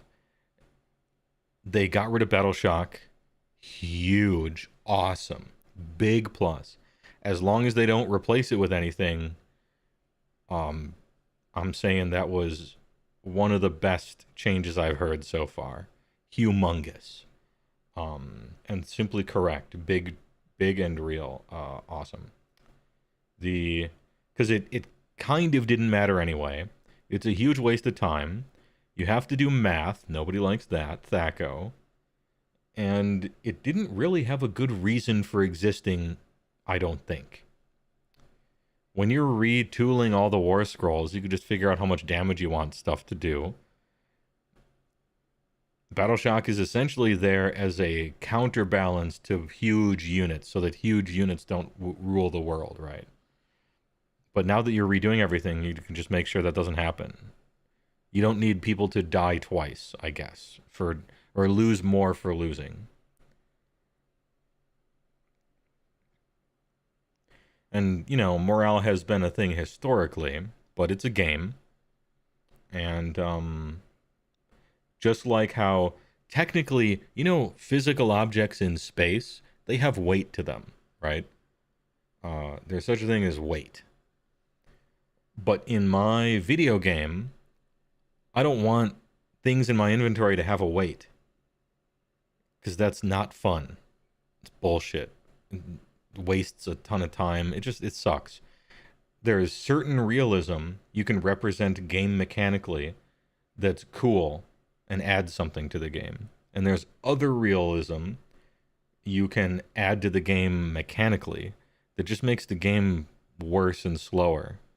And that's, to me, that's Battleshock and just the concept of morale. If I want more realism and more bean counting and more simulation style rather than fantasy style, I would play one of the games that I'm wholly uninterested in, like Rank and Flank or whatever. Stuff like that, I guess. So that was cool. They essentially didn't really change too much. Like, it seems like they changed priority, but not really. Cool. Almost everything I heard was really cool. I'm sad that the indexes are not going to be how we get rules from now on. Obviously, they weren't going to do that, but I allowed myself a little bit, and it's my fault, to get my hopes up. So that's my bad. That's my fault for doing that. We still have the drip feed battle tome bullshit stupid system that sucks. But hey, at least we have indexes for a little while. I don't know. I'm now more happy that for them to they're like revisiting every war scroll in the game and updating it. They can't take that away from me. That's still exciting and fun. So that's sick. Everything else seems great.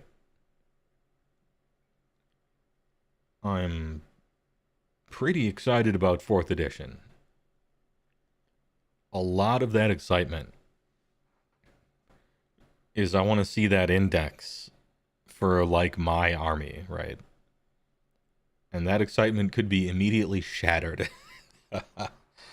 We'll see. Oh, shit.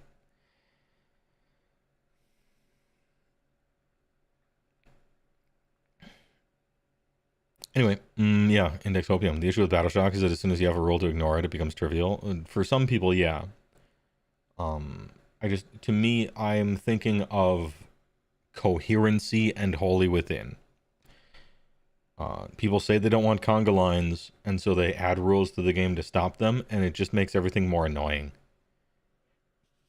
I think if you made Battleshock matter, it would be annoying and not fun. It would suck. And so I was happy with it not mattering, and if they're just removing it, that's the same as it not mattering. Good. Goodbye. See ya. You're cautious about the underdog mechanic? I scared myself thinking about what they could do for the underdog mechanic, so I'm just pushing it out of the head. I scared myself thinking about how they would implement an underdog mechanic, actually. So I need to wait for more information. Just write rule, no conga lines. Yeah, exactly. True. No. Just no conga line. Easy. You wonder if they'll add Battleshock as a faction ability, maybe for death factions or whatnot. Yeah, an equivalent. You can write a rule. You can make scary people are scared ability, if you would like. You could write a custom version of it for just Night Haunt, or whoever you want to be scary.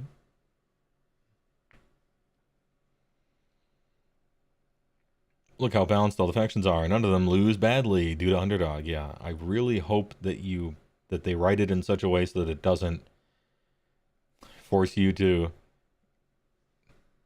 play in such a way so that you're pumping the brakes at all moments and trying to stay within a certain amount so that technically there's no underdog. I don't know. At first I liked the idea of the underdog system, but now I kind of hope that it's like it is in 40K, where everyone can safely ignore it. Underdog mechanic in my head is kind of the new Battleshock. I hope it doesn't matter. I don't know. We'll see. I got an open mind. Yeah, all the misses seem like no big deal, or they were foregone conclusions, right? Like the index thing. And the wins seem pretty good. Yeah, I'm hyped for 4th Ed. I still am. The underdog mechanic will be similar to 40K. Ignored. I hope so. That's one of the good outcomes, I think. That's probably the most likely good outcome. I hope. We'll see, though. They're different teams, so they come up with different stuff. Modular. Maybe there's an underdog mod we can add, you know? Odd that mod. Anyway, chat, hey, I appreciate it. Thanks for watching. Friday show. Catch up on news and 4th edition stuff. Just talking. He just keeps talking. Sorry. Some streams are going to be talking. I'm interested in these rules and stuff. But now that we're caught up, whatever singular article they release every week is just going to be, and we talk about it Monday, and there you go. Anyway, TY for watching. I might not stream over the weekend. I think it's Easter or something. There's a religious holiday of some sort that I might have to go to. I might have to leave the house. Ugh. I just left the house for AdeptiCon. I gotta keep my hermit card if they're gonna keep forcing me to leave my house. Anyway, thanks for the subs and the bits and the primes. I'll see you guys probably Monday. And you know, have a nice day. We'll see if I can raid somebody or not. Either way, please enjoy the outro where it does a little credits thing, and thanks everybody.